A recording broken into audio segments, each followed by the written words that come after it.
Welcome back to my breakdown of Season 2 of Arcane. This video is Part 2 and deals with Act 2. If you have not watched Part 1, I would suggest starting there. Expect full spoilers for both seasons from the start, but let's not waste any time. We have rather a lot to get through. Since the events of Act 1, an amount of time has passed. It is not clear exactly how much, but we do have a handful of references. Caitlyn and Girlman are now a couple, or are at the very least friends with benefits, indicating that Caitlyn has moved on from Vi. Enough time passes for the enforcers to go into Zorn and set up checkpoints, and for the Zornites to decide enough is enough and to begin rebelling. Caitlyn says, "I never expected it to go on for this long," and we learn that many have died. Caitlyn also claims to have learned so much from Ambessa since episode 3. Additionally, Salo believes that Mel will not be coming back because she has been missing for this long, and Viktor has managed to gain a reputation as a miracle worker. All of this suggests months, possibly years. The one limiting factor is that Random Kid has not visibly aged, and so I am going to assume that this is anywhere between 6 months to a year at most. The first image we see in episode 4 is a flag showing Caitlyn's new insignia. This is a different insignia to the Kiraman one we have seen a few times, although it is very similar to the one seen on Caitlyn's armband during a flashback in Season 1. It is possible, then, that this insignia signifies Caitlyn herself rather than her family name. Rather amusingly, this insignia was seen on her dictator robe that Ambessa gave her at the end of Act 1, and so it appears to represent Caitlyn's new position of power and her acceptance of it. Although this potentially means Ambessa designed this new logo for Caitlyn's robe, knowing that Caitlyn would wear it and continue to use it. This, plus the slight alteration to this design seen on the flags, which feature a small red square in the center, work as a means by which to show that Ambessa has an amount of control and influence over Caitlyn, but it is definitely a little strange to imagine Ambessa and Rictus working with a graphic designer and a tailor to create a new logo for Caitlyn. Anyway, this symbol is prominent during this opening montage, also appearing on the armor worn by both the Enforcers and by the Noxians. The Enforcers wearing Caitlyn's symbol can be somewhat hand-waved, but the Noxians having this symbol is notable because it means someone created this armor after Act 1 specifically for them to wear. The Enforcers have gone into Zorn with the intention of capturing Jinx, and we see them set up barricades and checkpoints. The Zornites are understandably not particularly happy about this, as they are lined up and treated as second-class citizens, the visuals being very reminiscent of World War II-era concentration camps. We see kids playing tiddlywinks or something next to some of Jinx's graffiti, either indicating that they have copied her style and started drawing monkeys everywhere, or perhaps that Jinx's influence permeates Zorn and that she is always watching. During this music video, we see Rictus and some Enforcers become blue, and a blue X appears on their faces, as if they have been marked as the enemy. This potentially also suggests that painting the town blue, which is both the name of the episode and the title of the accompanying song, refers to the police taking over, as blue is a color typically associated with the police. I'm not sure if this is the case, however, because again, the visual style of this music video makes this confusing, as we see a load of Zornites become blue through this stylized animation, and then Rictus and the Enforcers also become blue in the exact same manner, which thematically does not make any sense because the Zornites becoming blue is a visual representation of them becoming Jinx worshippers, whereas the Enforcers becoming blue does not appear to represent anything. Multiple people are arrested, some are killed, and it is notable that Caitlyn agreed to all of this off-screen. She was shown in Season 1 to have developed a tenuous friendship with Echo, to the point where they at least trusted each other, and yet Caitlyn's knowledge of the Firelights, their hideout, and their general struggles against Zorn does not factor into Caitlyn's decision-making or her condemnation of the entirety of Zorn. Piltover invading Zorn was absolutely a prospect right at the start of Season 1. The next time I come down here, I'll have an army of Enforcers with me. And them invading after the events of Season 1 was inevitable, but we don't actually see it happen. We just get yet another music video and then, well, Piltover has now invaded wasn't that fun. Caitlyn and Ambessa are in her house, and Caitlyn is still evil. She gradually gets covered in blue, which visually shows how obsessed she is with capturing the notorious Blue person. Blue is the only thing on her mind. And I am left wondering, how was this any kind of fight? The Enforcers plus Ambessa's Noxian soldiers would absolutely destroy any uprising in Zorn immediately. Ambessa has no reason to be careful or to be anything less than oppressive in her use of force. That is in fact exactly what this music video sequence is intended to convey. And so the idea that a bunch of blue-haired idiots started throwing things at the Enforcers and the Noxians, and that they were not immediately suppressed by Piltover's superior technology is ridiculous. The only way this could possibly play out as a months-long conflict is if these attacks against the occupying force were meticulously coordinated, which we know for a fact was not the case. Zorn does not have a leader. Jinx is not a part of this. This is a bunch of pissed-off Zornites being like, "Fuck you, I won't do what you tell me!" and somehow not being immediately gassed, shot, arrested, or impaled by a fucking spear. That would send a very clear message, and yet we are expected to believe that there was an amount of back and forth between the blue-haired idiots and the Enforcers and Noxians, which I find totally unsupportable.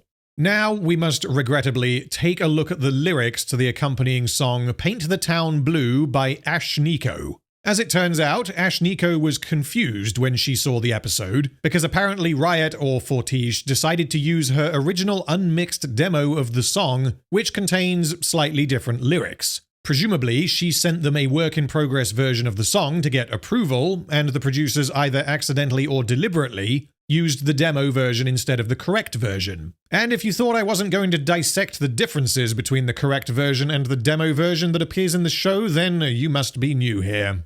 Both versions open with, "Oh, you want a villain, let me show you how I evil. Oh, you think I'm difficult, I'll show you I'm a devil. Sharpshooter lethal." The song appears to be about both Jinx and her cult, and so the reference to a sharpshooter is nonsense because Jinx isn't one. Unless this song is playing both sides, and this refers to Caitlyn, who is also painting the town blue. But that doesn't exactly work because the rest of the lyrics are pretty clearly from the perspective of Jinx's cult. The correct version continues, "Top of food chain like an eagle, whack-a-mole you weasels," which also doesn't make any sense, because Jinx is not out hunting the Enforcers, her brainwashed minions are doing that, and so her being referred to as a singular predatory hunter does not match what we actually see happening, unless her followers consider themselves to be like an eagle singular. The version used in the show ejects this line, which is good, but it replaces this eagle reference with, "I'm a messy feminine diesel." I'm a messy feminine diesel! The best I can do with this is to agree that, yeah, Jinx is certainly messy, she is feminine, and the governing body wants to lock her up to save the planet, much like Diesel. And after that, it gets even better. Both versions continue. "Crush, crush, crush, crush you all beneath me. You bitches are my pups. You're droolin' for a squeaky." What? We have gone from, "I hope you know we had everything and you broke me and left these pieces. What could have been?" to, "You bitches are my pups. You're droolin' for a squeaky." The only meaning that can be drawn out of this painfully juvenile line is that the Zornites are going to make the Enforcers their bitches. They are going to defeat them and then degrade them by literally treating them like dogs who are drooling for a squeaky. Unfortunately, we can't blame the producers for accidentally giving us that incredible line, as it was always part of the song. The correct version continues, "I squash you like a bug, battle-fueled greasy, dig my nails into your peach, dead and deceased like." Translated into English, this line seems to refer to the rioters rather than Jinx herself, describing how these diesel-powered rebels are going to squash their enemies, and they will be greasy whilst doing so, and that once their enemies have been adequately squashed, the rioters will dig their nails into the Enforcers' butt cheeks to confirm that they are dead. Correct me if I'm misunderstanding this, but your peach is your butt, right? The show version, however, makes even less fucking sense, and no amount of translation is going to help here. "I skewer all you said, now the battlefield is greasy. Dig my nails into your peach, you know, 'cause we are not amici." I think this means the rioters are going to skewer the opponents they believe have been designated by Jinx, even though Jinx does not play a role in this conflict. The battlefield will subsequently become greasy because we're overdosing on engine metaphors, and then they will continue grabbing everyone's butt cheeks, although this time they're not going to do it to confirm kills, they're going to do it because the enforcers are not their amici, which is the Italian word for friend. And what Italy has to do with the story of Arcane is unclear. But hold on, Random, everyone speaks English in Arcane, and England doesn't exist in— Stop it, that's a nonsense argument. Arcane has established that everyone we have met so far speaks English, although in universe they would of course not refer to their own language as English, because the concept of the English dialect does not exist within Runeterra. As is the case in countless sci-fi and fantasy stories, Arcane is written from an Anglo-normative perspective, where the baseline language spoken by everyone is a copy of English, although there may be particular groups, races, or species that speak some other language. When this happens, it is typically a fictional language, such as Sindarin, Dothraki, Na'vi, or any number of weird noises that are made by the various creatures in Star Wars. If Luke Skywalker flew to a new planet, and everyone was speaking Italian, that would be very fucking weird because it would immediately draw comparisons to real life. And the audience would very obviously be wondering why these aliens are speaking Italian, when they would not have been questioning why everyone on Tatooine speaks English. This is because taking one real-world language and planting it into your fantasy setting as the default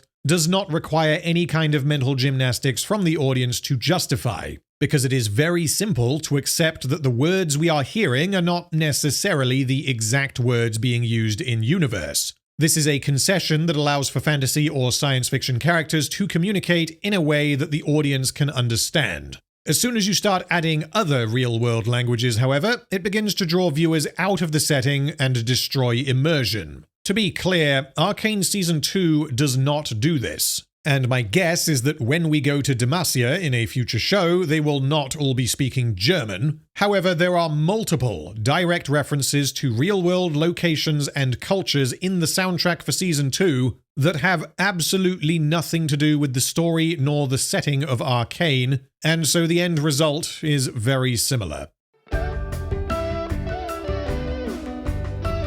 In amongst all of this, a bunch of Zornites decided, you know what, let's dye our hair blue and start dressing like Jinx. And thus, the Jinxoid Cult was formed. The show refers to these people as Jinxes, which I flatly refuse to do, so Jinxoid Cult it is. Why this happens, I can't really tell you. I can only speculate. Jinx attacked Piltover at the end of Act 1, and then Piltover invaded looking for her, and then everyone decided to paint everything blue because Jinx has blue hair, and they refused to cooperate with the enforcers. The best explanation I can give is that the concept of not turning over your own people is so foundational in Zorn that the prospect is incomprehensible to the people who live there. This was not a value Vander had, nor is it a value Savika had. This is an agreed-upon norm that you do not offer up other Zornites to the enforcers, which is why everyone in Zorn appears to be on Team Jinx. This is, frankly, insane, and if this is the case, then this directly affects Silco's decision at the end of Season 1, as it would suggest that Silco did not refuse to give up Jinx in exchange for independence because he loves her as his daughter, which was the whole fucking point of his character. He instead decided not to give her up because that's not how you do things in the Undercity. Setting aside Season 2 trying its best to damage Silco, this would mean that when the enforcers came in looking for Jinx, everyone protected her because that's how it works in Zorn, and the multiple reasons why they should turn her in can be rejected without consideration. As a counter-movement to the enforcers looking for Jinx, some of the Zornites decide, hey, why not all dress up like Jinx and paint everything blue? That is sure to piss off Piltover. And the rest, as they say, is history.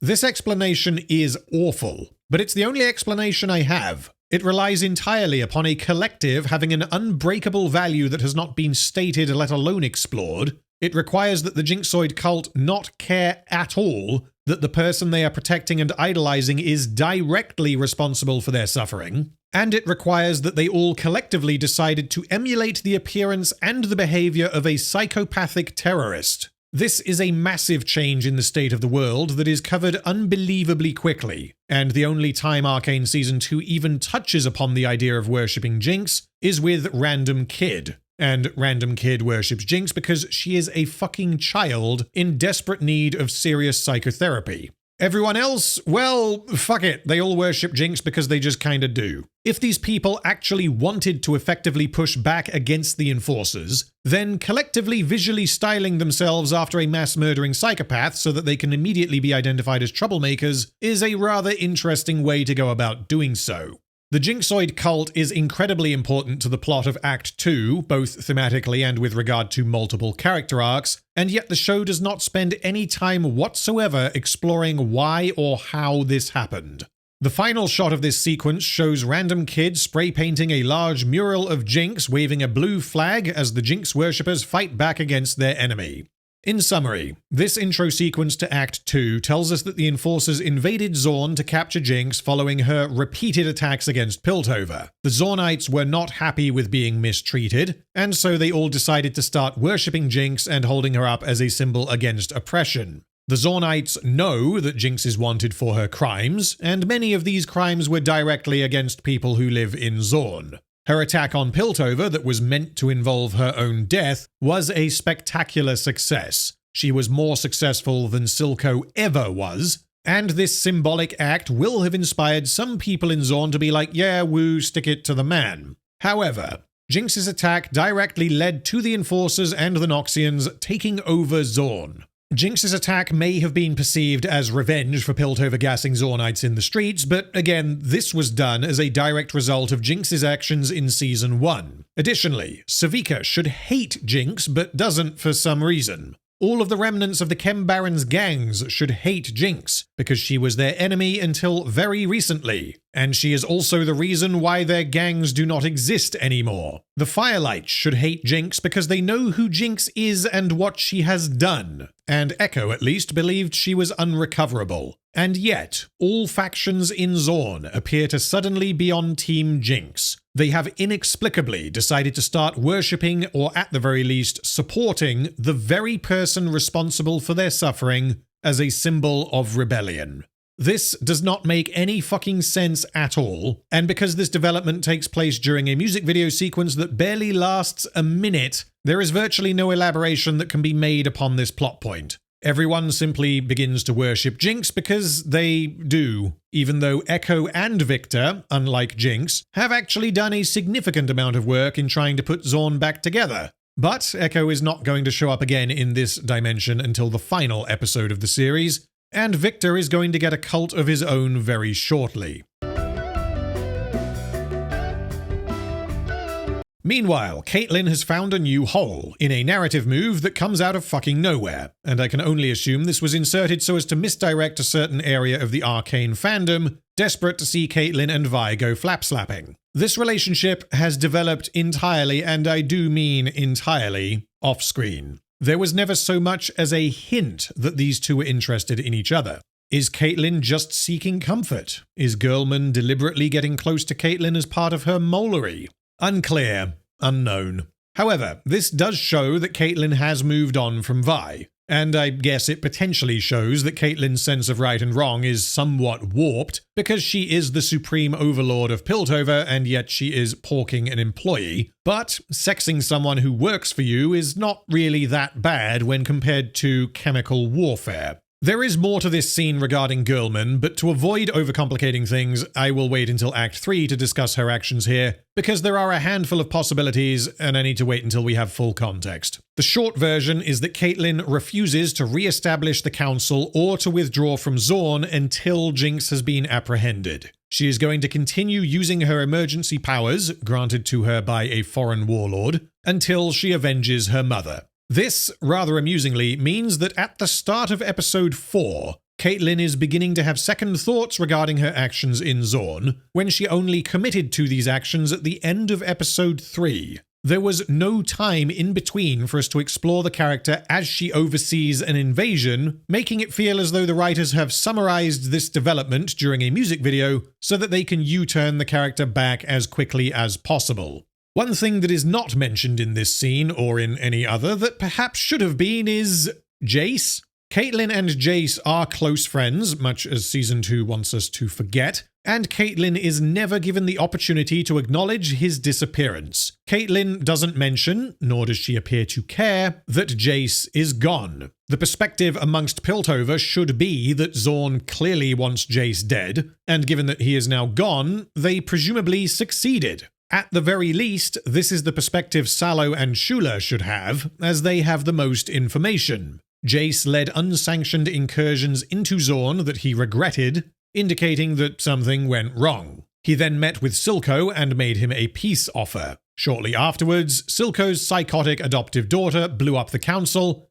and later released toxic gas into the streets of Piltover. Additionally, a pissed-off Chem Baron attacked Piltover in broad daylight, and Ambessa's lie about what happened to Amara means Piltover believes that Zorn is sending assassins after its leaders. And then, one day, both Mel and Jayce inexplicably disappear. Whilst Ambessa and Salo each independently acknowledge Mel's disappearance later, no one acknowledges Jayce. Neither Ambessa nor Caitlyn weaponize the disappearances of Jayce and Mel to justify further aggression against Zorn. These disappearances do not inform any future actions taken by the remaining characters. Jayce and Mel are simply written out of existence to service their own character arcs, and they are entirely forgotten about by the rest of the narrative. Given the time jump, Jayce disappeared without a trace months ago, if not longer, so Caitlyn randomly deciding on this particular day to be like, "Oh no, I miss Jayce. I wonder where he went," might seem like an odd thing to suddenly talk about, but this is a problem that the show has created for itself. Having Caitlyn mention Jayce here would be vastly preferable to her not ever mentioning Jayce, because the fact that neither she nor anyone else ever addressed Jayce's disappearance means that we are to assume that any and all discussions regarding Jayce's disappearance happened off-screen between Acts 1 and 2, if they happened at all. Which means we have absolutely no idea what anyone thinks what the general consensus is. If anyone has any theories, we get fucking nothing. And the way the show depicts this, or rather doesn't depict this, means that the impression given is that no one even fucking noticed that Jayce, the de facto head of the council, the man of progress, the inventor of hex tech, and Caitlyn's close friend, hasn't been seen for months.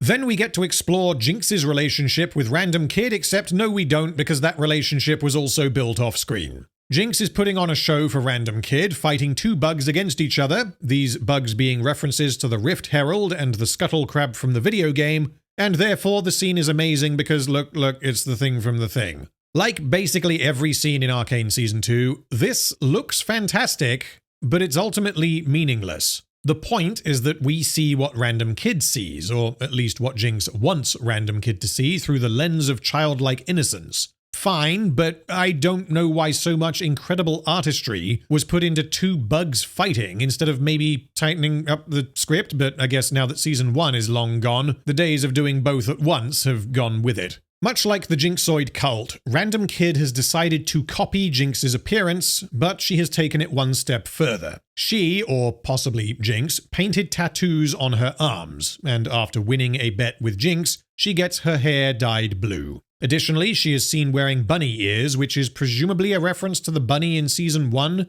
which was a representation of one's childhood and innocence. This copycat behavior likely has slightly different meanings to both characters. Random Kid is very aware that Jinx has accidentally spawned a cult of worshippers who are painting everything blue, including themselves, and fighting back against the enforcers. Random Kid not only wants to be like Jinx, but she also wants to be a member of the Jinxoid Cult. She wants to be part of the team and to fight back against the enemy, whilst also wanting Jinx to assume her rightful place as the leader of the Jinxoid Cult and the savior of Zorn. Jinx, however, is not interested in the Jinxoid Cult. I am uncertain whether or not she is even aware of its existence, which means this is just, oh, okay, my adoptive sister wants to look exactly like I do, which isn't weird in the slightest. To state the fucking obvious, this is not a normal sisterly relationship. Random Kid wants to be Jinx. Kids and teenagers will often dress in strange ways. They will idolize celebrities or bands and will dress accordingly. They want to be part of the in-group and to signal to other people that they are a part of this particular group. Now, that's all well and good when little Jimmy starts listening to Slipknot, wears edgy shirts and dyes his hair black, but Jinx is a murderer and a psychopath. She accidentally killed Milo, Clagger, and Silco. She has killed 5 Firelights on screen, implied to be more off-screen. She has killed 16 Enforcers, plus Marcus. She has killed 3 Counselors, and she has killed 6 Gangsters. If we assume that her attack at the end of Act 1 led to 0 fatalities, which I think is a stretch, and if we assume that she did not kill anyone off-screen prior to Season 1, Episode 4, that makes a total of 34 people Jinx has killed so far. And whilst some were accidental or committed in self-defense, the vast majority of these are totally morally unjustifiable. Jinx has a higher body count than John Wayne Gacy, and Arcane completely avoids the rather inconvenient fact that Random Kid has been brainwashed by a psychotic murderer. Because Jinx is not a psychotic murderer anymore. She is on her redemption arc, you see, and so everyone has decided that she is the best. And there was much rejoicing. Jinx's relationship with Random Kid is perhaps the single most impactful piece of character growth for her, which is why the decision to accomplish this off-screen is infuriating. Jinx is now a totally different person. She is a goofy goober. She discusses her past, her old name, Vi, and her relationship with Vi, any of which would have been a serious trigger point for her just a few months prior. By the end of Season 1, Powder had become Jinx, in that she had grown into a totally different person, having been molded by her experiences. This is precisely why, at the end of Season 1, when Vi tries to stop Jinx from shooting Caitlyn, Vi appeals to Jinx's past, her childhood and her friends, without understanding that this is the root of Jinx's trauma. And this core, fundamental concept of Jinx's character is entirely absent in Season 2. Jinx has now replaced her relationships with Vi and Silco with Random Kid. She is both reliving the childhood that she missed out on, and is also acting as a role model for Random Kid. Jinx opens up to Random Kid in a way that she never has, with the exception of Silco, telling her that she used to be called Powder, and that Random Kid reminds Jinx of who she used to be. This is exceedingly blunt, and having Jinx verbalize this feels very much as though the writers did not trust the audience to interpret anything from the accompanying visuals. Such as, oh, I don't fucking know. How about the fact that Random Kid literally looks like a combination of Jinx and Powder? Season 1 made the very deliberate choice to not only depict, but to explore Jinx's trauma and the consequences of what happened to her as a child. Even in Act 1 of Season 2, Jinx was suicidal. And now, she seems to be totally fine and decidedly not crazy. All it takes to fix your deep, fundamental, defining trauma is for a kid to fall on you, I guess. She has even replaced the couch where she previously had her Milo and Clagger effigies with a little tent for Random Kid to live in. Jinx is cured. So, if you ever find yourself in a hopeless pit of despair, don't worry, because all you need to do is ditch all of your responsibilities and isolate yourself while the world burns around you. This is something that would usually indicate that someone's mental health has dramatically deteriorated. This is the kind of thing you might do if you are seriously depressed or worse, but with Jinx, we are expected to believe that she got better. In case you missed it, here is what I had to say on this topic when speculating about the direction Season 2 could take this character. Jinx is gone. I'm not saying they can't have her return to some semblance of sanity, but it is going to take a lot of work to make this convincing and believable. If Season 2 dedicates substantial time yo-yoing her back and forth while Vi tries to get her sister back, then it risks feeling like the show is retreading old ground. That story is done, it is time to move on. And I was unfortunately correct in my fears, as a significant portion of Season 2 deals with Vi and Jinx reconnecting as sisters, and this relies entirely upon Jinx recovering from the lowest of lows at the end of Season 1, through means no more complex or explored than Kid falls on head, and then time skip, and then she's all better now. Jinx becoming sane is absurd on a fundamental level. She was literally intending to kill herself in Act 1, and all it took for her to change her mind was for Random Kid to give her a hug. I don't mean to trivialize this, because the idea of someone deciding that life is worth living after someone else gives them a reason to continue living is a solid idea. The problem is that that's all we get. Jinx was suicidal, and then she realized that Random Kid cares about her and doesn't want her to die, and that Random Kid put herself in danger to save her. Cut forward a few months, and Jinx is now totally normal. Her past mental trauma has been healed, and she is just as sane as everyone else. Which means, episode 3 suggested that such development might take place. We do not explore, nor do we even see that development progress. We simply cut forwards and Jinx got better. Pretty pathetic, huh? A direct comparison can be drawn to Jinx and Silco's relationship, which also developed off-screen during a time jump. Season 1, Episode 3 ended with Powder attaching herself to Silco after disowning Vi as her sister. Silco realizing what just happened before embracing Powder, telling her, "We will show them all." The next time we see these two characters together is after the attack at the Hex Gates, and we see the kind of father-daughter relationship they have established. The reason why Season 1 pulls this off is because at the end of Act 1, Powder had already been broken. She had been abandoned by her family. She had rejected Vi. She had embraced Silco. Silco had shown affection towards her, and he had accepted her as his daughter. As is suggested later in Season 1, Jinx was created in the closing moments of Act 1. This is not something that happened off-screen during the time jump.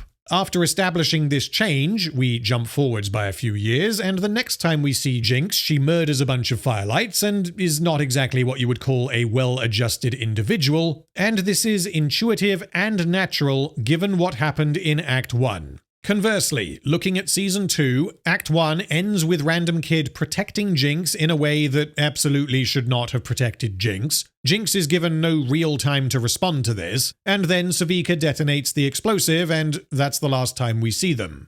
To make sure I'm being as clear as possible, Caitlyn shoots the gun out of Random Kid's hand. Random Kid then hugs Jinx and refuses to let go. Jinx repeatedly and frustratedly tries to push Random Kid away, saying, "Get off me," and "Scram, kid." Jinx then recognizes that Vi just saved her from Caitlyn because Vi did not want another child to die, and then as the bomb goes off, Jinx rolls over to protect Random Kid from the explosion. Random Kid hugging Jinx in this manner was not a means by which to save Jinx, because as I went through in part 1, Caitlyn could easily have killed or captured Jinx regardless. Random Kid was hugging Jinx purely because she did not want to lose her. Not because it served any kind of practical purpose. This means Random Kid showing affection caused Jinx to not want to die anymore, to decide to adopt Random Kid, for them to live happily together in isolation for at least a few months, and for all of this to dramatically improve Jinx's mental health. Unlike in Season 1, this development takes place entirely off-screen. The only reference we have for Jinx caring about Random Kid in Act 1 is that she protects her from the explosion, but this only communicates that Jinx does not want Random Kid to die, and it does not suggest that Jinx decided in that moment that Random Kid has given her a reason to fundamentally change as a character. And it is largely due to the fact that the relationship between Jinx and Random Kid was built entirely off-screen that the later payoffs involving their relationship feel forced, manipulative, and sorely lacking the kind of emotional weight they were clearly going for. Now it is symbolism time. Random Kid's bug won the fight, and so Jinx wants to dispose of her bug who lost, because her bug is past its prime. Random Kid stops her and encourages a rematch, which is an obvious parallel to Jinx herself. A rematch? Vengeance! Redemption! The inexplicable release of bodily gases. This does not work at all. The last time Jinx had a fight with Vi, she wanted it to end with her own death. And the reason she wanted this was because she had lost everyone close to her, and she believed that she had no reason to keep on living. Jinx was past her prime. But the show does not agree, because Jinx is now sitting back, putting her feet up and raising a little psychopath of her own, which the show seems to think is her being disposed of because she is past her prime. Essentially, Random Kid is saying, hey, don't dispose of yourself, get back out there and fight, even though the last time you fought you tried to dispose of yourself. Anyway, after the events of episode 3, Jinx's weapons are all destroyed. The minigun was ripped in half and we do not see it during this scene. The rocket launcher was blown up by bullshit, and although Jinx has kept some of the parts, she has not repaired it. And finally, her pistol has a big hole in it from Caitlyn's bullet. Random Kid gives Jinx her pistol, which Jinx does not accept, and she asks if Savika put Random Kid up to this. What is their relationship with Savika? Well, I'm glad you asked. Moving on. Speaking of moving on, Jinx has moved on. She is dead, and she wants to stay hidden and do nothing. We have no idea what she thinks about Vi or Caitlyn. Does she think they are dead? Does she think she achieved what she set out to achieve in episode 2? Does she care that the enforcers are attacking Zorn? Was this the end of her plan? Because the original plan was seemingly to go out in a blaze of glory, to kill herself and Vi and presumably Caitlyn, and also to detonate her bombs all over Piltover as a final middle finger. Piltover then responded and went into the Undercity by force, which Jinx surely would have expected but didn't care about. This means Jinx demonstrably does not care about Zorn, because if everything had gone according to plan, then Piltover would have attacked Zorn after Jinx had killed herself. And this is all very strange because Jinx accepting who she was at the end of Season 1 was a huge character moment that the show had been building towards, and now Jinx seems to be aware that Jinx is a symbol for Zorn. Jinx is dead. Despite the fact that she has not embraced this role at this point, and she is unwilling to play the role of the savior Zorn needs. We spent 3 episodes with Powder, 6 episodes developing the character of Jinx, climaxing in her accepting that she is a Jinx, and that Powder is gone. We then spent 2 episodes with Jinx as a nihilistic suicidal outcast, and now, suddenly, she has decided that Jinx is dead so that she can live in a cave for the rest of her life with her pet Random Kid. It is then revealed that Ambessa is conducting wacky experiments in Stillwater, and she is evidently still pursuing her goal of weaponizing Hextech that was stated in Season 1. She has a goat person locked in a room who flips a switch and gets vaporized. Shit. There is so much wrong with this that I don't know where to start. But let's open with asking, why the fuck was this contraption built such that the operator has to be inside the room with the gemstone? Would it not make far more sense for both Ambessa and for whomever built this thing for it to operate in such a way that does not consume a valuable scientist every time something goes wrong? This also suggests that Ambessa has been grabbing scientists one by one rather than herding them, pun intended, in groups, which means this guy goes in, pulls the lever, gets vaporized, and then Ambessa just brings in the next scientist who has to start again from zero. That is not how science works. That is not how innovation works. And that is not how anyone with a fucking brain would go about cracking Hextech. To the secret lab. Brilliant. Feel the power. Oh, I could feel it. Pull the lever, Crunk.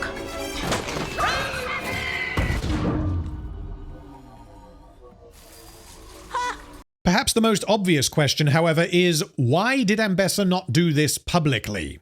Hello, young science minds. Who wants to be the next man of progress and crack Hextech for me so that we can defend ourselves against those grubby, yucky criminals who live over there? And you may be thinking, but Random, we don't know that she didn't do precisely this. This goat person might be scared, but how do we know that he isn't here willingly?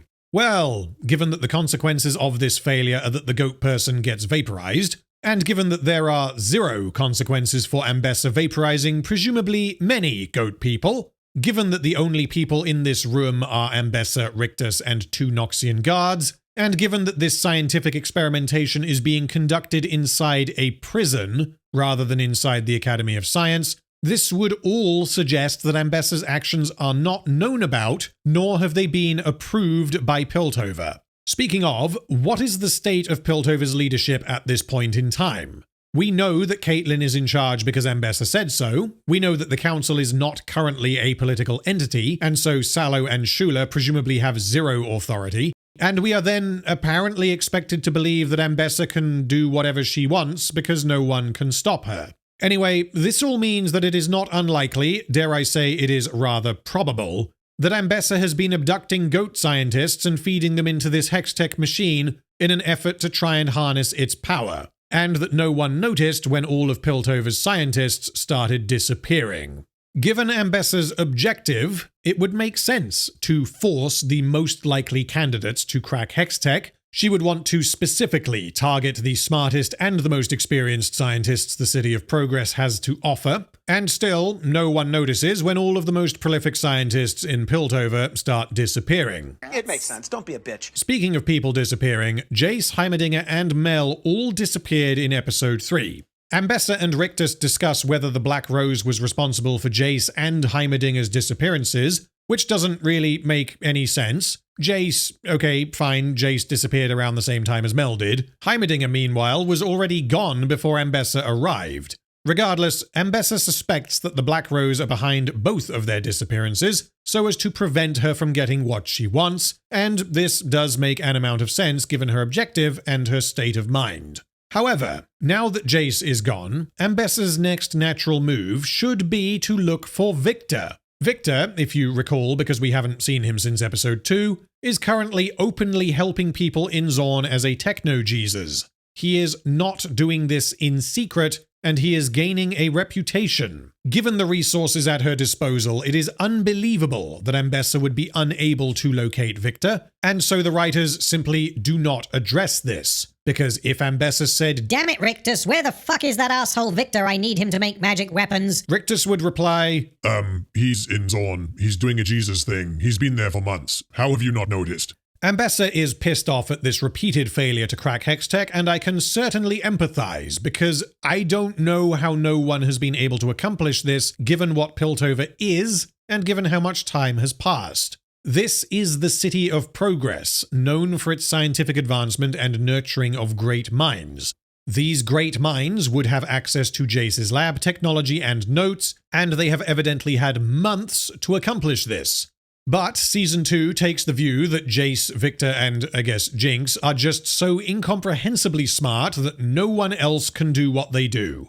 Everyone else is seemingly entirely incompetent. This makes the world feel that much smaller because there are no people in this setting beyond the ones with names. And because the characters with names have been ejected from the story, it is impossible for anyone else to crack Hextech. Anyway, Ambessa is pissed off that she was too slow to secure the scientists, presumably referring specifically to Jayce and Viktor, confirming that Ambessa is indeed retarded for having risked Jayce's life in the way that she did in episode 1. Also, the Black Rose stuff happening at exactly the same time as the Wild Rune stuff is yet another insane convenience, because it allows for Mel to be absent for basically the rest of Season 2, which then affects Ambessa's actions and motivation. The only reason Ambessa is able to do what she does throughout Act 2 is because Mel is not present. And on that thought, we need to clarify what exactly Ambessa is doing and why. Her goal is to recreate a weaponized version of Hextech, at which point she will return to Noxus and attempt to rescue Mel from the Black Rose. She doesn't care about either Zorn or Piltover, and the reason why she declared that Caitlyn was in charge at the end of Act 1 was so that she could control Piltover from the shadows, which would make it easier for her to achieve her goal of acquiring Hextech weapons. However, both Ambessa and Rictus appear to be highly motivated to capture Jinx, and it is unclear why. Jinx has been missing for months, however long the time jump was, so it's not like she's been attacking Piltover relentlessly and getting in Ambessa's way. Ambessa should want to draw out this invasion for as long as possible, because that will give her more time to crack Hextech while everyone else is distracted, while she has Caitlyn's ear, and while the council is disbanded. The only reason I can think of for why she would want to capture Jinx is because she expects that she may be able to claim Hextech as her reward for doing so, but this doesn't work because we are seemingly expected to believe that no one knows how to make Hextech now that Jayce and Viktor are gone. One possibility that does help to explain this, despite requiring that the audience do a substantial amount of work for the writers, is that Ambessa may be interested in capturing Jinx because she knows that Jinx is the only character in Arcane capable of harnessing the power of Hextech, as Jayce is currently dimension hopping and Viktor has been forgotten about until episode 6. Ambessa knows that Jinx blew up the council, and I think, given Jinx's history and given the nature of the attack, it is probably reasonable that Ambessa could have deduced that Jinx did so using a hex-tech weapon. This would confirm to her that Jinx is at the very least familiar with these weapons, and so may be able to assist her in cracking hex-tech. This idea is not present in the show. There are 0 lines of dialogue that reference this motive, and Ambessa never directly addresses her interest in Jinx, which is why her actions are needlessly confusing. We then join Rictus at a security checkpoint in Zorn. Rictus is here personally keeping an eye on things, although it appears Ambessa has learned from the mistake she made in Act 1 that no one noticed, and she has kept the halberd with the magic runes with her so that the Black Rose can't assassinate her while Rictus is off looking for Jinx. Unfortunately, the far more likely reason why Rictus does not have his halberd is because if he did, he would have thrown it at random kid, believing her to be Jinx, so the writers just didn't put it in this scene. We were so close to making this make sense. Anyway, Rictus is evidently very perceptive as he notices someone wearing a hat and figures it is probably worth checking to see if there is any blue hair beneath the hat, because in order for someone to be on Team Jinx, they must have blue hair. Which means, if you are bald, a fish person, a goat person, or a biker mouse from Mars, you are not allowed to be on Team Jinx, and you can therefore pass through the checkpoint unmolested. Because Rictus is the only character who seems to understand what is going on, he tells the Zornites, "You have Jinx to thank for this. She is not your friend. She is not your champion.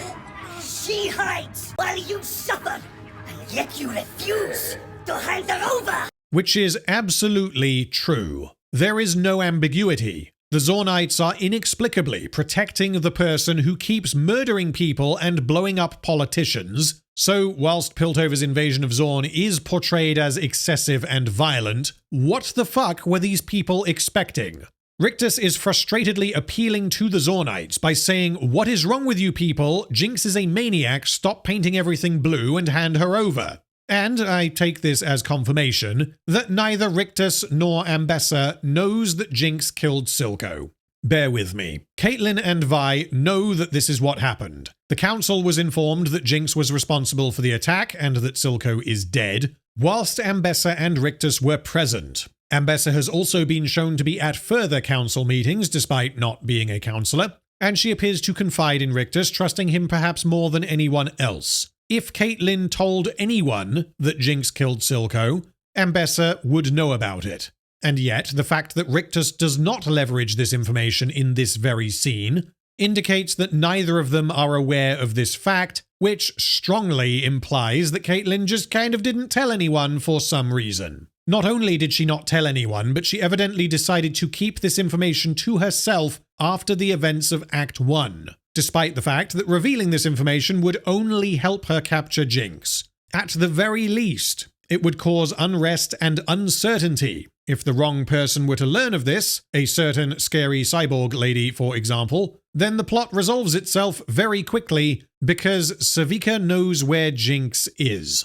Then Random Kid sets off an explosion of fireworks and launches some smoke grenades, pretending to be Jinx so as to inspire the Zornites. She failed to convince Jinx to be the hero Gotham needs, and so she decided to suit up and assume the symbolic role of Jinx, defender of the innocent, protector of the weak, and all-around big fat hero. Now, Random Kid has somehow set up this insane set piece, complete with a giant mural, speakers, music, fireworks, and paint bombs attached to umbrellas. I don't know how she could possibly... That's too polite. There is no fucking way this should have been possible. This elaborate demonstration was set up directly next to a security checkpoint manned by enforcers who are looking for Jinx. And whilst I don't take any issue with Random Kid learning from Jinx over the last few months and being able to set up this kind of thing, I do take tremendous issue with her being able to do this alone right next to a security checkpoint. In the chaos, the Zornites take the opportunity to push through the enforcers and escape, although Rictus is able to capture this guy from earlier. He is later interrogated by Rictus in front of Ambessa, eventually revealing that Savika has arranged a gathering by Vanda's statue. And we are apparently to believe that the enforcers would not have noticed this mass gathering at a very notable location in Zorn, if not for this information being directly revealed to Rictus. It is therefore very lucky that this guy knows about this meeting, because this gathering that Savika has arranged is totally unrelated to what just happened at the security checkpoint and is therefore unrelated to this guy being captured. Later, Caitlyn is brought a piece of evidence from the scene at the checkpoint, and she confirms that it was built by Jinx. She is possibly mistaken, as this was likely built by random kid without Jinx's knowledge, or potentially random kid stole one of Jinx's bombs. Girlman questions whether it was Jinx, as there was no body count and no theatrics, and she suggests that there may be a copycat. I can't pin this next criticism solely on Girlman because I don't know what she knows, and she did not personally witness the incident, but it would honestly have been very strange if there was a body count, because there was a combination of Zornites and enforcers at the checkpoint, and although Jinx will happily blow up a load of enforcers, there is no reason why Caitlyn and Girlman should expect that Jinx would carelessly blow up her own cult members. Piltover believes that Jinx is behind the unification of Zorn. And so, dropping a load of paint bombs on a security checkpoint so as to allow her people to escape, whilst also putting on a fireworks show with some music, is exactly the kind of thing they should expect Jinx would do. Girlman continues, "This doesn't have to change what we talked about this morning," making me wonder, what is it that they talked about this morning? Must have been another one of those off-screen conversations, because the conversation we saw was, "You can reform the council and leave Zorn." No. Girlman speaks as though Caitlyn was potentially open to this idea, which was absolutely not the case.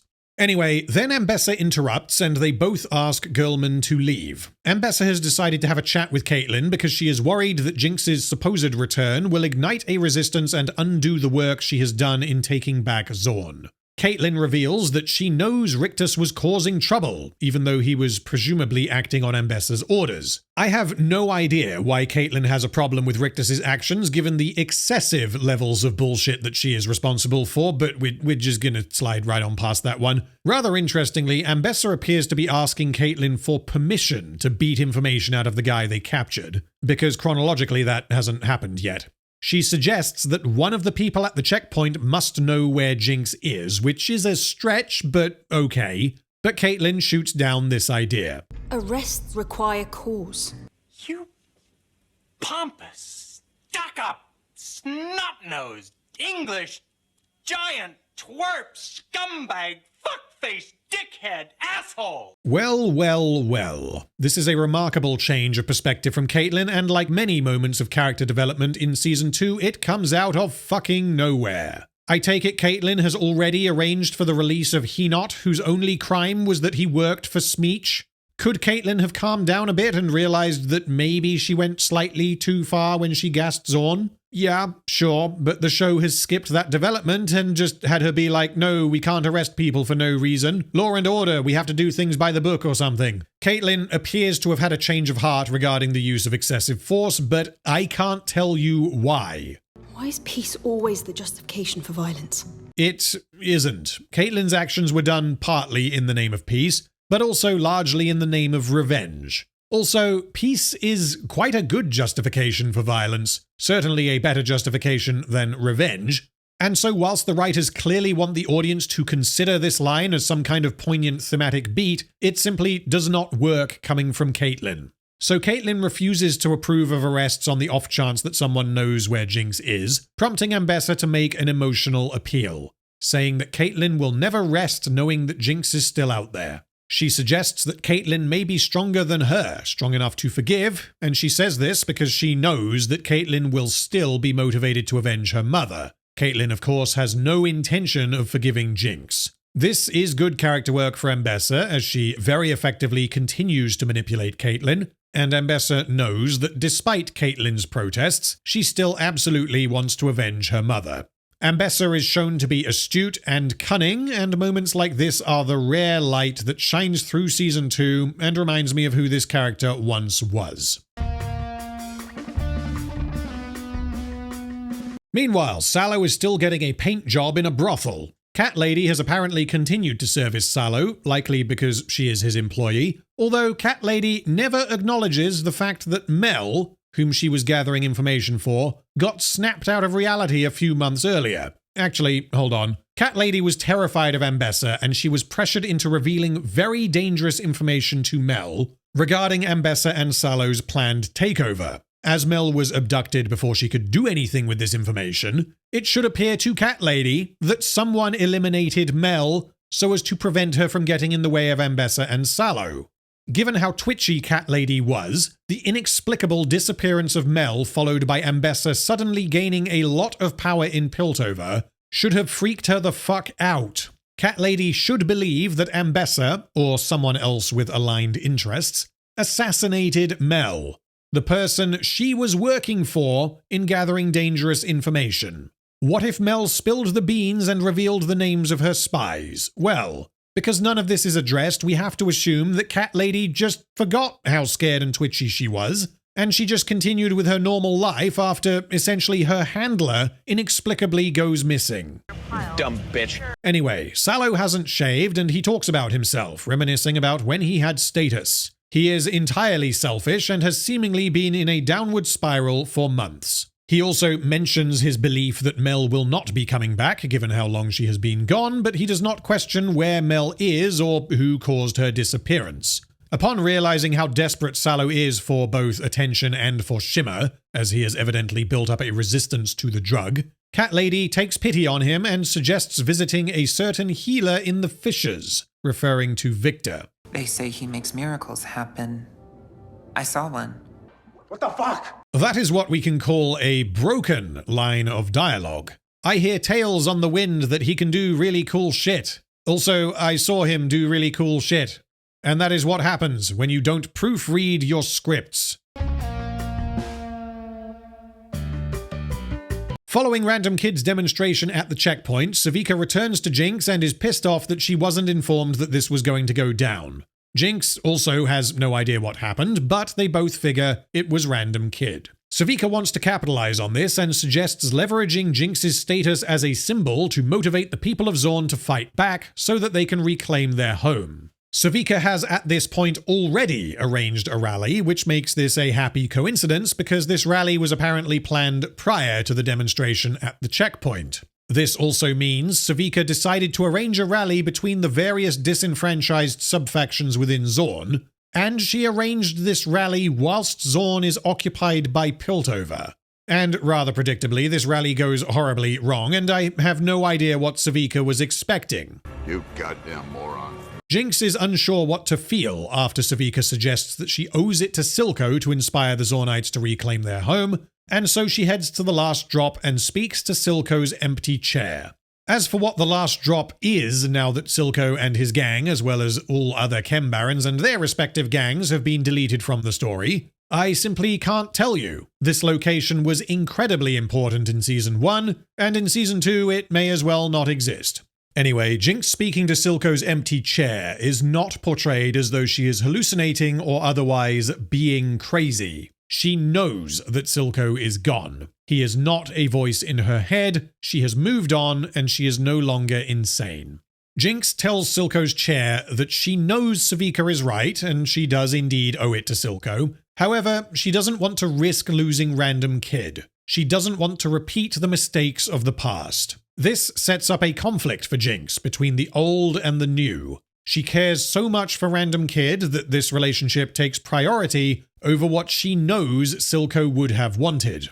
The problem with this, aside from the fact that this relationship was developed off-screen, is that Jinx is a shit sister. She claims to really care about Random Kid's safety, but upon realizing that Random Kid just dressed up as her and set off an elaborate trap at the security checkpoint and somehow survived, she decides, instead of trying to maybe dissuade Random Kid from any further acts of ill-advised vigilantism, to go and spend hours, yes, hours, speaking to Silco's empty chair. And the reason we know Jinx was gone for hours is because Savika said, "We're having a rally tonight." And then Jinx leaves, and when she comes back, the rally has already happened. So either Savika meant to say, "We're having a rally in about 20 minutes, Or Jinx was chatting with an empty chair for hours, moments after the revelation that Random Kid is actively putting herself in danger trying to impress her. Caitlyn sits by the memorial for her mother. Girlman is also there. Caitlyn appears to be considering what she is doing, although, again, the lack of dialogue makes this unclear. Is Caitlyn considering taking Girlman's advice and pulling out of Zorn and reforming the council? Or is she aware of what Ambessa is doing, and she is considering the cost of what is about to happen? Unclear. Unknown.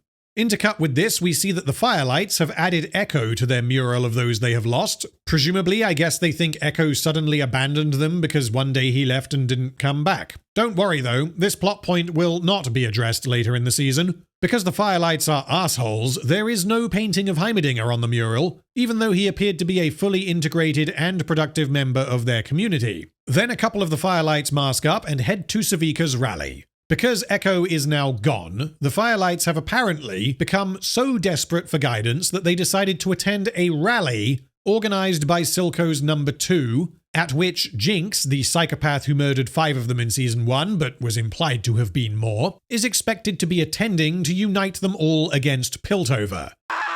No fucking way. You can't just drop in that the Firelights are now chill with Jinx and not provide any elaboration. But because the pacing of Season 2 is completely fucked, and because the writers have decided to prioritize other stuff, the conflict between the various factions in Zorn that persisted throughout Season 1 has been entirely eradicated during this time jump. Sevika waits at Vanda's statue, the man she betrayed and whose child she has repeatedly attempted to kill. Random Kid gears up and puts on war paint. Jericho is serving Harold before he closes shop and heads to the statue. I don't know why Harold is in Zorn. My understanding was that Harold was a guard in the Academy of Science. So this either tells us that Caitlyn has emptied Piltover of all enforcers so as to ensure her success in capturing Jinx, or it tells us that Harold traveled into Zorn whilst off shift, because Jericho's eatery is just that damn good. Anyway, we see the Jinxoid Cult continue to paint everything blue because that's their thing. Singed is also here for some reason. So, everyone shows up and Sevika tells everyone to work together. They grew up together, ate the same scraps, and they have the same enemies. Noxians down our throats, enforcers raiding our homes, innocents getting taken to Stillwater. All of which is happening because of Jinx, but we're not going to mention that inconvenient detail. Everyone present must surely know that this is Jinx's fault, but because redemption arc and Batman shit, everyone worships her fuck off. So Sevika gives her speech and everyone is like, oh, okay, cool, where's Jinx? Where is she? I demand to see the character from the video game. For you see, Sevika can't do this without Jinx, the symbol. Random Kid then lights the blue smoke flare from Season 1 and stands on top of the statue, symbolizing that anyone can be Jinx. Jinx is everyone. The real Jinx is the Jinx inside each and every one of us. Jinx is like Batman. To be a Jinx is a rebellious spirit, a freedom fighter, and a light in the darkness. And I fucking hate this. Jinx is not any of these things. Jinx is a seriously mentally damaged person who is destruction and self-destruction incarnate. This wasn't even something that Arcane reinvented in between seasons. This was true until this very episode. So despite obviously not being Jinx, Random Kid starts to inspire everyone simply by looking like Jinx. Everyone raises their fists in the air, whilst the Firelights look at each other and appear to consider directly supporting the person who murdered a bunch of them last season. And then, thank the fucking gods, Rictus shows up and spears Sevika's random bullshit arm immediately. This is the first, but not the last time, that an army of Noxians will sneak up on everyone, and I don't know how, but okay, fine. Rictus orders that the crowd be arrested. A fight breaks out and everyone is apprehended. Random Kid is then inspired by Jinx, or I guess what Season 2 considers to be the idea of Jinx, to be a hero and save everyone. And so she leaps from the sky and tries to take down Rictus in a move that could easily have gotten her killed, but instead results in her being knocked out and arrested. This child's insane, misguided devotion and worship for a deranged lunatic gets her thrown in prison, until the deranged lunatic harnesses how deranged she is and busts her out, and I wish I was joking, but I am sadly not. Jinx returns to her lab and is like, woo, I'm back. Don't ask where I was because I was off screen doing stuff and things, but now I'm back. Jinx was written to be absent from her lab doing something. She had to be absent, you see, for Random Kid to go to the rally and be captured, because otherwise Jinx presumably wouldn't have allowed this given the risks and given her new priorities and her desire to put her feet up and bond with Random Kid. I got something going now. I don't want to mess it up. This seems minor, but the entire plot of Season 2 hinges upon this moment. Jinx is separated from Random Kid, which leads to the prison break, which leads to the Warwick and Vi stuff, and the only reason why Jinx is separated from Random Kid is because she was off-screen. Savika then staggers back to Jinx's hideout, spilling goo all over the place, and I'm sorry, woman, how the fuck did you escape? And how did no one notice the trail of goo and decide to follow it? Had anyone present noticed and followed this trail of goo, then they would have been led directly to Jinx, which obviously the writers can't allow to happen, so no one noticed, I don't know. This is unfortunately the single instance of Rictus acting out of character, because elsewhere he is shown to be highly perceptive and competent. If Savika was just some random Zornite, then this would be bad enough, but she is, or at the very least was, a major player in Zorn's criminal underground. She is easily recognizable, she was injured, and the Enforcers and Rictus have every reason to capture her as a priority. Anyway, she tells Jinx that the Enforcers captured Random Kid, and then Jinx becomes crazy again. Because Season 2 does not care about Season 1. Season 1 was oftentimes a thoughtful exploration of insanity, whereas Season 2 is a clown show where people become crazy and not crazy at the whims of the writers. She came to the rally. You know what's calling me. Her name is Jinx. You have to be. The implication here is that the only thing keeping Jinx sane was Random Kid, which means Jinx was not sane. She was just temporarily distracted. She hears a load of voices from Season 1 calling her a Jinx, and Season 2 recontextualizes all of this as her being told, hey hero, get out there and be a Jinx. It's hero time. You gotta go rescue Random Kid and be the symbol Gotham deserves. This is a tremendous reversal of what Jinx was and what Jinx meant in Season 1. Powder was repeatedly called a Jinx by her friends because she was seen as useless. She was desperate to prove to everyone that she was strong and capable, and that she didn't need looking after. In episode 3, Vi says that Milo was right and calls Powder a Jinx before abandoning her, causing Powder the most emotional pain she could have experienced. By the end of Season 1, Jinx attempts to restore her relationship with Vi without understanding that she is not the child she once was and that things can never go back to the way that they were. After accidentally killing Silco, Jinx decisively embraces the identity of Jinx. She makes everything go wrong. Everyone close to her dies. She jinxes every job. No matter what she does, she cannot escape what she is and what she has become, the monster her sister created. Season 2 then takes this idea of Jinx and turns it into an aspirational beacon of rebellion, hope, and a fight against oppression. Jinx is forced by the plot to re-embrace what it is to be Jinx, but for reasons that are entirely disconnected from what Jinx meant in Season 1. And this sequence right here, with the various faces and voices of her trauma that have not been seen since the climax of Season 1, suggests that she should become Jinx again, because doing so is necessary to rescue Random Kid. Season 2 seems to treat Jinx's crippling mental abnormalities as a superpower that she needs to learn how to control. No, it fucking isn't. And after this brief episode, Jinx's mental health goes back to how it has been throughout the rest of Season 2. And off she goes on a heroic quest to rescue Random Kid from prison. Which means the writers have exploited Jinx's deep emotional trauma and turned it into a good thing that she needs to embrace in order to rescue Random Kid. This is completely fucked and totally undermines what this all meant in Season 1. And so, after 30 minutes of screen time, I am sufficiently convinced that Jinx is now annihilated. Everyone who got arrested is being taken to Stillwater. Singed comforts Random Kid and says, "Don't worry, we won't be staying long. I have an utterly insane evil plan that would never work but will work out absolutely perfectly and ensure that all main characters survive." Singed plays quite an important role in this next sequence, so for now, I'm going to limit discussion to what he does, and I will look at why he does what he does in a later section. As he was arrested, Singed sliced his hand open, and as he surrendered, he squeezed some blood onto the floor, which caused his giant wolf monster to wake up. Mission accomplished.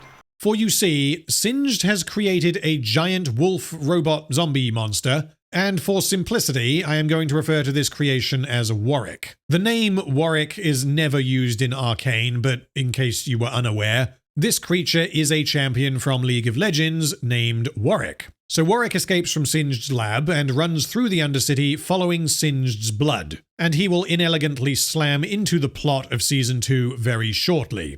Anyway, Singed telling Random Kid not to worry seems to suggest that Singed cares about Random Kid. Perhaps because she is a child and Singed's whole motivation revolves around his own daughter, which, yeah, okay, that would be perfectly fine if Singed's method of escaping prison was something decidedly less obscenely dangerous and risky than summoning a rage monster to murder everyone.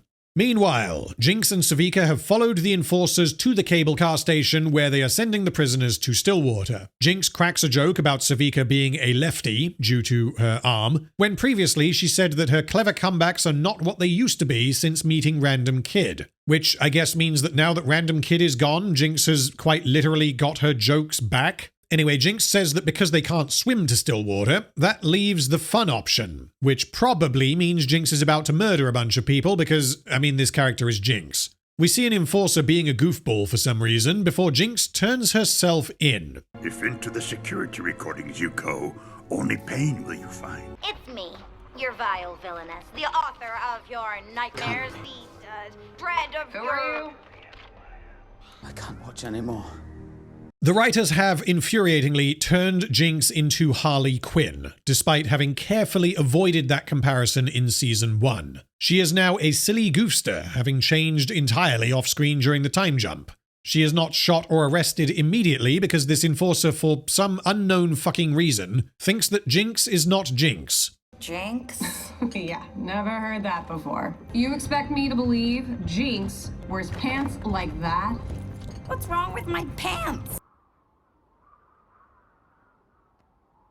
This suggests that, on multiple occasions, Zornites have committed crimes whilst pretending to be Jinx. And it is one thing for Random Kid to be mistaken for Jinx at a glance when she is standing on a building wearing a cloak, but it is quite another for some random Zornite to show up looking exactly fucking like Jinx, and for this enforcer to not recognize her.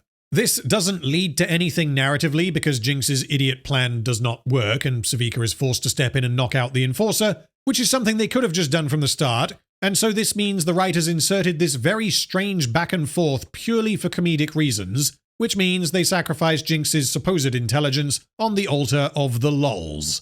And yes, Jinx's plan here was indeed for her to walk up to an enforcer and say, "Hello, please arrest me." Yes, it may not be a great strategy to use guns and bombs, as would usually be typical of Jinx, because this is a mission of stealth, and Jinx is not known for being stealthy. However, there are many ways that Jinx and Savika could apprehend a single enforcer that do not involve walking up to them and saying, "Hello, I'm Jinx." The enforcer, however, does not apprehend Jinx, despite believing this person to be a Jinx copycat who is hanging around a high-security prison. By all accounts, it doesn't make sense. And given the behavior of the enforcers in the last few months, this is flatly unbelievable. Having blue hair is enough to get you arrested, and yet looking exactly fucking like Jinx and sneaking around a prison at night is not something to be suspicious of whatsoever. Savika then knocks out the enforcer. Jinx will wear the uniform and will pretend to have captured Savika. It worked on the Death Star, and so what could possibly go wrong here? Well, absolutely nothing, because all characters involved have the collective processing power of a dead squirrel. This plan relies upon the believability of a single enforcer capturing Savika, the most wanted criminal that we are aware of in Zorn, with the single exception of Jinx herself, and no one questioning this. Not only is Jinx's helmet not on properly, but she also has blue hair sticking out, which, I'm sorry, the show keeps changing its mind. Are the enforcers competent, or are they just fucking clowns? Well, not only does no one notice her blue hair, but an enforcer flirts with Jinx whilst she is disguised, and Jinx responds with a robot middle finger with a Jinx doodle on it. This doesn't raise any alarm bells. These enforcers don't seem to be aware of Jinx's distinctive art style and her tendency to draw on everything. Put simply, Jinx and Savika's behavior here is suspicious as fuck, and yet they managed to get all the way into the prison and bust everyone out because the enforcers and the prison guards are even more retarded than they are.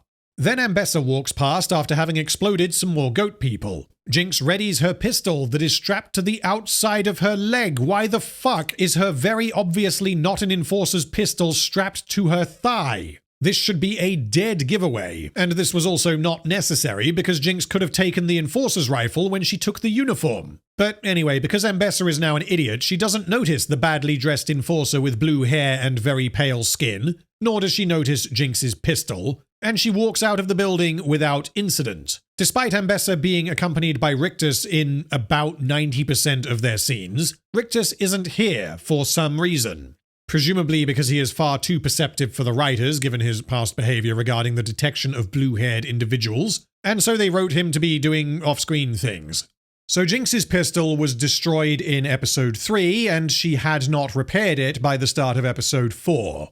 Random Kid wanted Jinx to repair it and to assume the symbolic role of Jinx that the writers have thrust upon her. Jinx refused, then Random Kid got captured, and so Jinx was forced to bust her out of prison, and at some point in amongst all of this, Jinx evidently not only repaired her pistol, but also turned it into a hex-tech weapon. This doesn't make any sense. There is no space for her to have done this, nor was there any reason for her to do this. Option 1 is that she fixed the pistol after Random Kid got captured, which doesn't line up chronologically, given that Warwick is rampaging towards Stillwater throughout all of this. And option 2 is that this is not the same pistol, and Jinx had a second one. But if this is true, then the symbolic meaning of her first pistol being damaged and her refusing to repair it becomes entirely meaningless. Which basically means the writers transformed this broken pistol into a Hextech pistol because they knew Jinx would need it in about 5 minutes' time. Anyway, Jinx and Savika defeat all of the guards easily and empty all of the cells. I am fucking amazed that no one has done this before. Jinx doesn't even use any Jinxisms to get in. She doesn't even use her pistol as a pistol, let alone as a Hextech weapon. All she uses it for is to whack someone in the face.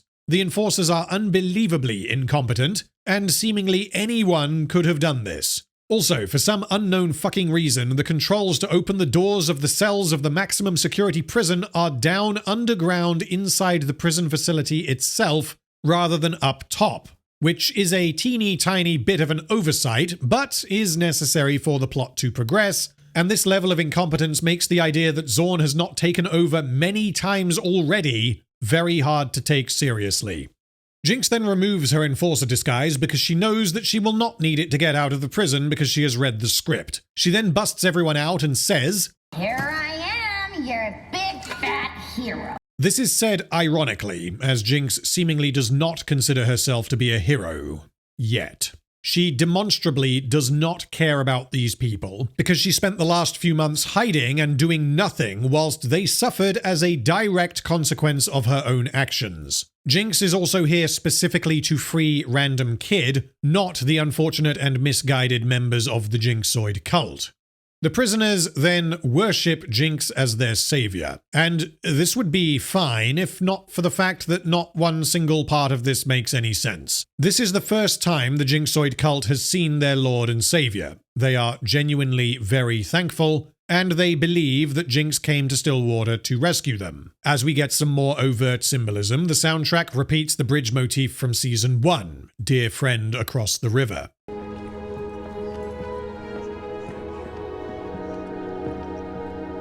Oh my god, who gives a shit? This track means nothing in this context, and the show is attempting to hack your brain with music because it was in a sad scene before, and so therefore, this scene is equally meaningful.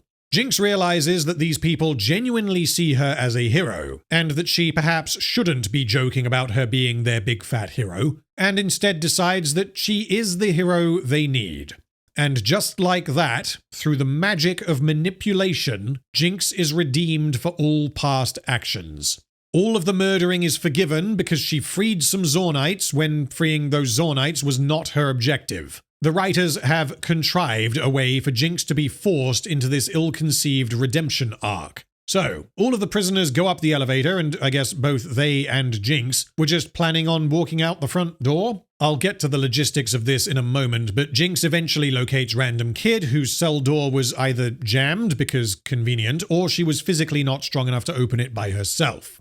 Meanwhile, outside of the prison, Ambessa becomes sus of the very obviously suspicious individual she just saw who claimed to have captured Savika, and she turns to return to Stillwater. But then the shit truly does hit the fan, both in universe and in a meta sense, because this is a moment that has been cock-teased for the last 4 episodes. This is a moment of fan service that people have been anticipating since the end of Season 1, and this payoff is about to be fumbled in almost every way imaginable, as a huge amount of bullshit happens off-screen during this sequence that can't possibly have happened, but we are expected to believe that it did.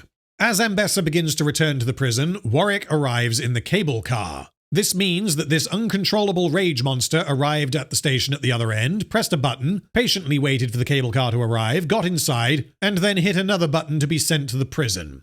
I get that the writers wanted this creature to be hype as fuck, as is excessively evident from the accompanying music, but this is somewhat undermined by the fact that the first thing we see this coked-up zombie robot do is jump on Ambessa to tear her a new asshole, and then, I guess, just wander off into the prison after the camera cuts away, because Ambessa is inexplicably alive and well in the subsequent episode.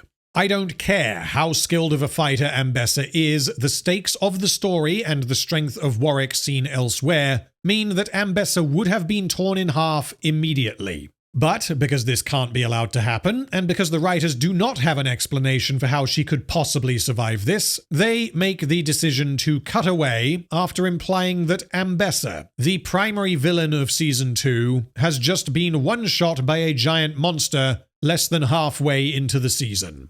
As will become apparent soon, Warwick is essentially unstoppable. He is not comparable to, for example, Shimmer Deckard from Season 1. We see Vander put up some kind of fight against Shimmer Deckard, although he still decisively loses, and he would absolutely have lost had the fight continued regardless of Silco's intervention. What was remarkable was that Vander was able to last as long as he did, and it displayed the lengths he was willing to go to protect his children. Warwick, however, is in another league to Shimmer Deckard. Warwick is an unstoppable killing machine that cannot be reasoned with until he is reasoned with, and so the writers are forced to harness the power of dramatically cutting away to save Ambessa's life. I genuinely do not know what we are supposed to believe happened. Warwick showed up, jumped on Ambessa, and then ran past her into the prison? And I don't even think that works, because Ambessa is disturbed and impressed by the power of this creature, implying that some kind of fight took place.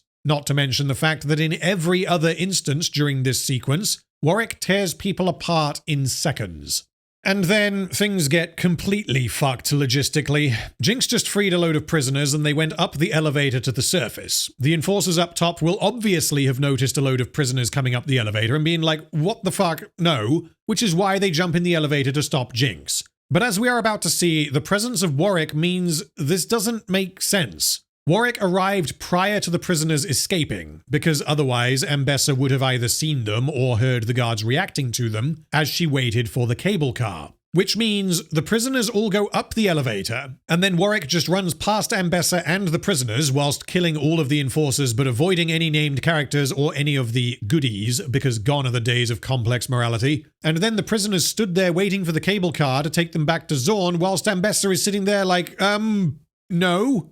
And to be clear, this suggests that Warwick apparently knew to only kill enforcers. Yes, I know we're doing the whole man inside the beast thing and a bit of Vander's personality is still in there. But if Vander is influencing Warwick's actions, then why in the fuck would he attack Jinx? And why would he attack the enforcers? Anyway, Warwick jumps down the elevator shaft. The enforcers turn on Warwick and are ripped to pieces in slow motion. Jinx shoots Warwick, but it doesn't seem to do anything before telling Savika to get Random Kid to safety. We then get Jinx repeating the sentiment of her being a big fat hero. This time, however, she appears to acknowledge that she is behaving in a heroic manner. In the space of a couple of minutes, Jinx has seemingly gone from, hey, here I am, the big fat hero you idiots have been worshipping for no reason, to, oh, okay, I am a bit of a hero. Also, we get Savika's final line. You really are a big fat hero.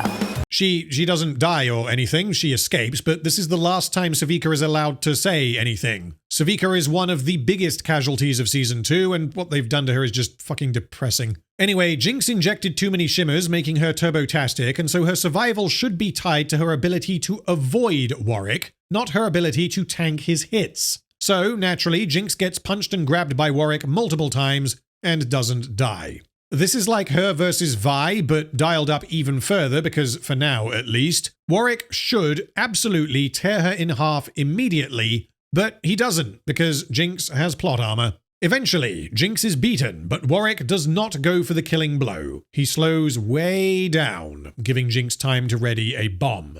Warwick recognizes the bomb, and then he says,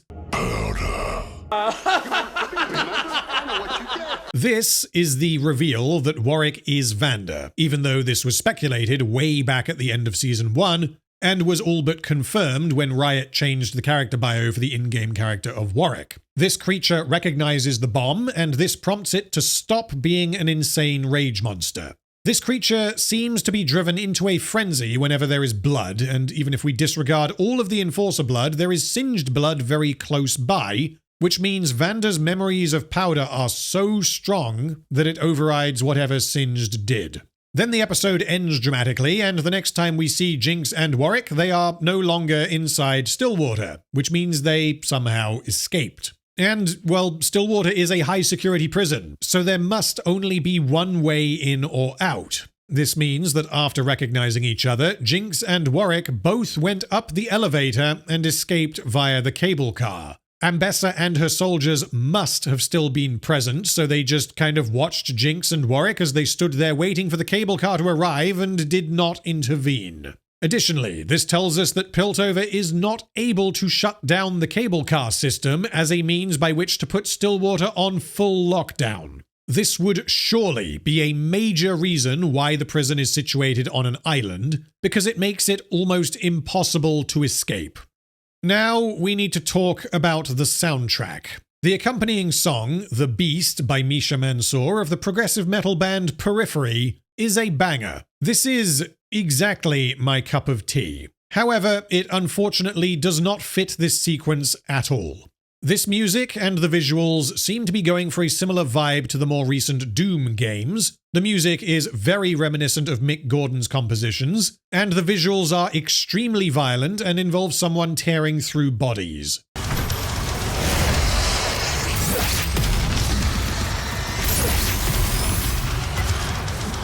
This is clearly supposed to be an adrenaline-pumping, cathartic, holy fucking shit guys, it's Warwick, look how awesome he is. The vibe from the music and certain visuals is, oh my fucking god, this is awesome and brutal. And this is almost certainly what Misha Mansour was going for. This is the kind of music he is known for, and so when Riot contacted him and explained that they needed a modern metal instrumental to accompany a robot zombie werewolf tearing people in half, he will have picked up his H-string and began chugging away. The problem is that this is not just a scene in which a monster attacks people. This is not just a long-teased fan service spectacle. The vibe that I get from the storytelling, that is, what is actually happening narratively, is holy shit, this is terrifying and horrifying. There is also intense tragedy and sadness when Random Kid is clawing at Savika whilst crying so as to get back to Jinx, whom she believes is about to die. There is a shot of Random Kid being carried through a field of corpses whilst in tears, and the music is a badass Periphery groove. It certainly tickles my earballs, but it unfortunately does not fit the scene at all. This sequence is also horrifying for Warwick, or Vander, as Vander has now, in a very literal sense, become the monster. Warwick is a desecration of everything Vanda stood for. This music is entirely disconnected from what any of the characters are thinking or feeling. It is solely there for the benefit of the audience, and the entire purpose of this sequence is not what are the character implications for Jinx, it is holy fuck nuggets, look, it's Warwick. Since being dick-slapped by Caitlyn and failing to kill her sister, Vi has given up on everything and has decided to become a goth, having now found a way to monetize her ability to punch people really, really hard. She is earning money through fighting and spending it on alcohol, having lost any desire to continue where she left off. As for what she actually believes to be true regarding Jinx, I have no idea. Does she think Jinx is dead? Presumably, otherwise her mid to long-term goal should still be to take her down once she has overcome the recent speed bump of Caitlyn dumping her. However, it appears that Caitlyn is at the forefront of her mind, not Jinx, as we see multiple flashes of Caitlyn's face during this music video sequence. It is very clear that Vi is not descending into a self-destructive hole because of what Jinx did, what happened to Jinx, or anything related to Jinx. This is entirely as a result of her losing Caitlyn. This is what causes Vi to go off the rails. Vi has not been looking after herself, and yet somehow she still has the Hextech gauntlets. They have not been traded for drinking money. No one in Zorn has recognized Vi and stolen them, whilst she is getting pissed. No one in Piltover has realized that Vi is no longer allied with them, and that she is hanging out in Zorn with a Hextech weapon. Luckily, there are no characters closely connected to Piltover's current leadership who have an interest in acquiring Hextech weapons for themselves.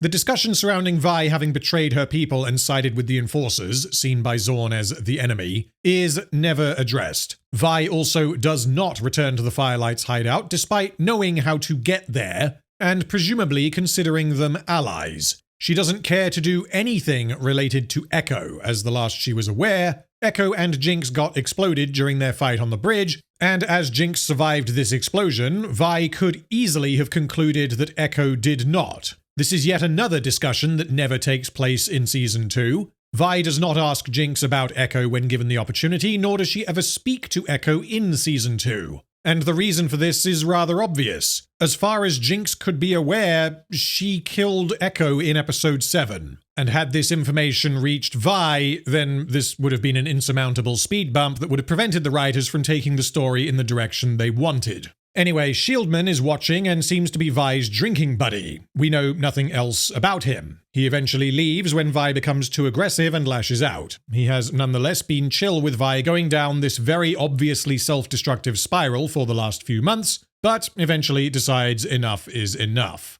The lyrics to the accompanying song Cocktail Molotov by Zand are mostly effective at conveying Vi's state of mind, although they are a little blunt. I'm at the bottom, it's a long way down. I'm on the bend, and it's a long way round. I'm in the underground to beat my demons, but I only drown, 'cause your pretty face can't save me now. Lock me up, I cannot take it, I've already lost, I've gone and jinxed it, throw my cocktail Molotov. Vi becoming the unstable one and Jinx becoming the sane one is something Season 2 desperately wants to do, but it simply does not put in anywhere near enough work to convince the audience that these two characters have flipped in this manner. Vi jinxing everything and succumbing to a self-destructive spiral of booze and violence is something that would potentially work if the groundwork was adequately set up, but the show clearly depicts Caitlyn leaving Vi as the cause of this. Which means Vi met Caitlyn, they knew each other for a couple of weeks and got close, then Jinx killed Caitlyn's mum, and Caitlyn became a revenge monkey for a few months, then Caitlyn left Vi after Vi tried to protect a child. We are to believe that this event is comparable to Vi abandoning Powder in Season 1, and that this caused Vi to drop everything she cared about.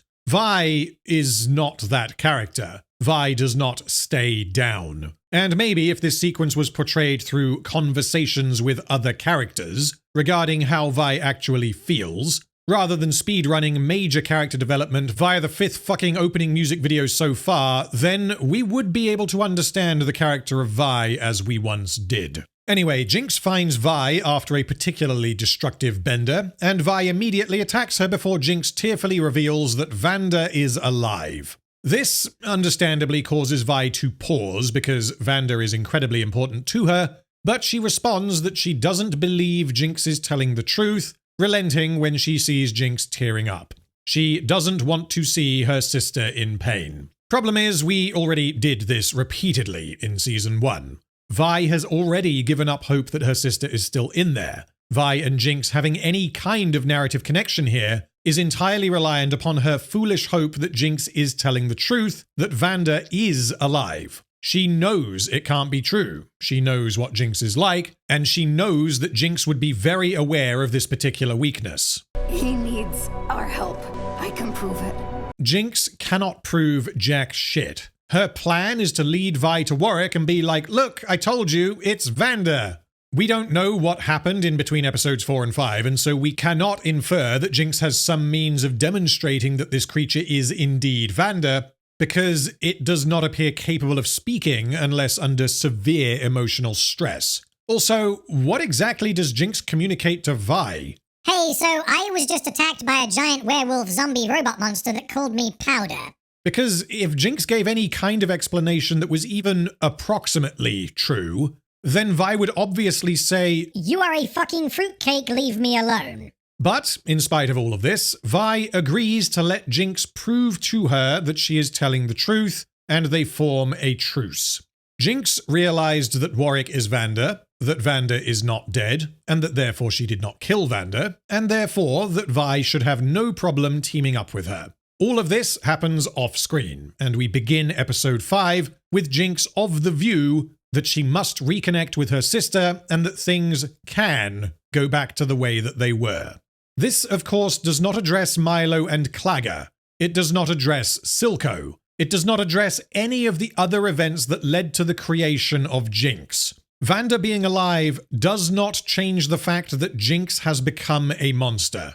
Also, we really need to ask, although I realize this is a pointless question to ask because Arcane Season 2 is not at all interested in answering such questions or justifying the actions of its characters. What does Jinx think about Vander? How might Silco have influenced her perspective? Silco did respect Vander, but was then disgusted by his refusal to continue fighting. Silco fundamentally disagreed with Vander's approach to maintaining peace in Zorn, but he was impressed when Vander finally picked up his weapons and fought for something after being backed into a corner by Silco. There was an opportunity here for a Silco-Jinx flashback where they discuss Vander, as Vander simply must have been discussed at some point after Silco took Jinx in, but again, the show is not interested in exploring these perspectives. Cut to the aftermath of Warwick's rampage through Stillwater. Ambessa is alive because she just kind of is. No explanation is given, nor should an explanation be expected, given the general quality of the writing in Season 2. Ambessa looks shaken for the first time, while Caitlyn descends and observes the crime scene. I like the idea of retreading one of her first scenes in Season 1, where Caitlyn recreated what happened in her mind. However, in execution, this is very silly, because seeing a sequence of bullet holes and deducing that, oh my god, someone probably fired a gun, is somewhat more intuitive than seeing vague damage to the floor and deducing that, well, yeah, this was a giant robot monster. Caitlyn then finds Singed inside the cell and concludes that Singed must have summoned Warwick using his blood.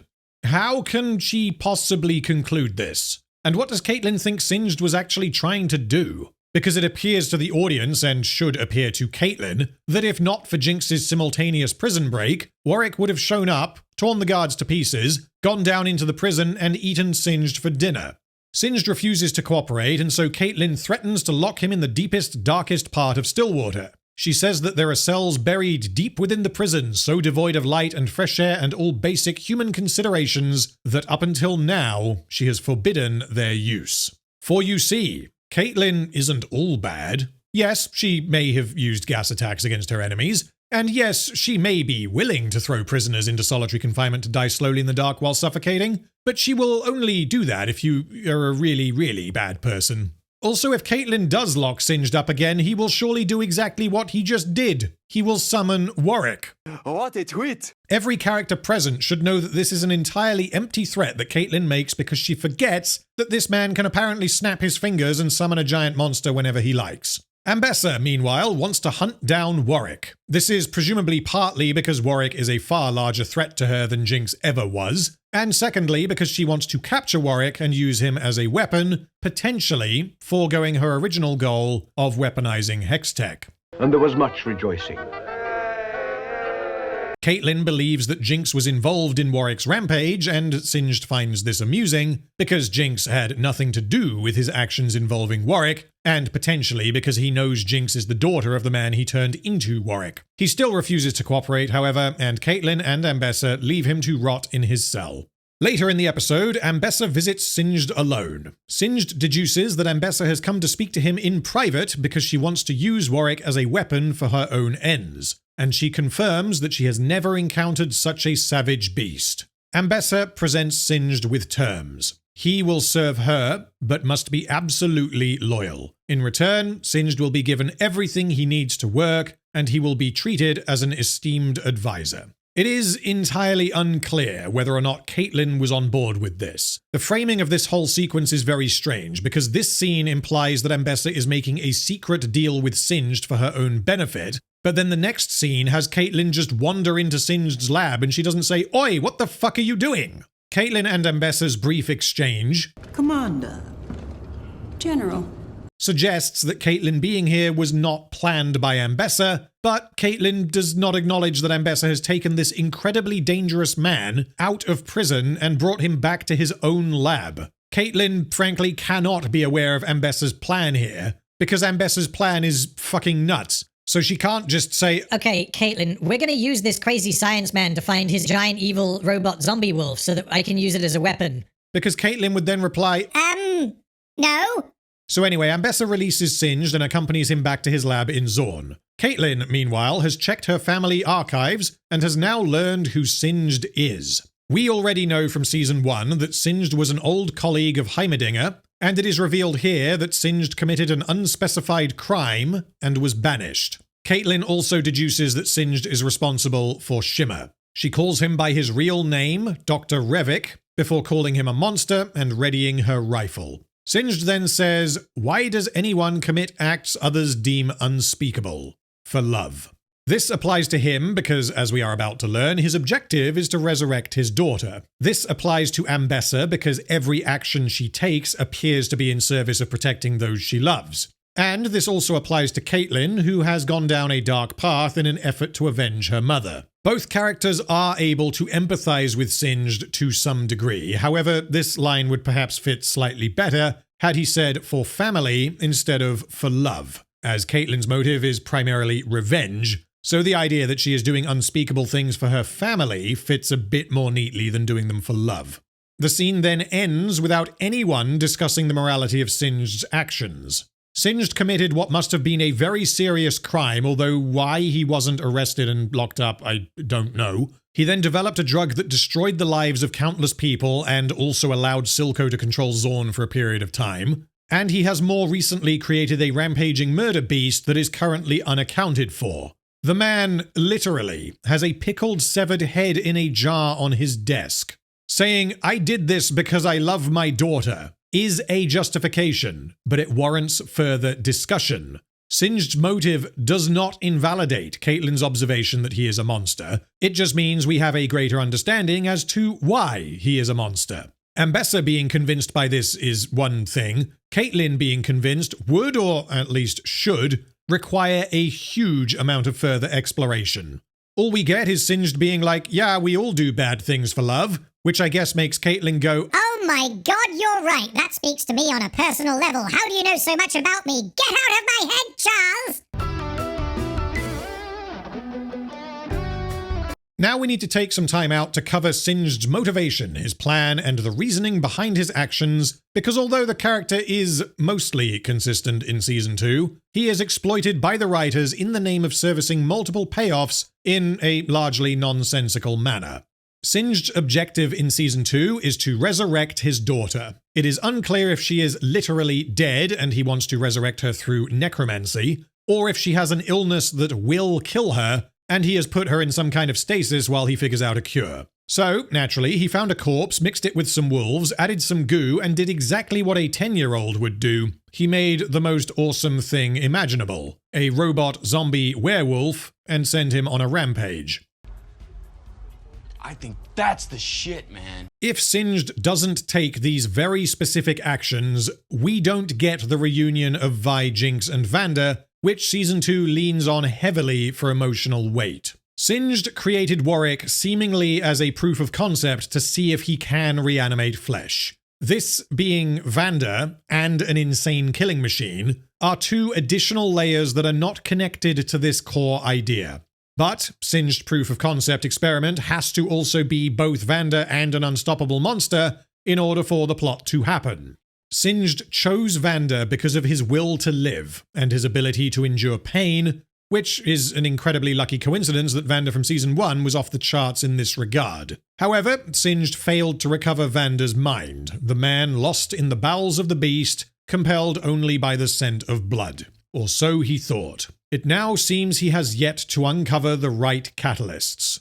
This is because he learned from witnessing Jinx fighting Warwick that Vander is still inside somewhere, as he recognized his daughter, which is another insane convenience because Singed cannot possibly have expected that Jinx would show up and fight Warwick. Vander/Warwick is a test subject, but if Singed's objective is to use Vander as a proof of concept so that he can refine the process and resurrect his daughter, then surely Vander's supposedly unique ability to endure pain would defeat the purpose?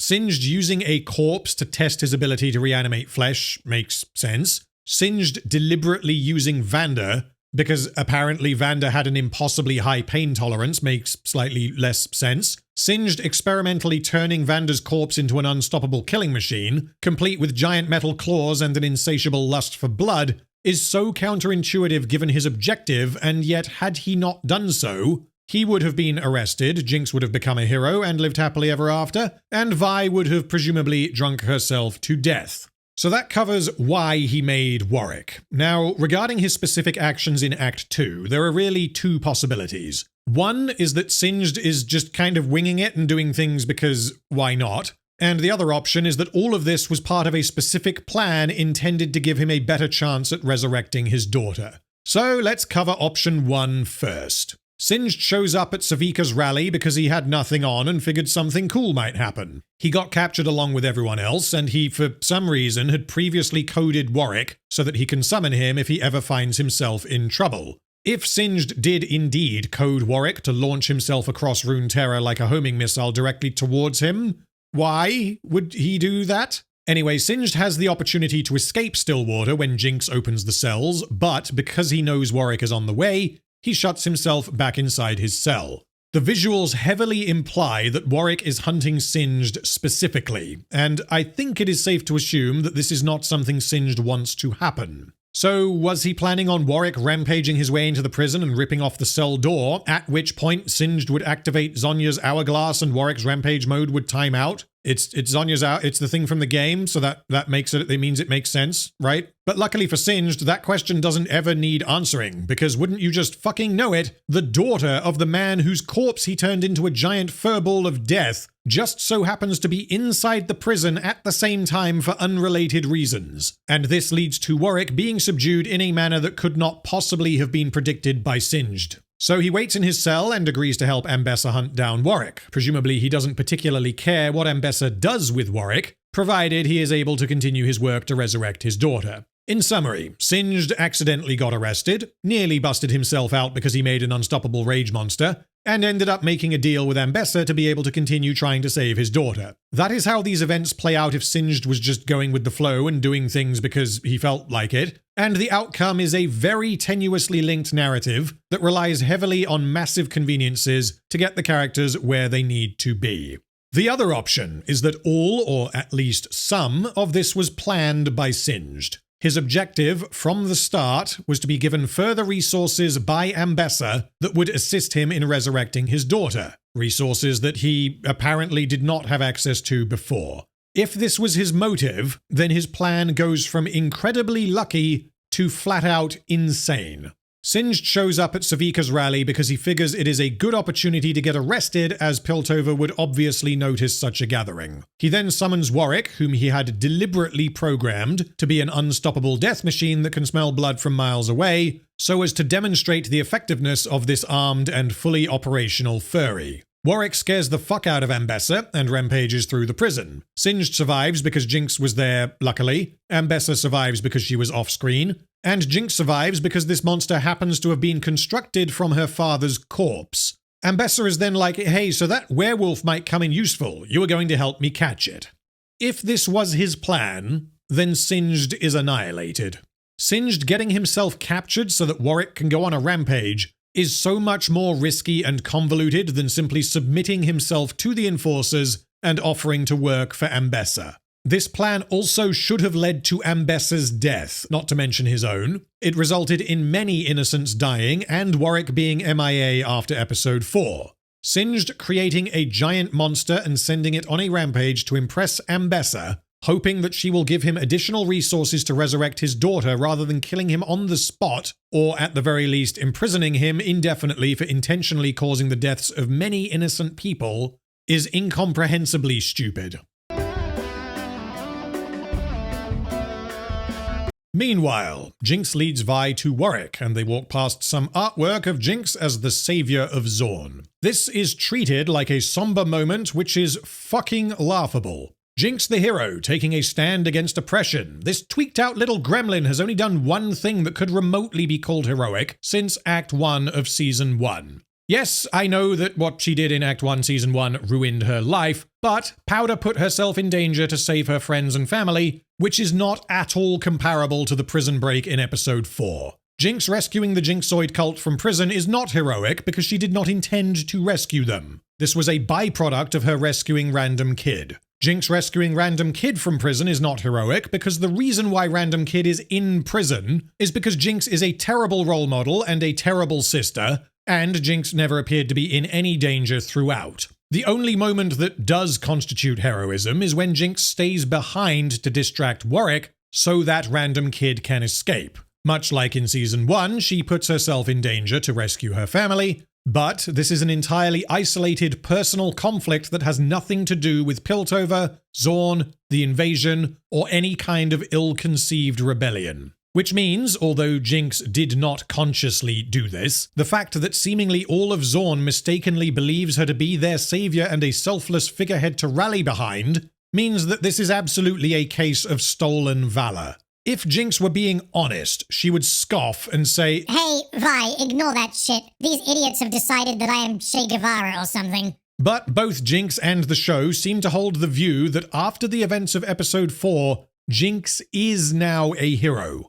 And this means she is the symbolic leader of the fight against Piltover. Vi should see this mural and be like, "What the fuck is this? You are a murderous maniac. How is it that you get worshipped? And how dare these blue-haired fuckwits put you on the same mural as Vander, a man who actually had values, convictions, and a genuine desire for peace?"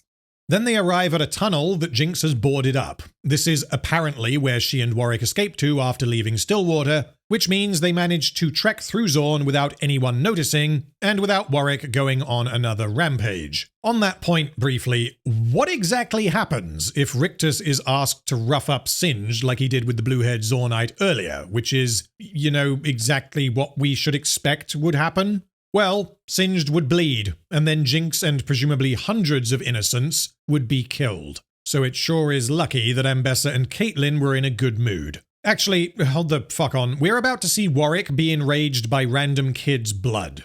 Which means it isn't as simple as Warwick being coded to respond to Singed's own blood. Unless, of course, when they were in the cable car together, Singed was like, "Oh my god, what's that over there?" And then he quickly jabbed Random Kid with a syringe and put some of his blood in her for some reason. Unless this is what happened, Warwick is triggered by the scent of blood, period. Which means throughout episodes 5 and 6, it is lucky as fuck that there was no blood anywhere within smelling distance of this unstoppable rage monster, except for when there was. This is a problem in multiple scenes, so I'm not going to repeat myself every time it pops up. Warwick goes into hyper-violence mode whenever he smells blood, and the plot requires that this only happen under very specific circumstances, which means we are to believe that there was no bloodshedding in the crime-ridden underworld of Zorn that is currently under at least partial military occupation, nor did anyone cough up any blood in the sickness-addled toxic environment that permeates much of Zorn, that would then cause Warwick to turn into a homing missile of furry death. Nor did any members of the fairest sex synchronize their menstrual cycles, which would have resulted in some more ripping and tearing. Another amusing detail is that these are the mines that were mentioned in Season 1. Have you forgotten where we came from? The mines they had us in? Air so thick it clogged your throat. The air is now clean when it was not clean before, which suggests that this tunnel is connected to the ventilation system, which, if true, means Warwick currently has access to the entirety of Piltover. Anyway, Vi asks, why the hell would Vander be all the way down here? As if she has accepted that Vander is indeed alive. Vander literally died in her arms. She knows he is dead, so what she should have said is, why have you brought me into a tunnel? Are you trying to kill me again? But had Vi actually said this, then it would have highlighted that she probably shouldn't be following Jinx, the mass-murdering psychopath, into a fucking tunnel. This should appear to Vi to be a very obvious trap. Vi then acknowledges that Jinx has fantasies and imagines things, and this is another reason why she should not believe Jinx. From Vi's perspective, it is entirely possible that Jinx truly believes that Vander is alive, and this may not be a trap, but Vi knows how mentally fucked up Jinx is, and yet she plays along. These two characters have so much to discuss, but this being Season 2 of Arcane, discussions are skipped in favor of emotional manipulation and hitting every payoff as quickly as possible. Vi and Jinx's entire relationship is built upon multiple misunderstandings, which I don't have time to go through them now, but I have detailed them in my prior videos covering Season 1, and so it is ridiculous that these two are finally spending longer than a couple of minutes together, and neither one of them addresses any of their past actions. Jinx doesn't like that Vi teamed up with the Enforcers, and Vi justifies it because Jinx is a crazy murderer. That is all we get. No mention of her causing the deaths of Vander, Milo, and Clagger. No mention of Caitlyn and the misunderstandings and insecurities that arose from Vi's relationship with her. No mention of Jinx nuking Piltover. All we get is two fucking lines that reference one event that happened earlier in Season 2. Jinx then says that she is a hero because, don't you know, she broke a load of people out of Stillwater while Vi was getting drunk. This requires that Jinx either forget about or disregard all of the evil murderous bullshit she has spent the last few years doing. Additionally, this is Jinx verbalizing what was suggested in Act 1, that she has a serious moral problem with Vi having betrayed the memory of their parents, which is flatly absurd given Jinx's own history.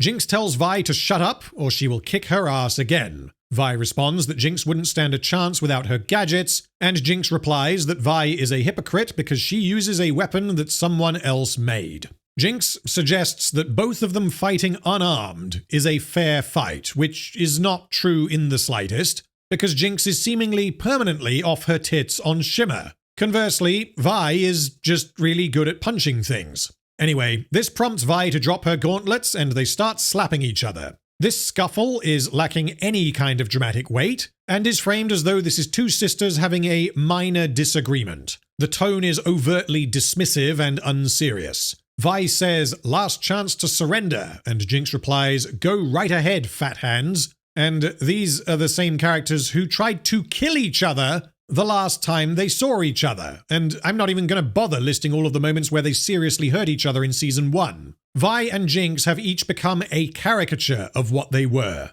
Random Kid tries to intervene to help Jinx, and Vi reflexively elbows her in the face, which causes her to bleed, which summons Warwick, who will arrive soon. Jinx then sends Random Kid further into the tunnel to find Warwick because she is, again, a terrible sister. She is irresponsible and only seems to care about Random Kid in the sense that she likes having Random Kid around because Random Kid improves Jinx's life. Jinx doesn't care about Random Kid's own well-being or safety, and she is demonstrably not interested in doing what's best for Random Kid.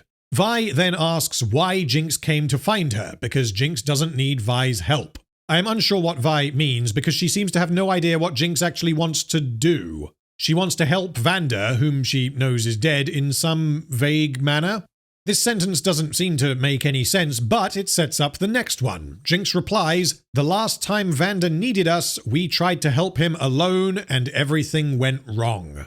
She has sought out Vi so that they can help Vander together this time and set things right. Jinx sees this as the opportunity to right past wrongs and to help Vander together. This is a nice thought, but it is, however, a rewriting of history, and because Vi does not say, no, actually the reason everything went wrong was because you didn't listen to me, and consequently you fucked up our original plan by exploding everyone. This suggests that the writers and the show believe that if only everyone had worked together, Vander would still be alive. Had they all worked together in Season 1 and had Vi brought Powder along with them to rescue Vander, it is quite likely that things would have gone even worse, because Powder could easily have detonated her monkey bomb much closer to everyone, underestimated the power of the explosion, and directly killed her entire family, including herself. The writers have evidently forgotten this line. I told you to stay away. Part of what made the climax of that episode so powerful was because Vi and Powder were right to do what they did. It was a smart move for Vi to leave her liability of a sister behind because Vander's life and theirs were on the line. And Powder's decision to disobey Vi and try and help anyway is entirely informed by her understanding of these stakes and her desire to prove her friends wrong. Season 2 has instead decided that actually Vi was wrong to leave Powder behind. The idea that everyone just needed to harness the incredible power of teamwork and then everything would have been okay was never a narrative component of Season 1. And I don't believe that Jinx would believe that teamwork would have saved Vander. Then we get some decidedly clunky setup. Besides, he's your father too. This is odd because Jinx spent significantly longer with Silco as her father than Vander, and no kind of close father-daughter bond is ever suggested to exist between Powder and Vander. And yet, a huge amount of the emotional impact of Season 2 is directly tied to Jinx dropping her whole terrorism thing and being highly motivated to rescue Vander from the bowels of the beast. They find an old hideout of Vander's, and it is possible that this is the reason why they are in these tunnels.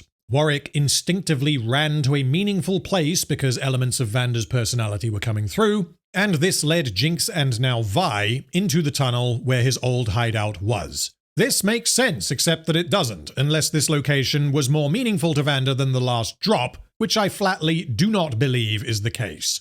Then they find a letter written by Vander, addressed to Silco. "Silco, I've looked everywhere, but it's clear you don't want to be found. I'm sorry. When she died, I lost my head," and the "she" is referring to Vi and Powder's mother. "I told myself that what I did to you was for the greater good, that you deserved it. But the dirt was on both our hands. You know where to find me." This means that after Vander turned on Silco and attempted to kill him, Silco ran away and hid and began forming his plan leading into Season 1. Vander regretted his actions and attempted to find Silco over a period of time, but was unsuccessful, and so he wrote a letter and left it here in their old hideout, hoping that Silco would return and read it at some point in the future. Jinx then says that if Silco had seen this letter, everything may have been different. This is not just Jinx's opinion. This appears to be an opinion shared by the writers, as jumping forwards very briefly to episode 7, an alternate universe version of Silco is both alive and friends with Vander, and his explanation is, "Greatest thing we can do in life is find the power to forgive."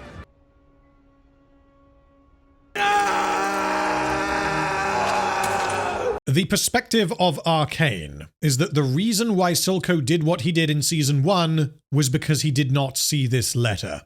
Everything might have been different.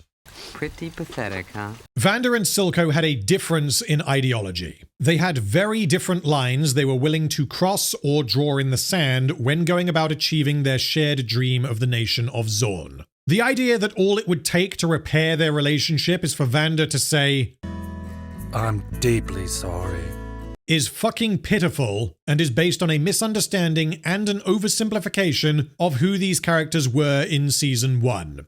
Silco's dialogue to Vander in Season 1, Episode 3 explicitly tells us that he hated Vander for what he had done, and Silco did not care that Vander had never forgiven himself. You still don't understand. Can you imagine what it's like when your blood mixes with the filth and the river toxins eat through your nerves? I hated you for what you had done, but as time passed, so did my hate, and I was left with an understanding. The only way to defeat a superior enemy is to stop at nothing, to become what they fear. Silco's experience fundamentally changed him as a person. Had Silco ever seen this letter, he would have despised Vander even more. How could Vander's values flip up and down so freely, almost as if he has no real conviction? Additionally, in Season 1, Vander says, "There's worse things than enforcers out there. We both know that." And this was a clear reference to Silco. If Vander regretted his actions and had written a letter saying, "Sorry bro, my bad," then why was he of the belief that Silco was a worse creature than the enforcers? There is no answer. This is a plot development that does not mesh with the character of Vander from Season 1. This also clearly parallels Vi and Jinx, as the show thinks all they need to do is put their differences aside and forgive each other and all will be well. I could not possibly have predicted after the finale of Season 1 that Season 2 would be this immature. Then Warwick arrives. Jinx says, "Look, Vi, here comes Vander." Vi should be like, "Oh, okay, so Jinx, you weren't hallucinating, I'll give you that. But also, you are irredeemably insane." This also means that Jinx did not at any point tell Vi that Vander is now a wolf monster, and the reason Jinx did not tell Vi is because if she had, Vi would have turned around and walked away. Jinx is like, "No, Vander, stop it." Vi punches Warwick to protect Jinx and Random Kid. Vi is slammed into the wall by Warwick, but she's fine because shut up and don't think about it. This character is now immortal because she's a champion from League of Legends. Vi says, "He's gonna kill you." She specifically uses the pronoun he, having seemingly accepted that this giant monster is Vander, when a more normal response might be, "Fucking run, this thing is out of control." Jinx says, "Vi, it's him, you have to believe me," at which point Vi drops her gauntlets as this rampaging monster charges towards her. And even if Vi is retarded enough to believe a word Jinx says, this does not change the fact that Vander is about to turn her into a pink stain on the floor. Or, in other words, what the fuck? Why would you ever drop your weapon? But everything is okay, because she knew that this monster would take a chill pill when she said Vander, and what happens in real time is that Warwick snaps out of it whilst mid-air and about to kill all three of them, and his killing blow turns into a hug. But before we see that hug, we get a flashback to distract us from how absurd this all is. After the flashback, which I will cover in just one moment, Vi gives Warwick a big old hug before turning to Jinx and saying, "What are you waiting for? He's your dad too." Jinx cries, they all hug, and Random Kid even joins in too. What the fuck? The writers have rushed the fuck out of this, for you see, all they needed to do is forgive each other. And just like that, the central emotional core of Arcane has been resolved. And the reason we are expected to accept this is because the writers inserted a manipulative flashback involving Vander because they didn't adequately build up the relationship between Vi and Jinx. Season 2 completely undermines the ending of Season 1 by just running with the idea that everything's cool, we can just be friends as long as we forgive each other. This family reunion should be effective, but it isn't. This emotional beat happens because Singed made a robot zombie werewolf out of Vander's corpse for reasons that are not particularly well explained. He then lured this monster to Stillwater for unclear reasons beyond that he hoped it would allow him to escape. Jinx just so happened to be busting out Random Kid at the same time. And Warwick then recognizes Jinx, and this leads to the family reunion because Vi both listens to her insane sister who is very prone to hallucinations, and she drops her weapons when faced with a giant rage-fueled murder beast. This is incredibly important narratively because this sequence is what allows for Vi and Jinx to be at least somewhat reunited and reconnected, and to go some distance towards repairing their relationship that was obliterated by the end of Season 1. Had this sequence been the focus of Season 2, and had this been adequately built up and explored, then yeah, it could have worked. Because I do think that if the writers wanted to fix the relationship between Vi and Jinx, then this would have been possible. But as depicted, it happens in about 10 fucking minutes because Vi is an idiot and because of all of the logistical strangeness regarding Singed and Warwick. Now, regarding that little flashback, we return to the last drop and we get a scene set prior to Season 1 featuring Vander, Silco, and Felicia, Vi and Powder's mother. Vander pours drinks to celebrate having purchased the pub and created a thriving community, but he then swaps out Felicia's alcoholic drink after she reveals that she is pregnant. Felicia doesn't feel she is ready to be a mother, and she is worried that she will be unable to protect her children from all of the shit that goes on in the Undercity. And then she damages both Vander and Silco by telling them that they are both on the hook to help her look after the kids. You two are going to figure this Zorn thing out. I don't care if you have to carve it out of the bedrock, you're not allowed to fail anymore. This, plus a music video sequence in episode 6, tells us that Vander and Silco were very good friends with Felicia and her husband, and that Vander was directly involved in their childhood. How does this affect Vander? Without this scene, Season 1 reads as though Vi and Powder's parents were just unfortunate nobodies who followed Vander in a revolt against the Enforcers and died in the process. Vi and Powder were present because they were presumably looking for their parents after most of the fighting had stopped. Upon seeing this child's grief at losing her parents who would not be dead if not for Vander's own actions, Vander lays down his weapons and commits to raising and protecting these children himself. He was unwilling to further pursue his dreams of revolution because of the very real human cost. He felt an implicit responsibility to these kids.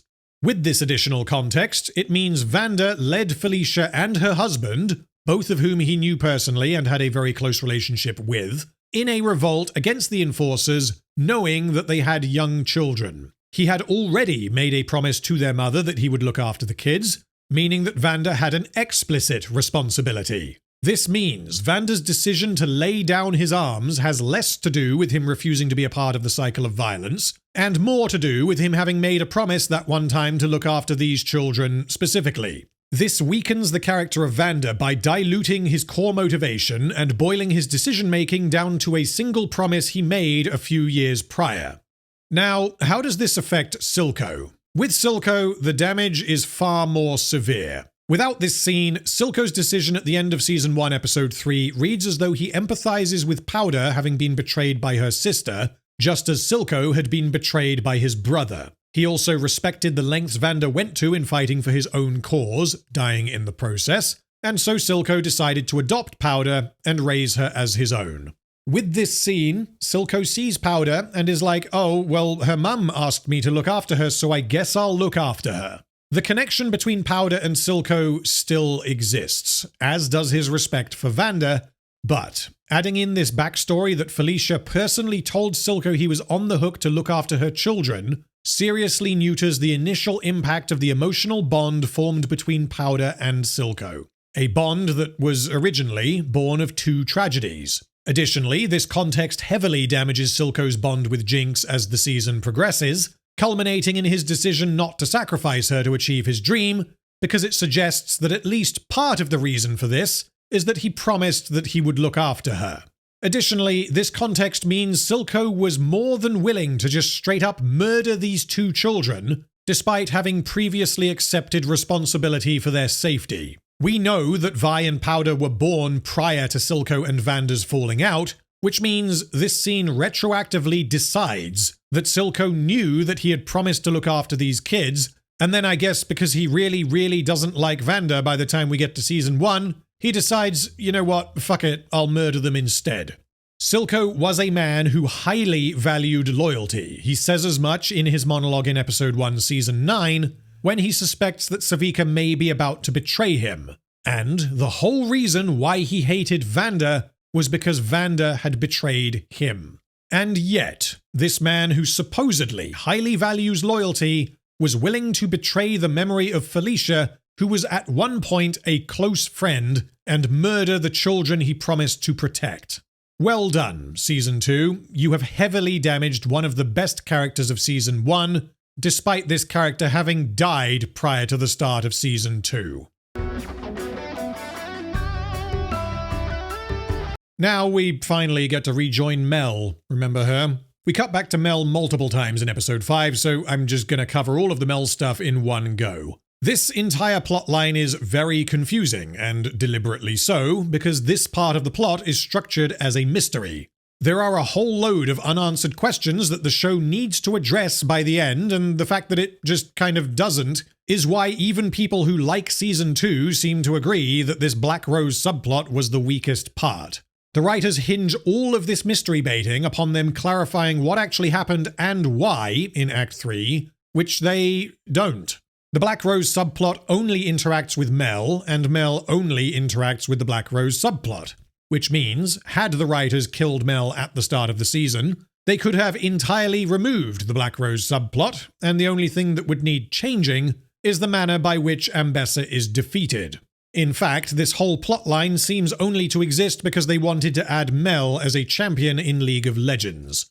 So, Mel wakes up in a spooky magic prison. We learn later that she has seemingly been teleported a distance across Runeterra. She is not in an alternate dimension, this is not a mind prison, and this has nothing to do with wild runes or any of that other bullshit. Mel was simply teleported out of Piltover and into this prison. Mel spends, presumably given the time jump, months in this hole, which means she is presumably given food and water, although we get zero indication that she ever interacts with anyone other than another prisoner who I will get to in a moment. There is meant to be no way in or out of this prison, other than through magical means, and so it cannot be the case that someone opened a door and brought her food every day. If Season 2 had spent more time on this, it could have been a good idea to have Mel wake up a few times and have there inexplicably be food and water waiting for her, which could then factor into her being able to work out the nature of her prison and who has imprisoned her. But instead, Mel eating and drinking is simply not a factor in this story, and so we either have to assume that mages do not need to eat or drink, or that someone magicked food into the prison for months on end, off-screen.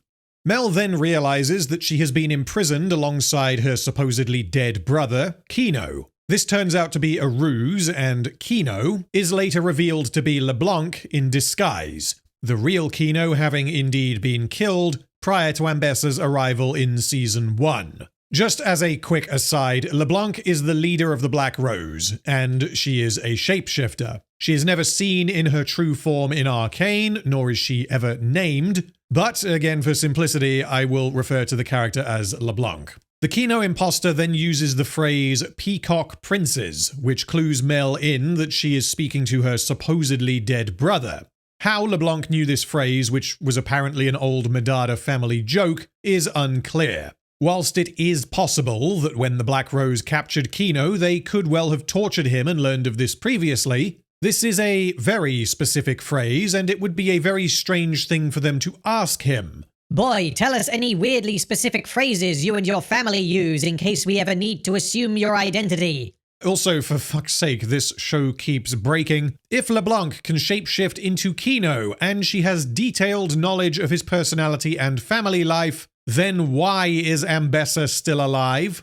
This is the fucking Sauron problem all over again. If you write a character with these incredible magical abilities, and then you have them horrendously misuse these abilities, you will break your character. We are to believe that the Black Rose abducted Kino, and Ambessa then learned about his death and exiled Mel, which means LeBlanc and the Black Rose allowed Ambessa to learn of Kino's death, but did not consider shapeshifting into him so as to assassinate her.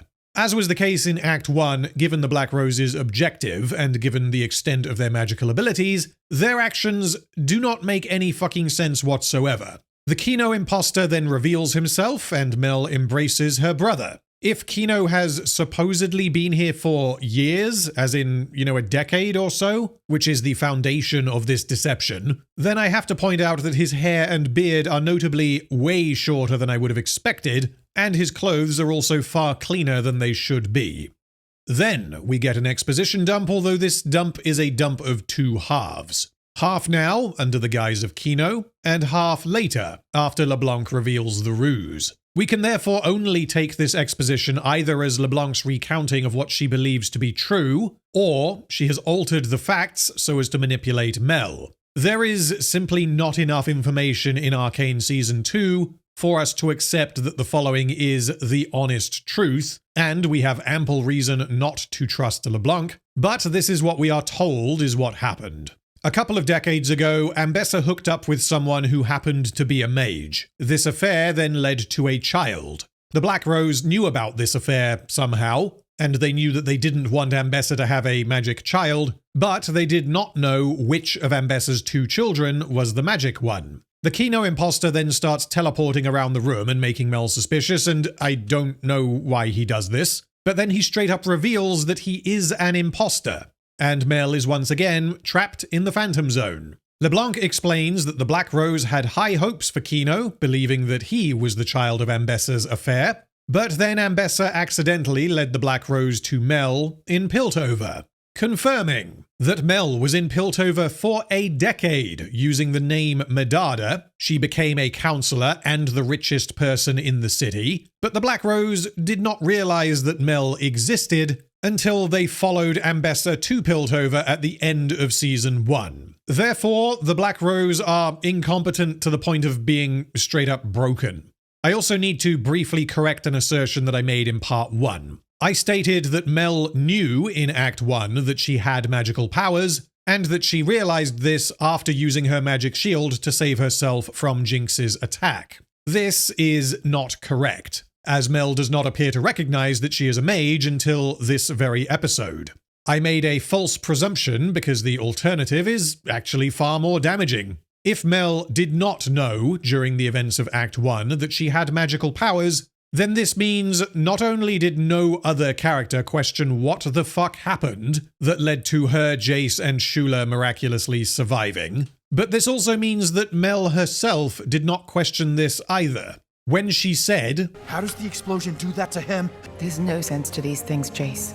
This was not, as I had assumed, her covering up her magical abilities. This is what Mel actually thought. She miraculously survived an explosion and was like, yeah, shit happens, I guess. Anyway, Mel then activates her shield and goes pop, and this was apparently brought on by intense emotions, and Mel did not consciously choose to do this. This is similar to what was happening at the very start of the season. The magical energies in Mel activated to save her life, without her understanding what she was doing. As for why she only now turns into a Dragon Ball Z, I have no idea. That's all we get from Mel until episode 8 of 9, but I am going to cover that part of the story now because I refuse to blue ball my audience in the way that Arcane Season 2 does. LeBlanc explains to Mel that Mel is an empath. She is able to sense others' inner selves and bend their magic. Not content with the damage already done to Silco and Vanda, the writers have decided to damage Mel's story from Season 1 as well. In Season 1, Mel saw Jayce's potential, took a risk, and allowed him to break the law because she believed he may be onto something. She gradually manipulated him using somewhat questionable tactics, but her manipulation was in service of allowing Jayce to bring his dream to as many people as possible. Mel was shown to be a highly skilled manipulator on multiple occasions in Season 1, and the suggestion from Season 1 is that she learned this from her mother, and that she honed these skills in order to become one of the most powerful people in Piltover. Season 2 has just thrown in that Mel has magical powers that mean she is able to sense others' inner selves. She was so effective at manipulating Jayce, not because she is really smart and calculating, but because she has a magic power that says that she is good at manipulating people. This, to me, might be considered kind of a step backward. LeBlanc appears to Mel using the image of the girl her mother executed in Season 1. I don't know how LeBlanc knows about this girl. At this point, I'm willing to just say that LeBlanc knows everything. And my guess is that she wants to remind Mel of the fact that her mother murders innocent people sometimes. But this is a purely visual suggestion, and it is never acknowledged by either character. LeBlanc tells Mel that truth is the greatest illusion, right before delivering some very consequential backstory information regarding Mel and Ambessa. And so I don't know how much of this we are meant to believe as the truth. She basically says, hello, I am untrustworthy. Anyway, here's a bunch of bad shit your mum did. Please help me kill her. No! Mel has zero reason to believe a single word LeBlanc says, but because of how disconnected this plot is from the rest of Arcane, I have no choice but to take LeBlanc at her word and assume that her exposition is the objective truth. LeBlanc's goal was to determine if Mel is indeed the child of Ambessa that she was looking for. She confirms this by trapping her in the quantum realm, causing Mel to reflexively activate her shield and do a Dragon Ball Z. This test on the walls with the buttons that I hadn't mentioned this because it is so inconsequential, is dropped entirely. There was seemingly no reason for it to exist. This was not a test the Black Rose were giving Mel. This was apparently just a thing that was in the Oculorum for some unknown reason, and it is used to waste time in episode 5 of season 2. LeBlanc was trying to activate Mel's powers, and so why LeBlanc was wasting time in the Oculorum doing exposition instead of keeping Mel trapped in the mirror dimension, squeezing her with the chains, I have no idea. Anyway, LeBlanc explains that Ambessa has lied to Mel about many things. LeBlanc gave Ambessa the chance to save Kino, but Ambessa chose pride, and so the Black Rose killed Kino. She continues that a calamity is approaching, rivaling the ancient rune wars, and that she believes Ambessa will bring about this calamity. The Black Rose has attempted to stop Ambessa, but because the Black Rose appears to consist of a bunch of idiots who don't understand their own magical powers, they have so far failed. LeBlanc suggests that Ambessa does not put her family first, as she claims. Apparently, Ambessa deliberately banged a mage so as to create Mel, and she then hid Mel in order to keep her as a weapon for use in the future. Assuming this is true, it is unclear if Ambessa was already in a conflict with the Black Rose, and that Mel was created specifically to deal with them, or if Mel was just a weapon to be used for an unspecified purpose.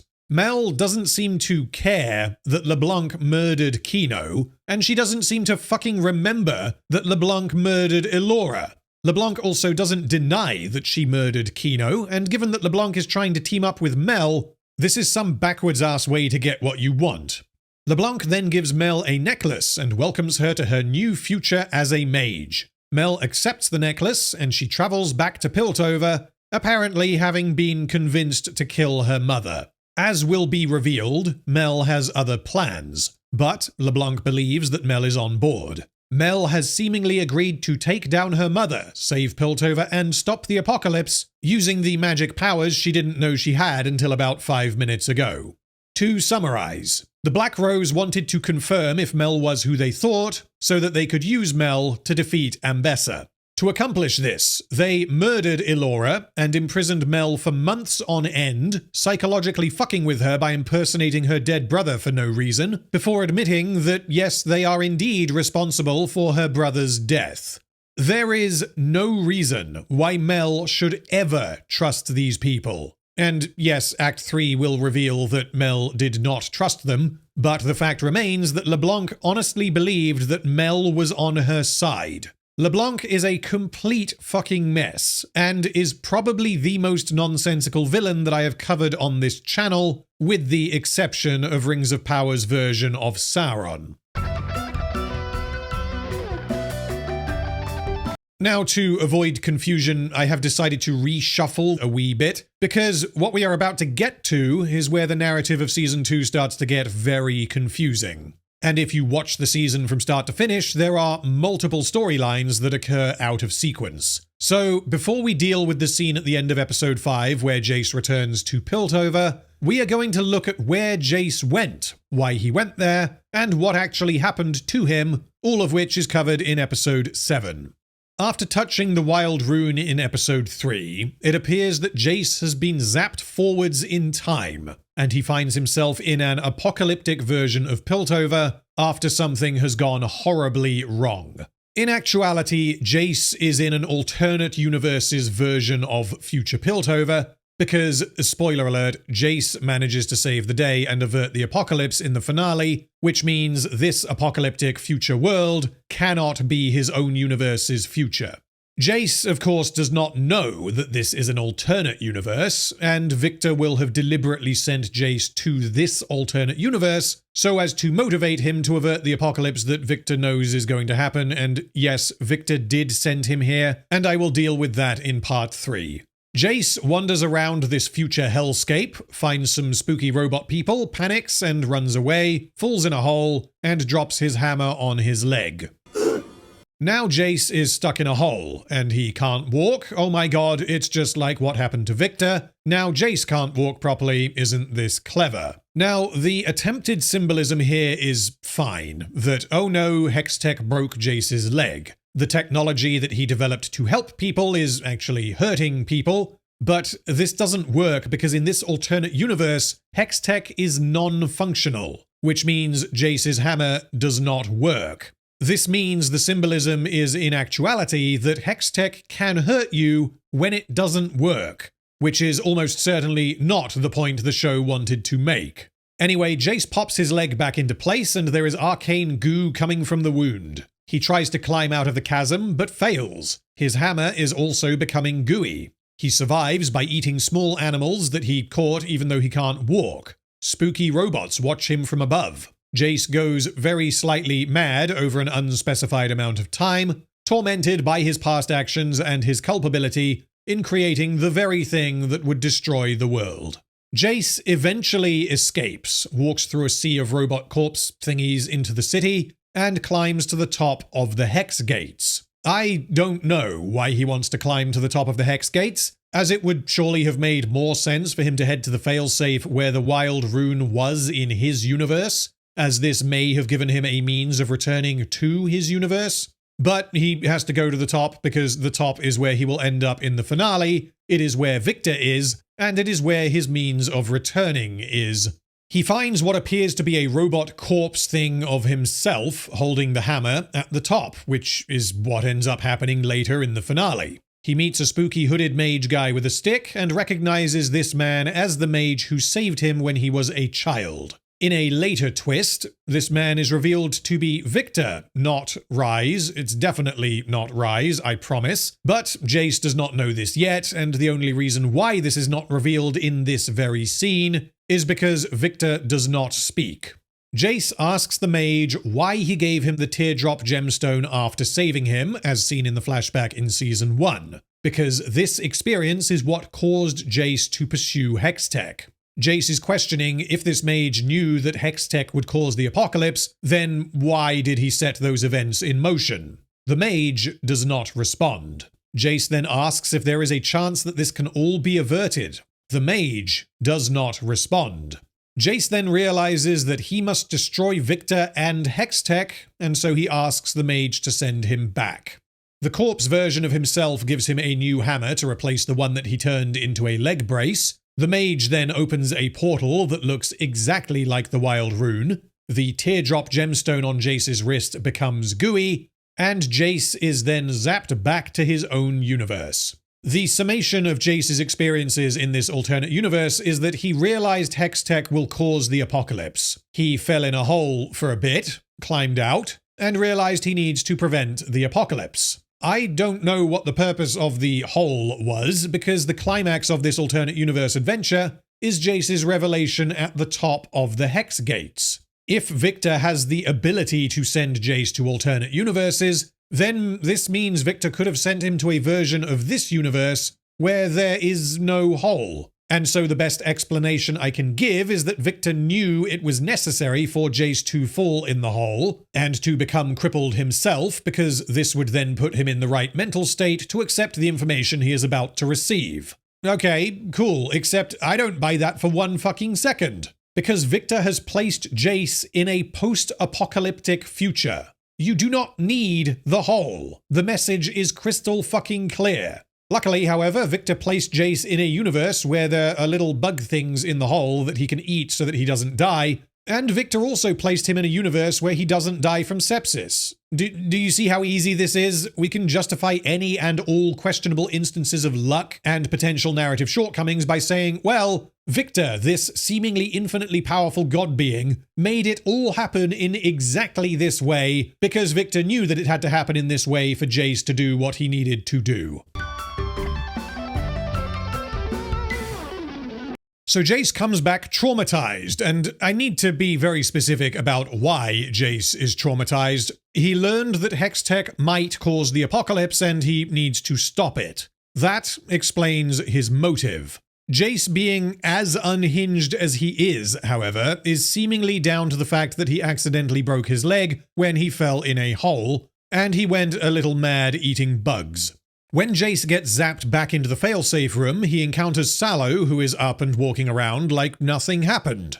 To bring you up to speed, the writers implied the last time we saw Salo that he might go and visit this mysterious healer in Zorn. Salo has now gone to see Viktor, has been healed by Viktor, and his outlook on life has totally changed as a result. He has now been tasked by Viktor with going into the failsafe and extracting some goo to bring back to the commune. Why is a question that I can't answer. And Salo appears to be doing this entirely willingly because he considers Viktor healing him to be a miracle. Also, I can't tell you how Salo got inside this room because he does not have Jayce's hammer, and so he cannot unlock the door. Unless, I guess, Jayce didn't lock the door behind him back in episode 3? Anyway, one notable detail is that when Jayce speaks, we can see his breath, indicating that the room is cold. However, when Salo speaks, we do not see any breath. This is a subtle way to show that Salo has likely been turned into some kind of unnatural puppet creature,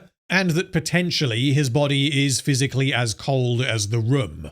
Salo asks Jayce if he wants to speak with Viktor, and Viktor possesses Salo remotely and communicates with Jayce. Since episode 2, Viktor has become a hive mind, but he doesn't seem to have any kind of nefarious intentions at this point. As far as Viktor is concerned, he is performing miracles so as to heal the world. And although what he is doing with Salo here is certainly creepy, he did not force his way in, as Salo made the offer to Jayce. And it is made clear that Salo is still conscious whilst Viktor is in control.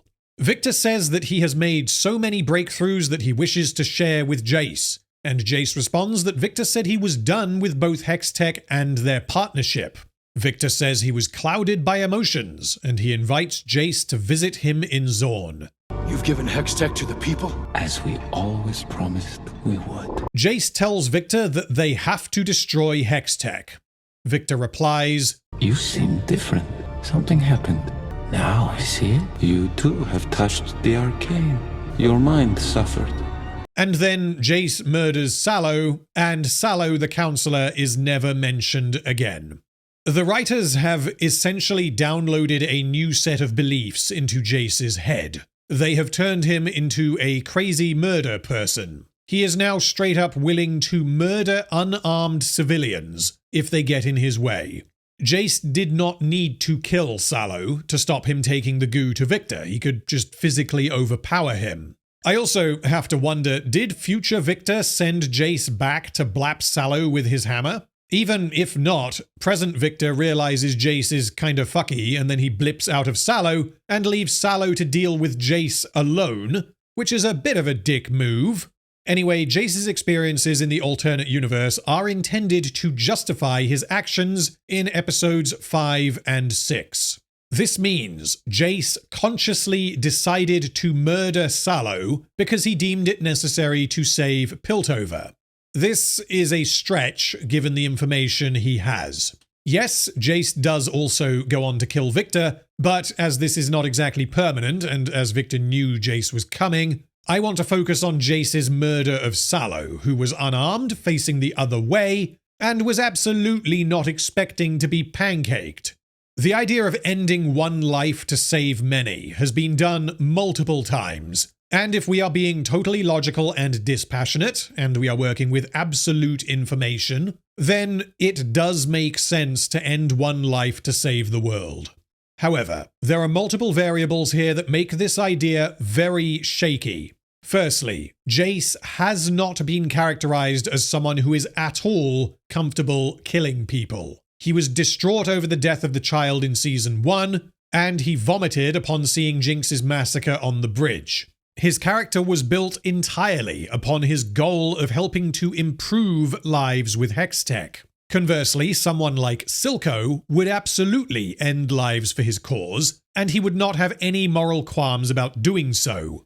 And secondly, what information does Jayce actually have? He presumably believes that he was transported into the future, a concept so far outside of Jayce's ability to comprehend that he really has very little to work with. He cannot confirm that this was not a dream, that his mind was not being fucked with, or that killing Salo would change anything. What has happened here is that the writers have taken a character who has until this point been almost entirely selfless and incorruptible, a character who has a very clear sense of right and wrong. They have given him information that supposedly shows the end of Piltover, if not Runeterra as a whole. And acting upon this information, they have turned Jayce into a murderer for what he deems to be the greater good.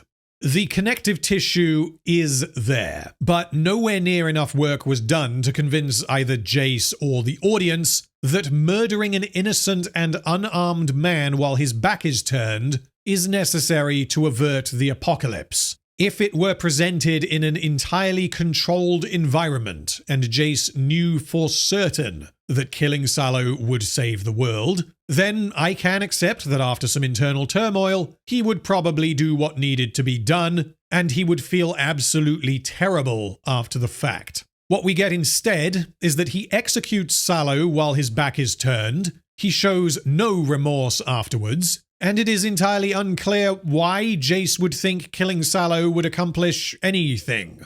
One defense I have seen of this is that Jayce killed Salo because he didn't believe Salo existed anymore, and that he was simply a drone for Viktor. I don't buy this at all, because Salo was absolutely still in there, and if there was any doubt in Jayce's mind, he is not a character who would take that risk. Another defense I have seen is that Jayce killed Salo because Salo was going to die anyway when he killed Viktor. And no, because Jayce can't have known that killing Viktor would have the effect that it did.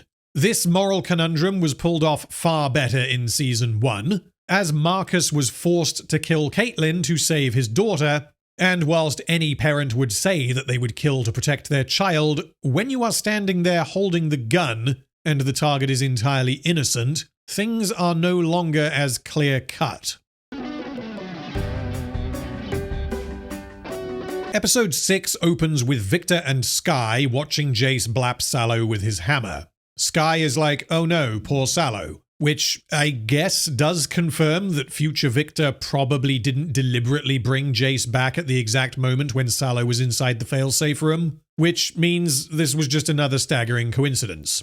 Viktor then says, "That isn't Jayce." As a reminder, when we hear this line, we do not yet have the context from episode 7 that I have already covered, which means we just saw Jayce murder Salo, and then Viktor, an infinitely powerful god being, immediately says that isn't Jayce. This was clearly inserted so as to misdirect the audience to put their mind at ease, by suggesting that Jayce may have been possessed by a nefarious entity, or that the version of Jayce that just murdered an innocent man is an evil alternate universe version of Jayce or some shit. This is a shameless and manipulative misdirect because, in actuality, Jayce is fully cognizant of what he is doing. He has been convinced by witnessing the post-apocalyptic alternate universe that he needs to destroy Hextech, and he will apparently murder anyone who gets in his way. Also, I know that Viktor has now become a transcendent god being off-screen, and back when I was covering Season 1, if you told me that was going to happen in Season 2, I would not have believed you. But Viktor just watched his friend and partner murder an innocent man. And his reaction was, wow, he must have really wanted to do that, huh? There is another will at work within him. Then Skye and Viktor discuss the portal that sent Jayce back, indicating that Viktor knew about this thing and at least partially understands what happened to Jayce. I know that Viktor is now Space Jesus, but I don't know how he could have any comprehension of what happened to Jayce unless, in the last few episodes while off-screen, Viktor has become infinitely intelligent and has a comprehensive understanding of the nature of the Arcane, wild runes, multiverses, and time travel, which is precisely what we are expected to accept, so fuck you, it makes sense. Viktor then describes the wild rune under the Hex Gates as a singularity that is simultaneously self-replicating and self-annihilating. They have never seen anything as complex as this. This either tells us that Viktor has never encountered a wild rune before, despite having become one with the Arcane, or it tells us that this is no ordinary wild rune. This particular wild rune is very special for some reason. This is the beginning of the plot totally falling inwards upon itself as a result of all the mind-bending, multiversal, time-traveling fuckery, and it only gets worse from here. Hello, Caitlyn. Welcome to your lesson on strength. This here is the Noxian Strength Triangle. Ambessa, that's a square. I'm getting to that. So the Noxian Triangle consists of 3 principles. The first is vision, which sits at the top of the triangle. This is defined as being able to chart a course and having the wisdom to navigate it. So should we put wisdom underneath vision if you need wisdom to have vision? Okay, fine. We can add wisdom underneath. Might is the second principle and is defined as bending the environment to your will. When we were fighting, I noticed your speed improving, but eventually speed will not be enough and you will need force. Wait, so to make sure I understand this, can I add a little triangle here where might is at the top and it's built upon speed and force? Fine, Caitlyn, you can have your own triangle. The final principle is guile. Phantoms, tricksters, and mages who are absent honor and accountability. Sounds like you don't like guile. I do not. But you recognize that to be strong means that you need to have guile? Correct. So do you have guile? Also, if guile lacks accountability and honor, does that mean vision and might do have accountability and honor? Stop ruining my triangle! Anyway, I have discovered a 4th principle, one which heightens all others. Sacrifice, the temper born of suffering. Wait, so sacrifice makes vision, wisdom, might, speed, force, and guile stronger? Yes. Okay, cool, so let's add little green lines to make that clear. Caitlyn, please focus. Sacrifice is something we both understand as others cannot. Wait. I know I lost my mom and you lost your kids, but sacrifice is a pretty common thing. I mean, we've got Vi, Jinx, Jayce, Viktor, Mel, Echo, Silco, Vander, Marcus, Marcus's daughter, Singed. Get off my boat. Hello, Ambessa. I have tracked Warwick. He's in Zorn. Well, he's not on the fucking moon, is he? The point of all of this seems to be to set up the state of Noxus's leadership, but if this was the goal, then I don't know why they didn't specifically discuss and reference the 3 Noxian leaders who embody the 3 sides of the hexagonal Noxian triangle. Showing Swain, Darius, and LeBlanc would have been the opportunity for some cheap fan service so as to please the people who would be entertained purely because they saw the thing that they know. It would have been the opportunity to develop Caitlyn rather than merely suggesting that she has developed, as it would show that Caitlyn is taking an interest in Noxus's leadership structure, and it would have allowed Arcane Season 2 to bait the future Noxus show that will inevitably be coming. Since episode 2, Viktor has set up his commune and begun healing people, which means he has been doing this for anywhere between 6 months to about a year. He is doing this in Zorn, where we are repeatedly shown that most people are suffering. And whilst this commune has grown, it definitely does not seem to be anywhere near the size one would expect after existing for months. As far as I can tell, basically everyone in Zorn should know about this place and should be queuing up to get healed by Viktor. Despite this commune gaining a reputation, somehow Ambessa did not know or didn't care about this place prior to episode 6. Additionally, neither Ambessa nor Caitlyn checked this commune whilst invading Zorn looking for Jinx, which I guess means they didn't do a very thorough job of searching Zorn. Anyway, now we get to see what Vi and Jinx are doing with Warwick. Jinx was apparently aware of Viktor's commune and has decided to see if Viktor can heal him. In order to conceal this giant rage monster from everyone, they have put a blanket on his head and presumably told everyone in Zorn to make sure they don't bleed. Jinx is now walking around Zorn, taking 0 effort to conceal herself. Both she and the show seem to be of the view that Jinx is the hero, and that all of Zorn is on her side, and so why would she need to conceal her identity? The prospect of even one single person betraying her and telling the enforcers where she is simply never even considered. They arrive at the gate and discover that Huck has become Viktor's gate person. You filthy traitor.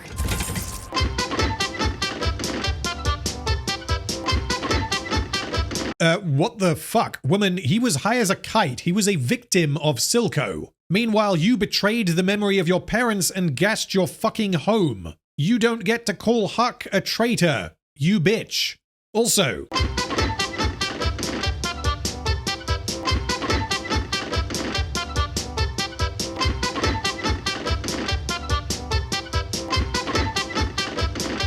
Jinx murdered a whole bunch of people for Silco, whereas Huck took drugs. And I don't see Vi calling out Jinx for being the unhinged psychopath that she is. Well, at least they never had to see the psycho their daughter turned into. The show has decided to gaslight its audience and massively downplay all of the horrendous shit Jinx inflicted upon innocent people, because don't you know, she's the hero now. Jinx is the character from the game, and she's going to get her redemption arc. So Vi doesn't appear to care how or why Huck was able to turn his life around. She's just like, fuck you, you betrayed me. Huck then agrees that he was a traitor, but says Viktor has given him the chance to make amends. He asks them to surrender their weapons, which prompts Jinx to point her pistol in Huck's face. Random Kid is like, yeah, fuck you. Do you want to get shot? We are violent maniacs. Don't get in our way. And whilst I don't think this was at all necessary, I also find it unbelievable that either Jinx or Vi would even consider parting with their weapons. Jinx because she's a fucking nutcase, and Vi because she has already been shown to be unwilling to part with her weapons. Take those off. Make me. Not to mention the fact that they are accompanied by the most dangerous creature that has appeared in Arcane. If he flips out, Warwick will tear through the commune, and Jinx and Vi will be unable to stop him. For the safety of everyone present, Vi and Jinx need to keep their weapons. If Huck were to go and get his manager and Viktor were to blip into Huck's brain, Viktor would be like, oh, okay, well, you have a giant monster, let me come out and have a look, so as to not put everyone in danger. And then, after agreeing to heal Warwick, he would presumably allow Vi and Jinx inside with their weapons in case anything goes wrong. Or, alternatively, because the writers desperately need Vi and Jinx to leave their weapons, Viktor could agree to help on the condition that they leave their weapons. At which point, it would be far more acceptable for Vi and Jinx to comply. Instead, they part with their weapons because them's the rules. Now, where exactly do the weapons go, and how does the commune ensure that weapons are not brought inside? Because if Vi or Jinx refused, no one would be able to stop them, other than, I guess, Viktor. If Huck takes their weapons and puts them in a shed, does this shed have a guard? Because it would be odd for them to have an armed guard in a place where weapons are not allowed. But either way, unless they have multiple armed guards guarding the confiscated weapons, it would be very easy for someone to just break in and take whatever is inside.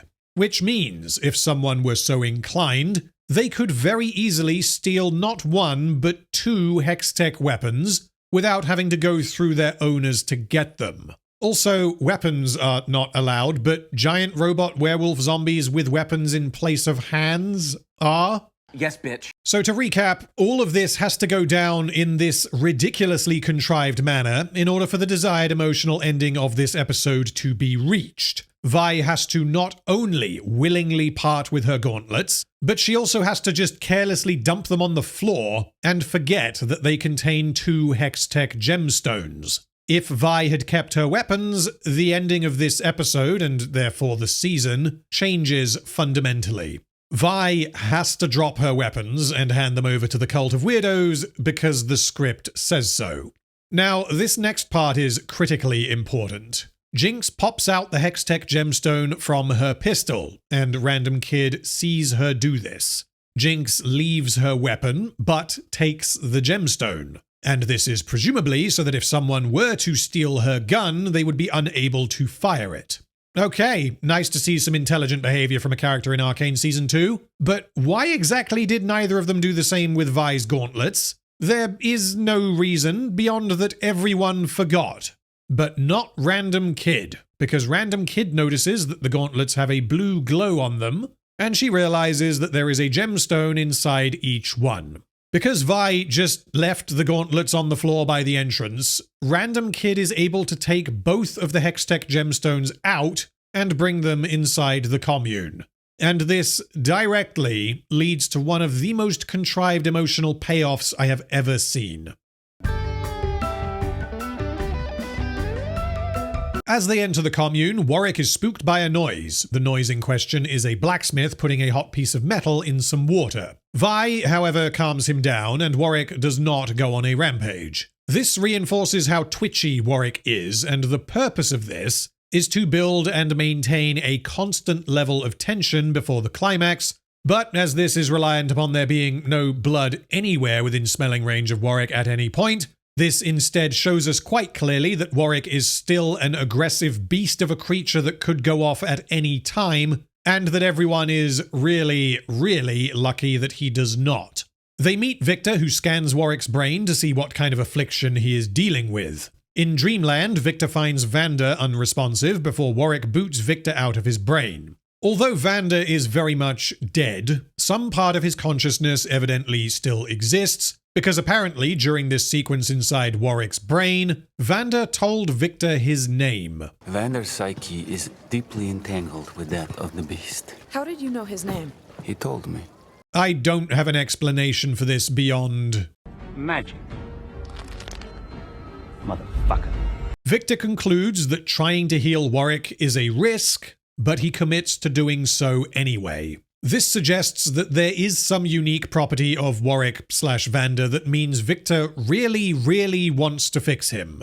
Why? The only answer I can give is that the Hex Corps wants him to do it because the Hex Corps has read the script. Warwick is a very obvious risk to everything Viktor is doing in the commune, which Viktor seems to acknowledge. But he is willing to take this risk because fixing this creature has just climbed to the top of his priority list. Maybe Viktor sees the complexity and apparent impossibility of this task as a problem worth solving, as if rescuing Vanda from the bowels of the beast is more worthy of his time than regular people are because of the degree of suffering involved. Maybe, but I just made that up. And whilst it does slot in as an alternative explanation for Viktor being this adamant that he must help Vanda, we don't get any dialogue addressing Viktor's priorities in this regard. As in, if he spends months trying to heal this one guy who is really, really suffering, how many other people are going to continue to suffer to a lesser degree?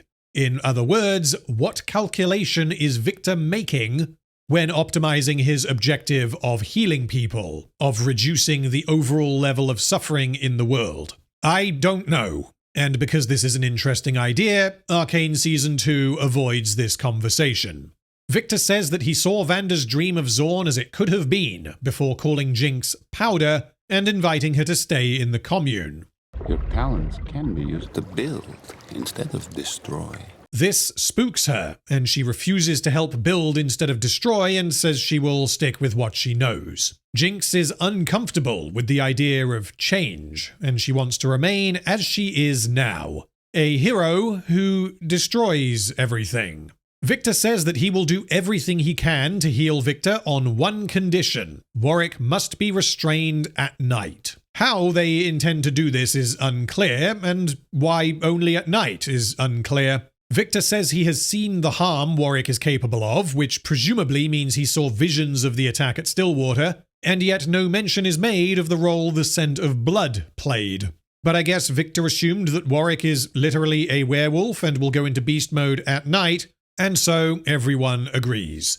Then we see a montage of Viktor trying to reach Vanda through a music video, and this sequence takes place over an unspecified period of time. In case the visuals and dialogue were insufficient, the lyrics to the accompanying song Remember Me by Defoved tell us rather bluntly what is happening. Can you find me? I'm not hiding. All my memories, how am I not me? Show yourself, not me. We're all creatures, oh we might be. Find the mirror, see what I see. This montage shows flashbacks of Vi and Powder as kids, as well as Vanda, Silco, Benzo, and their parents. It is revealed that Vanda was a very important person in Vi's younger years. He was directly involved in their earlier life, prior to them losing their parents, which further adds to the rather damaging idea that Vanda adopted Vi and Powder because he had known them his whole life, ejecting the idea that he adopted two random kids that he found after realizing he had gotten their parents killed. The moral decision to give up on his dreams of revolution is far less meaningful with the added context that Vanda was already invested in Vi and Powder prior to the death of their parents, because this is now something we would expect Vanda would do. The decision Vanda made still exists, but it is far less significant. During this montage, we see Vanda teaching Vi to fight as a child. This presumably is not something that happened after the bridge scene, because the bridge scene is what caused Vander to turn away from violence. So does this mean then that Vander was using child soldiers? Was he training Vi to fight the enforcers for independence? The answer is maybe. And the answer should not have been maybe. The answer should have been, what the fuck? Stop it! What are you doing to Vander? Anyway, the point of this sequence is to get Vander to remember himself, and the visuals shown to us are primarily of Vi and Powder's family, to whom Vander was a close friend. I don't know why we are appealing to these memories rather than his memories of raising Vi and Powder himself, as the point of all this is for him to remember who he actually is, not to make him happy or anything. Vander never had any kids of his own, but he absolutely treated Vi specifically as if she was his own child. We know quite literally nothing about Vi's biological father other than that he was not Vander. In other words, the writers have decided to retcon that Vander has been an integral part of Vi and Powder's lives since the day they were born. He was one of the most important people in Vi and Powder's lives prior to the scene on the bridge. Which means the writers have damaged the character from Season 1 in order to amplify the emotional connection between these characters in service of a big dramatic emotional scene that will be coming in about 20 minutes' time. Okay. Disappointed!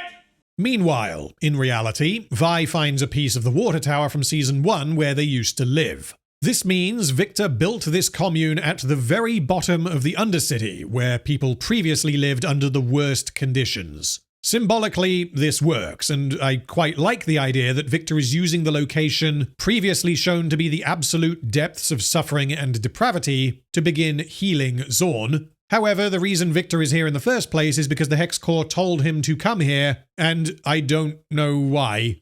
It would make sense for Viktor to want this, but I can't think of a reason why the Hex Corps would need Viktor to set up his commune here specifically.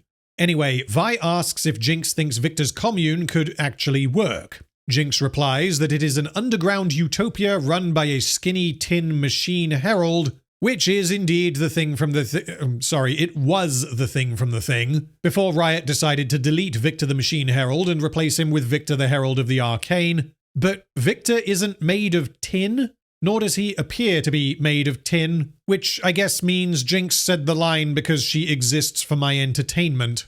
Anyway, Vi suggests that she, Jinx, and Random Kid all stay in the commune to help out. Vi appears to have escaped from her alcoholic goth phase, and Jinx's reply suggests that she is potentially open to the idea.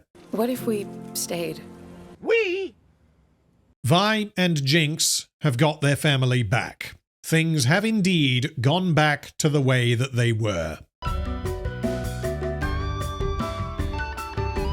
Meanwhile, Singed has plugged some of Warwick's goo into a compass and has tracked him to Viktor's commune. He has led the Noxians and Caitlyn to this location. As before, Huck insists that everyone hand over their weapons. Ambessa is like, fuck no, and nods to Rictus, who approaches Huck. Caitlyn, if you recall, met Huck in Season 1, and I'm unsure if she recognizes him here because his physical appearance has dramatically changed, but either way, Caitlyn doesn't seem to care that Rictus might be about to execute this man. Before anything can happen, Singed suggests that he go in to speak with Viktor, as he has worked out that Viktor is the mystical healer.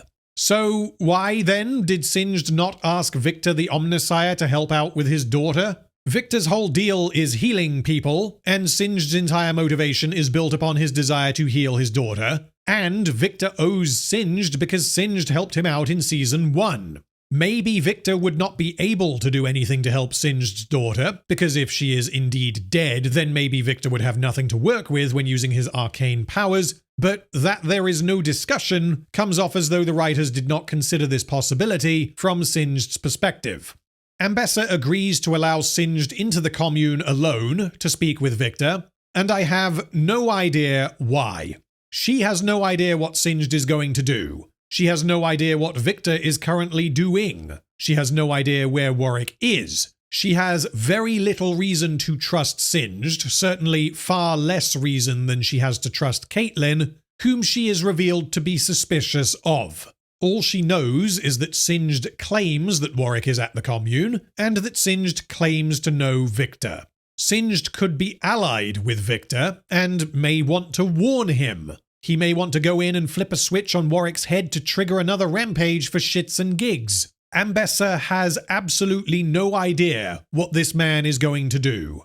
Given that Ambessa is not at all averse to bloodshed, it is very strange for her to allow Singed out of her sight in this manner, given the stakes involved, and it is equally strange that she doesn't just say fuck the rules and force her way in. I say force her way in. It wouldn't even require force. It would just require that she and her soldiers walk forwards, because no one present can stop them. She instead decides to wait until that evening, saying, "Ready our forces for tonight," implying that she will go in by force later if the peaceful option fails. This is a very important and very contrived plot development. Ambessa does not have adequate reason to wait until that evening to attack, but if she did not give everyone a few hours to play with before pulling the trigger, the story would once again be over. Meanwhile, Viktor continues healing Warwick, and Singed arrives, telling Viktor that his power is finite and diminished by every use. Singed knows this because shut up and don't think about it. He says that the regenerative qualities of Warwick's blood will stabilize Viktor, and will allow Viktor to continue using his powers. The idea that Viktor is running out of batteries has come out of nowhere. Singed is later revealed to be correct, which means if not for Singed being tasked by Ambessa with hunting down Warwick, whom Vi and Jinx have taken to Viktor's commune, Viktor would have run out of power before he could have finished his glorious evolution. Ah, but you see, this was all a part of Singed's master plan. He knew that after taking the Shimmer, Viktor would ascend to a new plane of existence and become one with the Arcane. He would then return to Zorn to use his new powers for good. Vanda's children would reunite and take Warwick to Viktor, and Ambessa would order him to track down Warwick for her. It all makes perfect sense, provided we give Singed a copy of the script. Singed believes Viktor must survive, because Viktor has now become the ultimate mutation. He is powerful beyond comprehension, and although Singed does not particularly care about Viktor as a person, he believes that the mutation must survive, presumably so that he can use this power to resurrect his daughter. Viktor then asks if Singed believes in fate, and Singed replies that what Viktor calls fate is evolution. Viktor, however, disagrees, saying that evolution has a destination: to supersede nature. This is not what evolution and fate mean, and my guess is that the show has written itself into a corner because it wanted to reference certain lines from the video game. Join the glorious evolution. It was mandated by the powers that be that Viktor must say glorious evolution. How far we have fallen. As a reminder, Season 1 did absolutely contain fan service. It is probably the best example that I have of fan service done exceptionally well. The climax of the story that had been carefully built up over 9 episodes was Jinx finally using her ultimate ability from the video game. But that was not the point of that scene. This was an incredibly effective and inevitably tragic climax for the character of Jinx and the power struggle between Piltover and Zorn. The writers may well have started with the idea that they wanted to end Season 1 with Jinx firing a rocket, but this scene is so much more than a superficial reference to the video game. If you watched Season 1, Episode 9, and you were clapping because, oh my god, it's the Super Mega Death Rocket from League of Legends, then you do not care about storytelling. And because you do not care about storytelling, I have no doubt that you thoroughly enjoyed Season 2. Anyway, back to evolution and fate. What Singed wants to do here is pump Viktor full of Warwick goo so that he doesn't run out of batteries. And this could be described as superseding nature, but it is not evolution. Evolution does not have a destination. Evolution is when something gradually improves generationally through survival of the fittest. Small changes or mutations may become favored, leading to that mutation reproducing and making more, whilst less optimal mutations die out. And over millions of years, that's how you go from little retarded fish frogs to big retarded fish frogs. This was not a preordained destination. If you were to go back millions of years and say to a sea cucumber, hey little buddy, one day you will evolve into a guy talking about a TV show on the internet because that is the destination of your evolution, the sea cucumber would, well, it wouldn't talk because it's a sea cucumber, but if it could reply, it would say, that isn't how evolution works. What I think the writers are appealing to here is the idea of evolving to the point where you do not need to evolve any further in order to survive. One example of this would be crocodiles, which have evolved very little since the Jurassic period. The reason for this is that, through evolution, crocodiles reached a quote-unquote destination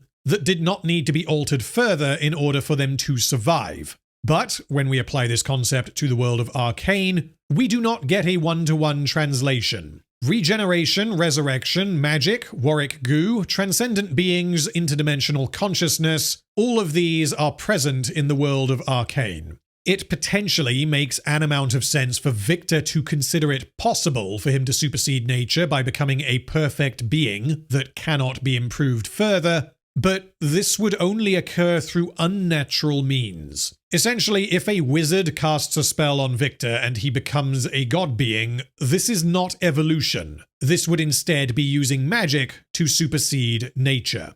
The concept of the glorious evolution, which originated with the version of Viktor that we had in League of Legends, is a concept that made sense in Season 1, which appeared to be setting up that Viktor would gradually evolve himself, incrementally making small improvements to his physical form, and eventually wanting to do the same to other people. Because Season 2 has slapped a metric shit ton of magical bullshit onto the character of Viktor, the concept of the glorious evolution is lost in amongst the complexities of the magic system. Additionally, whilst directed evolution is conceptually possible, it would not be possible to deliberately evolve yourself with some incomprehensible theoretical ultimate form as your destination, because, time travel aside, you cannot ever know if you have reached this ultimate form. Viktor's comment on evolution superseding nature is also nonsensical because evolution is an inherent part of nature. When the sea cucumber evolves into an acanthostega over millions of years, it can't then be like, fuck you, nature, I have superseded you, you don't control me anymore, I can walk on land now, because unbeknownst to the acanthostega, it is going to continue evolving. Anyway, Viktor concludes that he will not sacrifice Warwick/Vander for Singed's cause, and I am now thoroughly confused. Singed suggested that Viktor sacrifice Warwick so that Viktor can keep healing everyone, which is something Viktor also wants, and so why he dismisses this idea as Singed's cause, I have no idea. He asks Singed to leave, and he does, but warns that if Viktor perishes, the community will follow. This next section is probably the most logistically balked piece of storytelling in Arcane, because it consists of a hellish sandwich made of a complete disregard for cause and effect, character assassination, and the writers giving characters access to the script. Vi sees Singed leaving Viktor's home, recognizes him, and follows him out of the commune. Vi and Singed have never shared a scene together, which means we must infer that during her time in prison, Vi became aware of a creepy science man who worked with Silco, and she recognizes him because shut up and don't think about it. Presumably, she doesn't know or care why Singed is here, she just wants to punch him because he was affiliated with Silco. The rest of the story of Arcane is now contingent upon Vi just wandering around the commune and, oh, I know that guy. Vi then follows Singed and is ambushed by Caitlyn, who subdues Vi using exactly the same moves Ambessa used on Caitlyn when they were chatting about triangles. Neat detail, but why the fuck is Caitlyn standing guard in some random place when she is not only in charge of Ambessa, but she is in charge of Piltover? For fuck's sake, there's people you can hire for this kind of thing. The rest of the story of Arcane is now contingent upon Vi just wandering around outside the commune and, oh, look, it's Caitlyn. Anyway, Caitlyn subdues Vi and tells her she can't be here. Caitlyn explains to Vi that they tracked a bloodthirsty, murderous beast down here, and Vi replies that she is here to save her dad. What happens next is unclear because we cut away. Why would you do that? Would Vi have previously confided in Caitlyn what happened to Vander? I would say probably not, but then Caitlyn is the only person she has ever opened up to. So, are we meant to infer that after the camera cuts away, Vi explains that her dad is the same monster Caitlyn is hunting? Or is Vi deliberately concealing that information? I have no fucking idea. Caitlyn knows that Vi's parents were killed by enforcers, and so Vi saying, "I'm here to save my dad," is a line that would warrant further explanation. But how this relates to Vander and what Vi actually says to Caitlyn, we don't know because we cut away.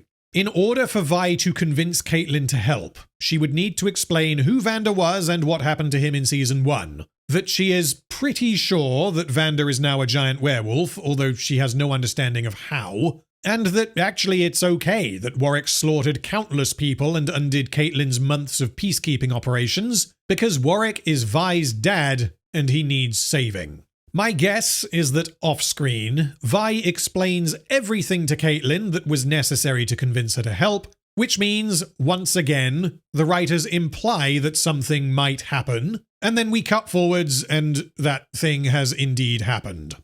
Singed has returned to Ambessa and tells her that Viktor is trying to save the man inside the beast, and that if he succeeds, Warwick will be of no use to her. Presumably, the end goal for Viktor is for him to delete the beast, and for Vander's consciousness to fully inhabit the body of Warwick. Singed says that he can make a serum that will prohibit Viktor's success, and then he makes the serum within quite literally about a minute, as other characters walk in and out of Ambessa's tent. And a rather important question that is never asked by Ambessa at any point, can Singed not just make another one? Warwick is special because of Vander's pain tolerance, as Vander's genes were apparently necessary in helping Singed learn how to reanimate flesh so that he can resurrect his daughter. But if Ambessa were to ask Singed, "Hey, can you just make a new one for me?" surely Singed would be able to, as he does not need Vander to make another killing machine. Anyway, Caitlyn then enters the tent and pretends to have captured Vi. They came up with a plan off-screen, but we do not yet know what that plan is. The Noxians do not search Vi, and I am highlighting this for no reason whatsoever. Caitlyn and Singed both leave, as does Rictus. Ambessa has sent Caitlyn and Singed into the commune to sabotage Warwick using Singed's serum, and it is revealed later that she had sent Rictus to keep an eye on Caitlyn. This is already strange, and by strange I mean contrived, because Caitlyn does not need to be present for Singed to administer the serum. He could just walk in and inject Warwick alone. However, Caitlyn decided to be present because she knew that she needed to stop Singed from doing whatever he was going to do. Meanwhile, Random Kid has snuck over to the weapons locker to retrieve Jinx's pistol. Jinx then tells Random Kid how much she loves her. She says that since meeting Random Kid, it's like she's wearing glasses, but she can't tell if the glasses have made things clear or blurry. Jinx is suggesting that she is unsure if Random Kid is distracting her from reality, or if the madness of reality has been swept aside, because Random Kid is her new reality. And again, the idea that Jinx can see anything clearly after the events of Season 1 is absurd. Jinx watches Singed and Caitlyn approach Warwick, and Jinx aims her pistol. Oh no. With the exception of Vi, Caitlyn is perhaps the person who has caused Jinx the most trauma in her life. And Singed was also directly involved in her being juiced up on Shimmer, which was a nightmarish hallucinatory ordeal. This was thoroughly evident in Season 1, but I guess appealing to Season 1 is a pointless exercise, because Season 2 believes that it has developed and grown the character of Jinx in such a way as to heal her from past afflictions. But even so, Caitlyn and Singed enter the building, and Jinx is casually cracking jokes with Random Kid. Want to hear a dumb joke? A sentimental ex-con, a giant furball, and 2 of Piltover's most wanted walk into a weird cult. Here comes the punchline. This does not cause any reflection or introspection whatsoever. Caitlyn and Singed may as well have been Gilbert and Bartholomew, 2 down-on-their-luck Zornites trying to turn their lives around. All meaning has been stripped from these character relationships. Neither the show nor Jinx acknowledge her troubled relationship with Caitlyn. Alrighty then. We do not get clarification on Vi's insane plan until episode 8, which means the fact that it doesn't make any sense is obfuscated in episode 6. The plan was for Jinx to hang tight and take out Singed if Caitlyn has second thoughts. Jinx was a contingency. This doesn't make any sense because Caitlyn's presence or cooperation was not necessary for them to free Warwick. In a later discussion with Vi, Caitlyn speculates that Jinx was there to take out Singed, should Caitlyn have decided not to, and Vi confirms that this was the plan. This means Vi placed an immense degree of trust in Jinx not to freak out and shoot Caitlyn, something she has wanted to do for a long time. This also means that the sequence of events in episode 6 are as follows. Vi tells Jinx to shoot Singed if Caitlyn gets cold feet, and this happens prior to her learning that either Singed or Caitlyn were present. Vi then follows Singed and gets ambushed by Caitlyn. Vi explains why she is here and convinces Caitlyn to help. Caitlyn pretends to arrest Vi and brings her to Ambessa, leaving her net grenade capsule in Vi's pocket, before accompanying Singed into the commune so as to prevent him from sabotaging Warwick. So this opens up a whole bunch of questions. How did Vi know that she needed a contingency before knowing that Caitlyn was present? Why did Vi trust that Jinx would not shoot Caitlyn? How did either Vi or Caitlyn know that Singed was going to sabotage Warwick? Why did Ambessa send Singed when she could have attacked with her soldiers? Why did Ambessa suspect Caitlyn? Why did Jinx rescue Caitlyn? And why was any of this necessary if the plan was simply to get Warwick out of the commune? Alternatively, we can redirect some logistical issues directly onto the characters. And if we do the writers a little favor and say that after coming up with their plan, Vi went back into the commune while Caitlyn chilled out on her own outside the Noxian camp, Vi then explained to Jinx that Caitlyn is here and is going to help them. This did not prompt any kind of adverse reaction from Jinx, and then Vi explained that Caitlyn is going to get Singed to come into the commune, she will incapacitate him, and she will then help Warwick escape, and that should Caitlyn change her mind, Jinx would act as a contingency and would shoot Singed. It makes sense, don't be a bitch. This has so many holes that I don't know where to begin. The only way Vi could have set up the contingency involving Jinx is if she returned to the commune after getting ambushed by Caitlyn. If she had time to do this, why could Caitlyn not have come with her and helped rescue Warwick without involving Singed? Instead, Caitlyn seems to know that Singed would come back to sabotage Warwick, because if they did not expect that Singed would come back, then there would be no need for the Jinx contingency. Additionally, this plan to get Vi fake arrested to distract Ambessa is completely pointless, because Caitlyn already knew that they had until that evening, because Ambessa gave her enemies a few hours to play with for no discernible reason, and so they could have just accomplished whatever they were trying to do in getting Warwick out of the commune and away from Ambessa, without requiring that Vi's life be put at risk. Instead of executing Vi on the spot, which is exactly what Ambessa would do, it, kill her! Ambessa explains to Vi how impressed she is, but says that she still needs to kill Vi so as to not distract Caitlyn. Ambessa inexplicably considers it vital that Vi understand why she is going to die. Given that Ambessa does not trust Caitlyn, which will be revealed soon, and given that she wants Vi to die, Ambessa could have asked Caitlyn to execute Vi herself as a test of loyalty, which would have then revealed Caitlyn's change of heart, Caitlyn and Vi would die, Ambessa would capture Warwick, assume full control over Piltover, and the story would be over. Given that Ambessa is already suspicious of Caitlyn for some reason, even though they were training and discussing Noxus's leadership structure, yesterday? This means she suspects that some devilish plot is afoot. And yet, she decides not only to ramble at Vi and explain everything, but also to listen intently as Vi explains how to be trustworthy. Yeah, this has gone on long enough. Ambessa is annihilated. She is now a naive moron who believes she is being fucked with, but then allows herself to be fucked with. Also, her objective seems rather complicated. Her plan is to acquire Hex Tech. And this apparently requires that Caitlyn not be distracted by Vi. If her plan is to acquire Hextech, then she needs Caitlyn to be a competent leader so that she can get Warwick, so that she can use him to stop the Black Rose in case Hextech is a dead end. And therefore, Ambessa has no choice but to kill Vi, because Caitlyn being distracted makes things harder for her. Anyway, Vi says Vander told her 3 things she must do to be trusted. As the number 3 is Ambessa's greatest weakness, this time wasting works out perfectly.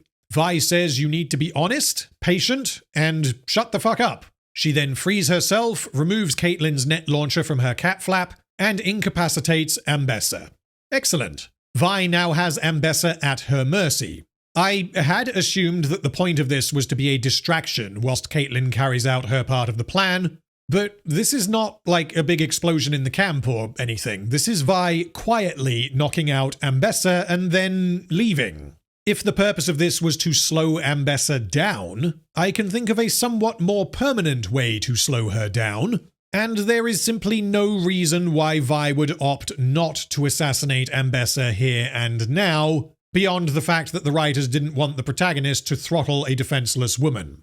Ambessa is hunting Warwick, which means as far as Vi is concerned, Ambessa wants to separate Vi from her family. Vi certainly has enough reason to kill Ambessa even without considering the larger scale threat she poses to Piltover and Zorn with her army, and Vi is not a character who has a problem with killing people if necessary. She has defended herself multiple times, leading to the presumed deaths of her opponents, and although Ambessa is incapacitated by the net launcher, the threat she poses is beyond anything Vi has encountered before.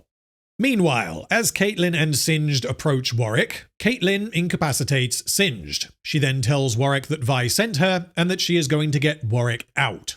Vi's original intention was that Warwick would be healed by Viktor. After realizing that Ambessa is here to recover Warwick, she devised a plan with Caitlyn and sent Caitlyn into the commune to smuggle Warwick out before Ambessa could react. Which means they do not have any kind of plan B to fix Warwick. They just want to get him away from Ambessa. As I have mentioned, this plan involves Caitlyn for absolutely no reason, as Jinx could have just helped Warwick escape instead, and because Caitlyn is involved, I find myself asking how Vi or Caitlyn can be sure that Warwick will not tear her to pieces, given that he does not know who she is, and given that he recently rampaged through multiple other people wearing the same uniform as Caitlyn. Unfortunately, Rictus follows Caitlyn and attacks her. He is angered by Caitlyn's betrayal because Ambessa truly believed in her. Jinx then shoots Rictus to protect Caitlyn. Yes, Jinx just saved Caitlyn's life. Jinx has not addressed the idea of Caitlyn since becoming a hero, and so, surprise fucking surprise, we have no idea what she thinks about Caitlyn right now. But given the fact that she has spent a significant amount of Arcane trying to kill Caitlyn, it is infuriating for her to now suddenly want to save her life, because we have no information to work with that can help explain why she does this. All we can do is say, well, Jinx saves Caitlyn because she is a big fat hero. Jinx and Rictus fight. Rictus absorbs Jinx's Hextech pistol rounds with his magic runes on his halberd, and he does manage to defeat Jinx, almost executing her and avenging the countless families who have suffered directly because of her. But, unfortunately, Warwick wakes up and saves Jinx. Instead of attacking the man who is about to kill Jinx, Warwick puts himself between Rictus and Jinx so that we can get the incredible line, "Don't touch my daughter." Yay! Before Warwick punches Rictus out of the window. Rictus is not dead, but is badly wounded, as he is covered in blood. The blood, of course, has zero effect on Warwick, which means Viktor must have healed him, I guess. Either that or the writers forgot. Also, we saw how ridiculously overpowered these Noxian weapons are, and yet this metal contraption attached to Warwick's back, a contraption that appears to exist to pump goo into Warwick, rather than functioning as any kind of defensive armor plating or anything, is stronger than Noxian weapons? My understanding was that Singed is an alchemist, not the greatest of elven smiths, but these are silly details. The important thing is that Warwick gets to say, "No touchy." And everyone claps. Caitlyn realizes Jinx is here and says, You! But does not react further. Caitlyn has been singularly driven throughout this season to kill Jinx and avenge her mother. However, Jinx just saved her from Rictus due to a confounding string of either thoroughly confusing or straight-up nonsensical plans running simultaneously, and so Caitlyn reconsiders.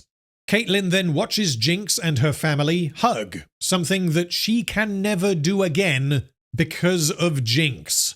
This should cause an extreme emotional response, but it doesn't because Caitlyn is now a goodie, so saith the writers. Jinx has taken everything from Caitlyn, and yet Jinx still gets to have her happy family. And Caitlyn does not react to this injustice.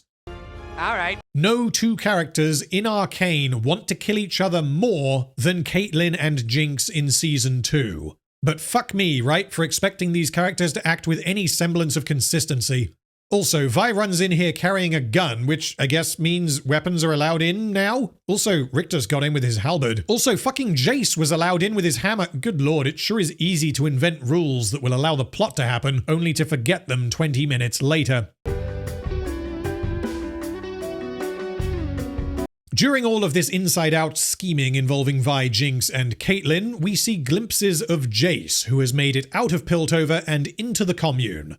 How he has managed to walk into the middle of Zorn without anyone being like, holy fuck, it's Jayce, where have you been? I have no idea. And given Jayce's actions with Salo, had this happened, Jayce would have presumably just blapped them with his hammer as well, because he really wants to destroy Hextech.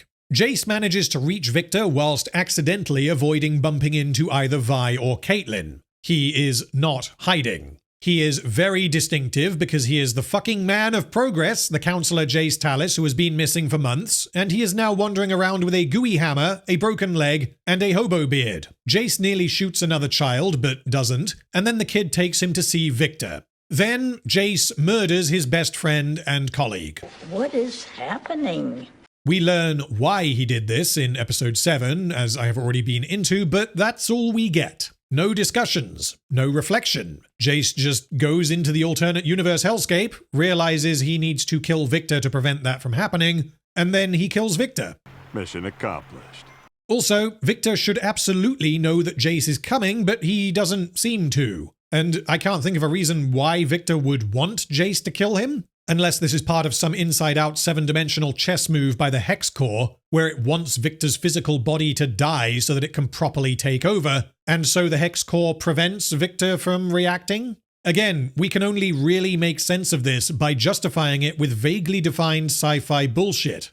Viktor's death has a droid control ship effect, causing all of the people Viktor helped to scream and then die. Why this happens is unclear. I would have expected that maybe their afflictions would come back, so Huck would become mutated and Salo's legs would suddenly stop working if he was still alive, because when Viktor dies, he loses concentration and is unable to use the arcane to keep these afflictions in check. But instead, Viktor apparently used his powers to take total control over every person he touched, to the point where his death caused their deaths. I can't tell you why Viktor did this, nor can I tell you if Viktor intended to do this, or if the Hex Core was tricking him. Hearing the hellish screams of 1,000 dying souls, Vi, Caitlyn, and Jinx run outside like what the fuck, leaving an unconscious Singed alone with Warwick. That's a damn stupid thing to do. Singed apparently takes this opportunity to jab Warwick with some goo, which appears to undo whatever progress Viktor made and send Warwick into overdrive. Okay, why did he do that?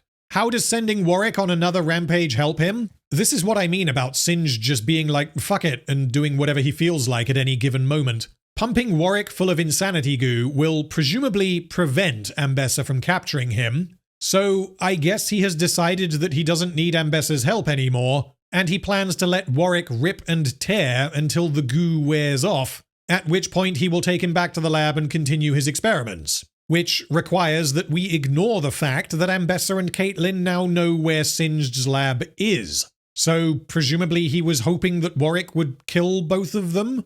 I had initially thought that the reason Warwick went into overdrive was because Viktor had died, and so all of the work Viktor had done to heal Warwick was undone instantaneously, but then we get this shot here of Singed, fully conscious and clearly holding his little doohickey, and so if Singed did not have anything to do with Warwick becoming a lava monster, then why include this shot?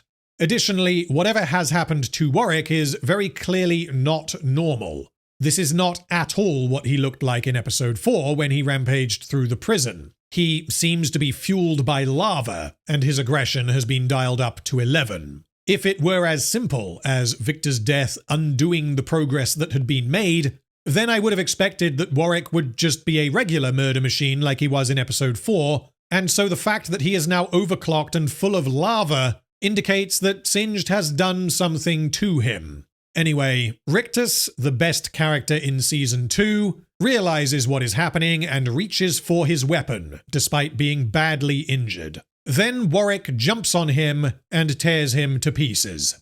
This should not have been the most emotionally effective scene in Arcane Season 2, but it was. This legitimately made me sad because Rictus was a very simple character, but he didn't deserve this. He was a Chad and he was loyal to Ambessa and his actions all made sense, and so he was entirely believable. This felt like watching an underdog die whilst fighting for his life, whereas in basically every other instance, named character deaths in Arcane Season 2 feel like watching the writers toy with my emotions. Then the camera zooms in on Ambessa, who is suddenly here with her entire army and no one noticed. Seeing Rictus get killed by Warwick causes Ambessa to order the Noxians to charge into battle.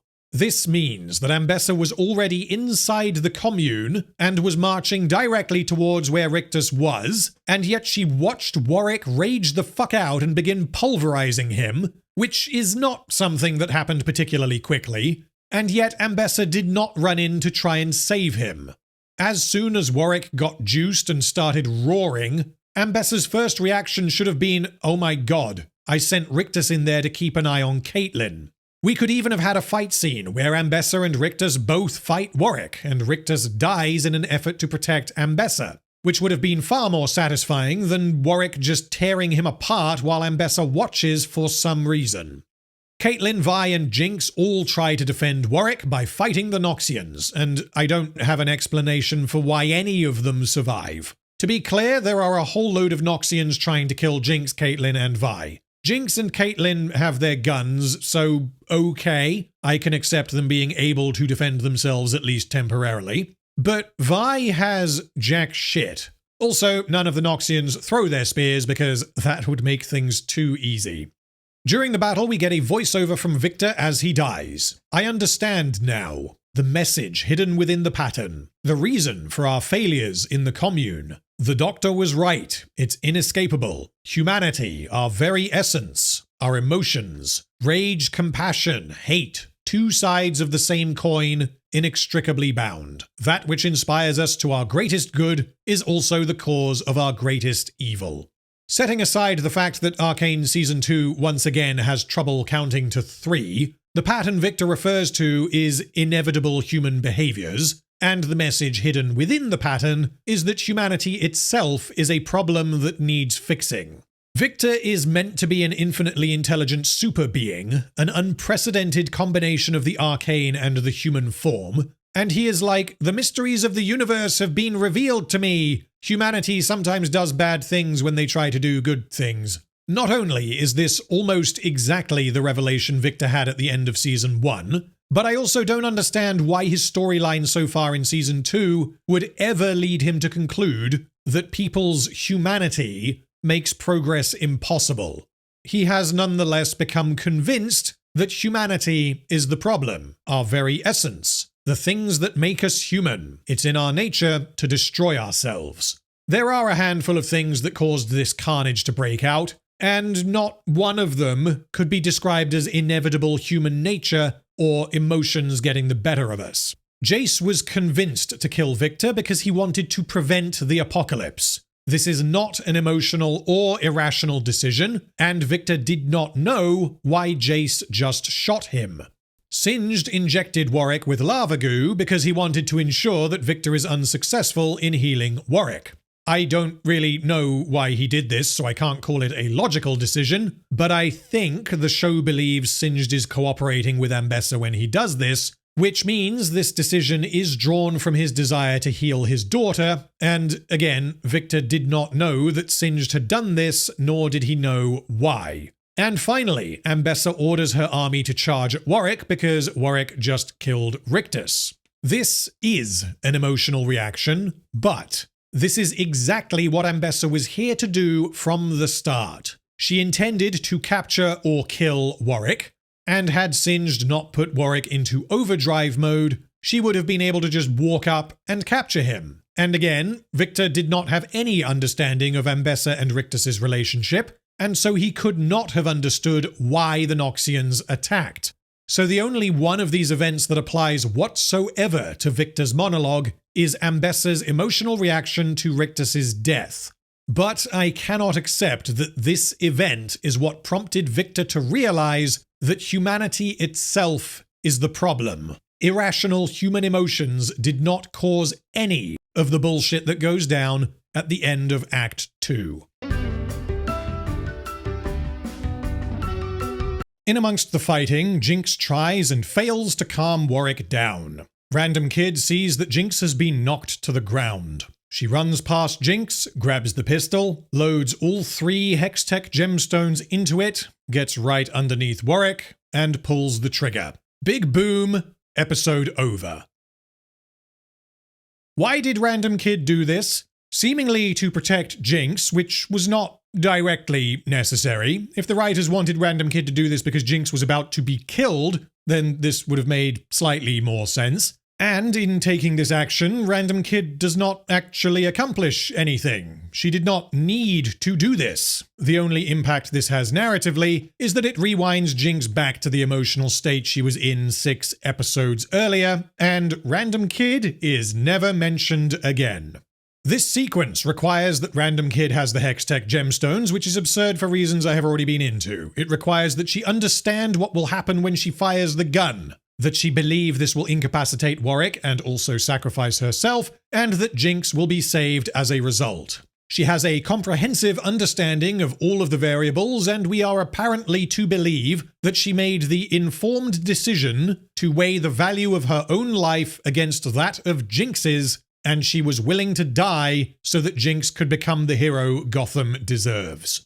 In amongst this highly amusing sequence, we see flashbacks of Random Kid's time with Jinx. We are supposed to care more than we do, because Random Kid barely has a character, beyond that she is obsessed with Jinx and looks up to her. She is a plot device that is leveraged for emotional impact. The show gaslights the audience by being like, look, remember all the fun these two had off screen? Look at how closely they have bonded and look how wholesome their relationship is. Oh, shit, we haven't developed this? Throw in a music video, that will explain everything. I am not quite decided on whether or not it is possible to cheat when writing, but if it is, this is cheating. Imagine for a moment that the Fellowship of the Ring introduced the character of Boromir, and he was like, hello, I'm Boromir, one does not simply walk into Mordor, etc. And then Boromir was just kind of there for the duration of the journey to Amon Hen. And we maybe get a couple of scenes where Aragorn sits down with Boromir and talks at him, saying, man, Boromir, all this journeying has made me really appreciate our friendship. You are so inspiring, and you have convinced me to take my rightful place as the King of Gondor. And then when we get to the end of the film, Boromir gets shot by Lurtz, and the writers edit in a load of footage of him bonding with Merry and Pippin that was not in the fucking movie previously.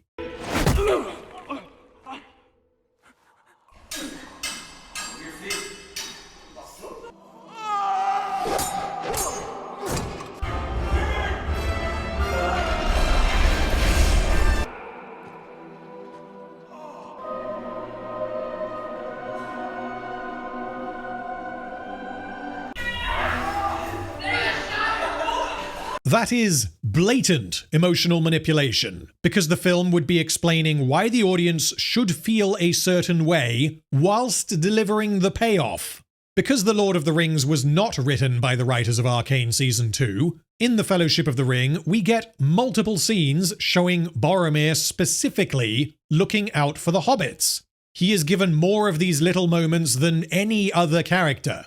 A less tightly written movie may well have made the more obvious decision to give all of these moments to Aragorn instead, because Aragorn is a far more central character to The Lord of the Rings than Boromir. But if we didn't get these setup scenes with Boromir, the emotional impact of his sacrifice would not have been anywhere near as powerful. With this sequence in Arcane, visually, musically, and stylistically, it is excellent, and in isolation, I would praise it. But in context with the story and the characters within it, I can't praise it because rather than feeling something, as was the case in episode 3 of season 1, for example, I am instead aware that the writers desperately want me to feel something, but they have not given me a reason to. I felt a greater emotional response at Rictus's death than Random Kid's death, because Rictus was a coherent character who acted almost entirely appropriately in context with the world around him. He was not manipulatively written, and despite him being a very simplistic character, and despite him lacking any kind of arc or development, he was a reliable constant within the show. It is very easy to understand what Rictus is doing and why, and so when he is torn apart by Warwick whilst reaching for his weapon so that he can continue fighting, we can empathize with Rictus because he is a believable character.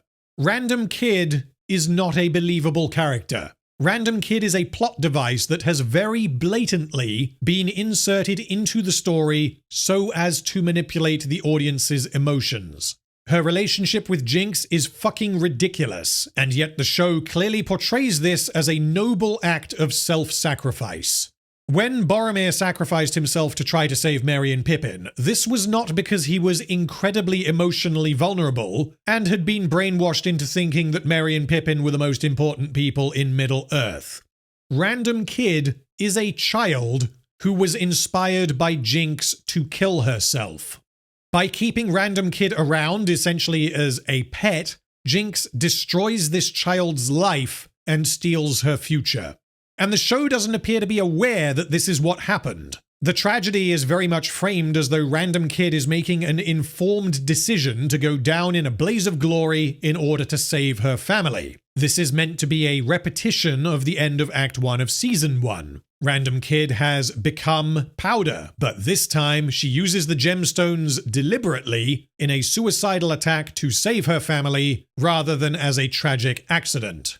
This is framed as though Random Kid is being heroic, when Random Kid, much like Powder, cannot possibly have understood the destructive power of her weapon, which means her actions here could have killed Jinx, Vi, Caitlyn, Ambessa, Singed, Jayce, and a whole load of Noxian soldiers. The explosion in Season 1, Episode 3 was rather large, and it was contained inside a building. The explosion in Season 2, Episode 6 takes place out in the open, which means there is nowhere to hide. Instead, everything works out just right so that she can disable Warwick, provide a distraction for the heroes to escape off-screen, and also end her own life, thus fulfilling her narrative purpose to make the audience feel sad.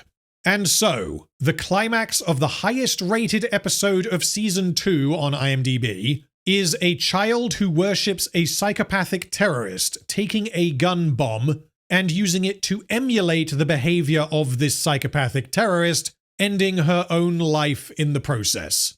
This is a scene in which a child is inspired by Jinx to kill herself, and the crowd goes wild. Now let's take a look at the characters and see how they hold up by the end of Act 2.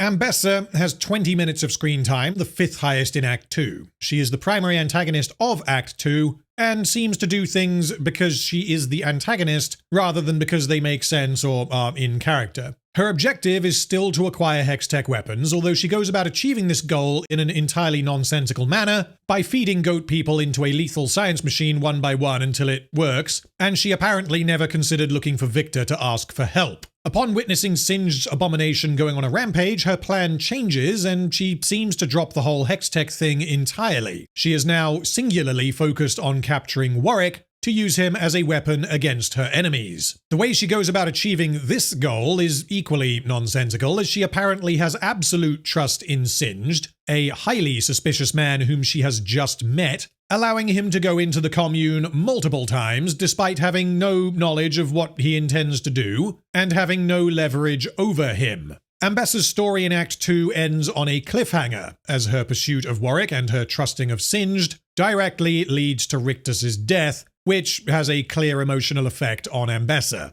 Ambessa was shown to confide in Rictus, treating him as far more than just a henchman or a bodyguard. She valued him for his loyalty and his unwavering dedication to enforcing her will, and it is a shame that she never acknowledges that he died because of her own trusting of an obviously untrustworthy individual with questionable motives. Ambessa was on thin ice after Act 1, but Act 2 brings her stupidity and incompetence to the forefront, and as such, this supposedly highly intelligent and competent character is annihilated by the end of Act 2. Babette, the Hordle, and Jericho each appear for about 10 seconds as they hang around during the rally. Babette is seen to be arrested, although we do not see Jericho getting arrested, which potentially means the enforcers decided to let him off with a warning because Jericho is just the sweetest guy. Neither character does anything in Act 2, and so they escape untarnished. Caitlyn appears for 19 minutes in Act 2, approximately half of what she had in Act 1. Act 1 sent Caitlyn down a dark path. She spent the time skip at the climax of that dark path, and Act 2 attempted to bring her back to the light. This arc is incredibly poorly executed because it is never made clear why Caitlyn has a change of heart. We begin to get small moments during episode 4 that suggest that Caitlyn's dedication to her cause is wavering. She is reluctant to continue her occupation of Zorn, but believes she must in order to capture Jinx. She has a problem with Rictus's actions despite her own actions in episodes 2 and 3 being far more egregious, and she suddenly believes that arrests require cause, despite arresting a man with no cause in episode 3.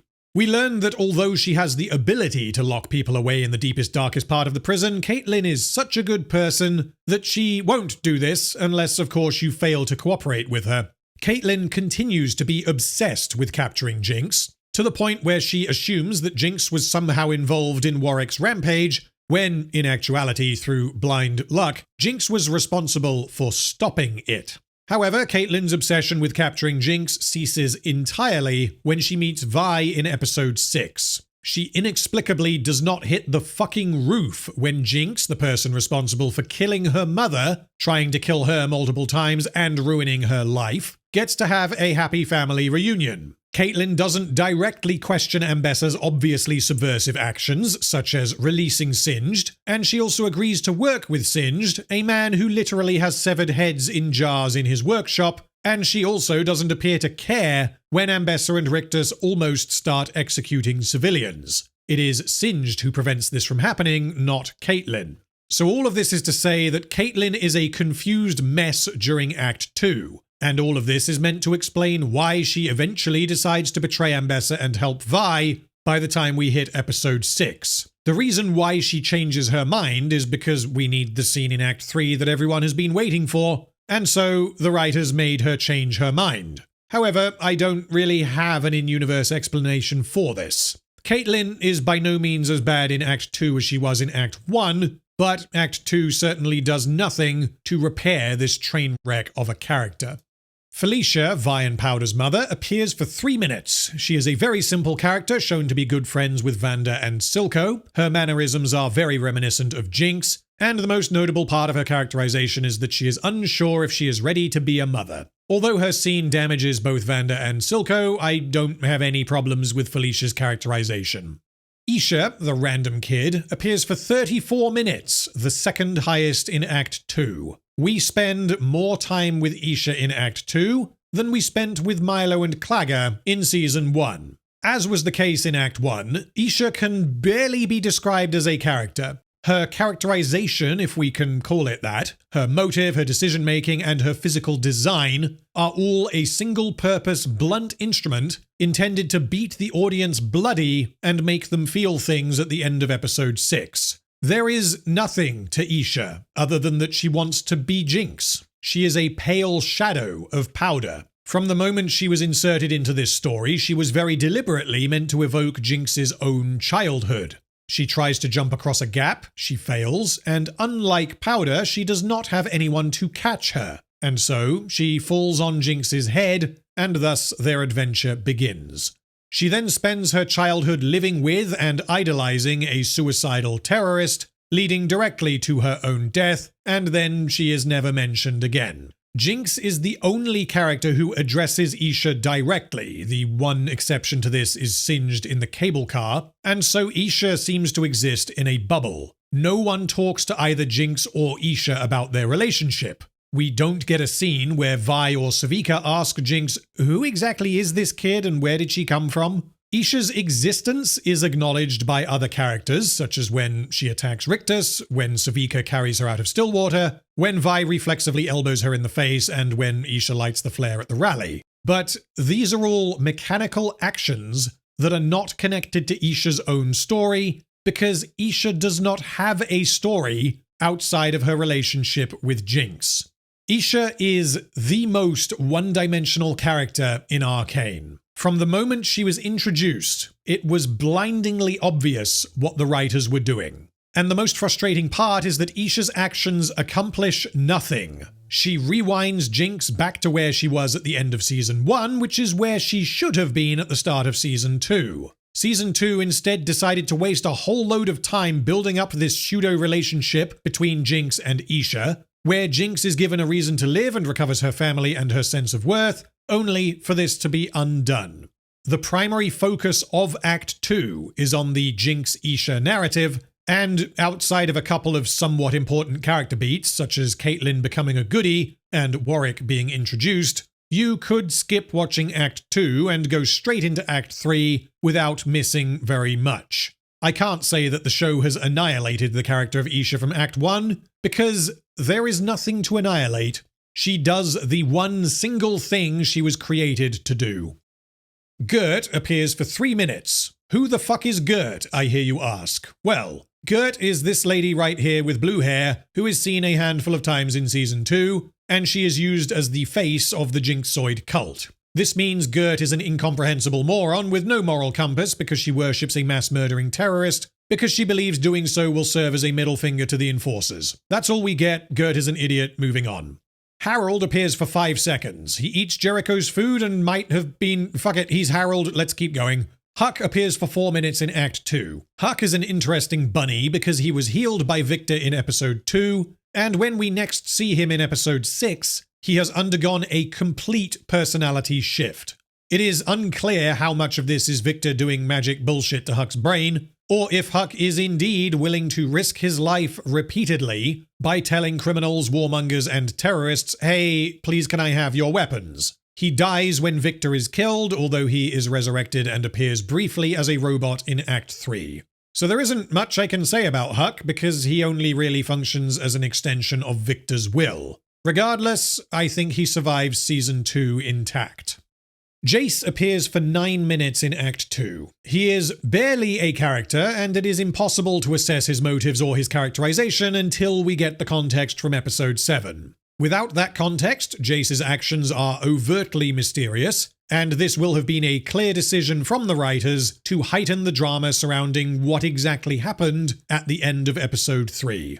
Jayce essentially becomes convinced to murder people to prevent the apocalypse. He shows absolutely no remorse for his actions. It is later revealed that killing Viktor did not have the desired effect, and yet there is no self-reflection from Jayce regarding his actions. He does not ever consider if he has been tricked, or if he was indeed doing a bad thing for good reasons. Jayce was a man who wanted to help people. Hurting or killing others was something that horrified him. And Act 2 of Season 2 turns this man into an emotionless murder hobo and then fails to adequately justify these actions in Act 3. We are so far detached from the character of Jayce from Season 1 that we may as well be watching a different TV show.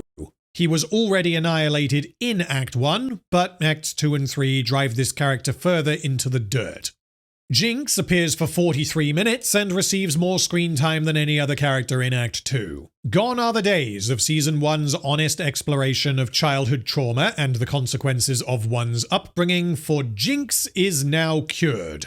She quite comfortably discusses events from her past that were highly triggering for her not too long ago, and this culminates in her finding herself in a situation where she is holding a gun whilst Caitlyn, whom she has wanted dead since the moment she saw her, walks into the building, and not only does Jinx remain totally cool and in control of her emotions, but she also intervenes and saves Caitlyn's life. The primary emotional core of Act 2 is Jinx's relationship with Isha, which is fundamentally broken. The plot relies upon the idea that Jinx cares about Isha, that she has to at least some degree grown up and accepted responsibility. The whole reason why Jinx refuses to take a stand against Piltover is because she is afraid of losing Isha, just like she lost everyone else. However, Jinx is shown repeatedly to be incapable of protecting Isha. And I don't mean that she tries and fails, although this happens as well. I mean she often doesn't even try. She spends hours talking to Silco's chair instead of looking out for Isha, when Isha has just demonstrated a desire to take huge risks and put herself in danger. She teaches this child how to use guns and bombs, and Jinx's own actions ultimately lead to Isha killing herself. Well, she's Jinx. After everything she's gone through, you can't expect her to be a model sister. No, I am not ready for you yet, retarded alter ego. I have not yet recovered from the abyss of Rings of Power, but yeah, sorry, you can't have it both ways. Either Jinx is a deeply depressed and borderline non-functional nihilist who is terrified of ruining everything, or she is an upbeat, quirky goofball who loves and cares for her new adoptive sister. Jinx quite clearly uses Isha to improve her own life, whereas Jinx does not improve Isha's life, regardless of what Isha might think.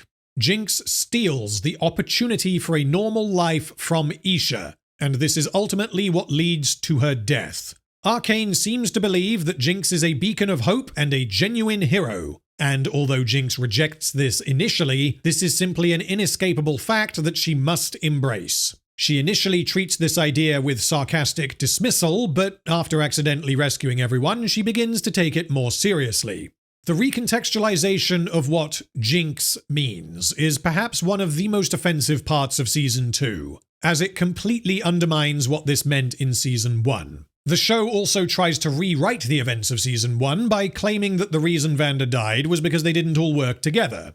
And when Isha and Warwick are exploded, Jinx returns to having nothing. The things that kept her sane are now gone, as are her reasons to live. In other words, she is exactly where she was at the end of Season 1, which is precisely what I did not want them to do with this character. Jinx survived Act 1 tenuously intact, but Act 2 annihilates basically everything there is to her.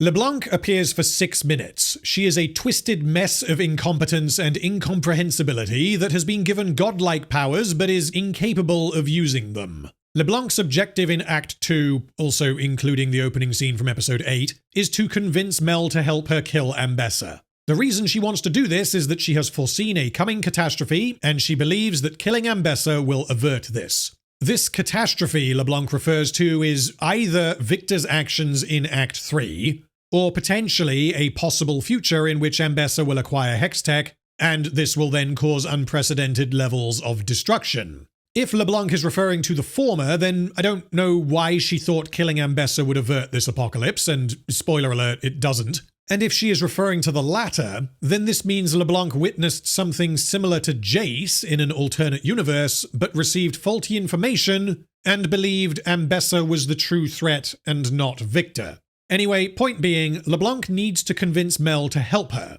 So what does she do? Well, she murders Elora, admits to having previously murdered Kino, tells Mel that she cannot be trusted, and generally acts in a highly suspicious manner for absolutely no reason. When Mel says, "Okay, cool, I'll help you," LeBlanc doesn't say, "Wait, are you serious? Did you miss the part where I keep murdering your associates? And did you miss the part where I asked you to kill your own mother?" LeBlanc seems to be trying to avert an apocalypse, meaning that time is of the essence, and yet she does not use her incredible powers to teleport Mel back to Piltover so as to get the job done sooner. LeBlanc is a non-functional character who absolutely breaks the show. By the way, yes, I do plan on doing a live tier list stream for Arcane, but I am saving that one for part 3.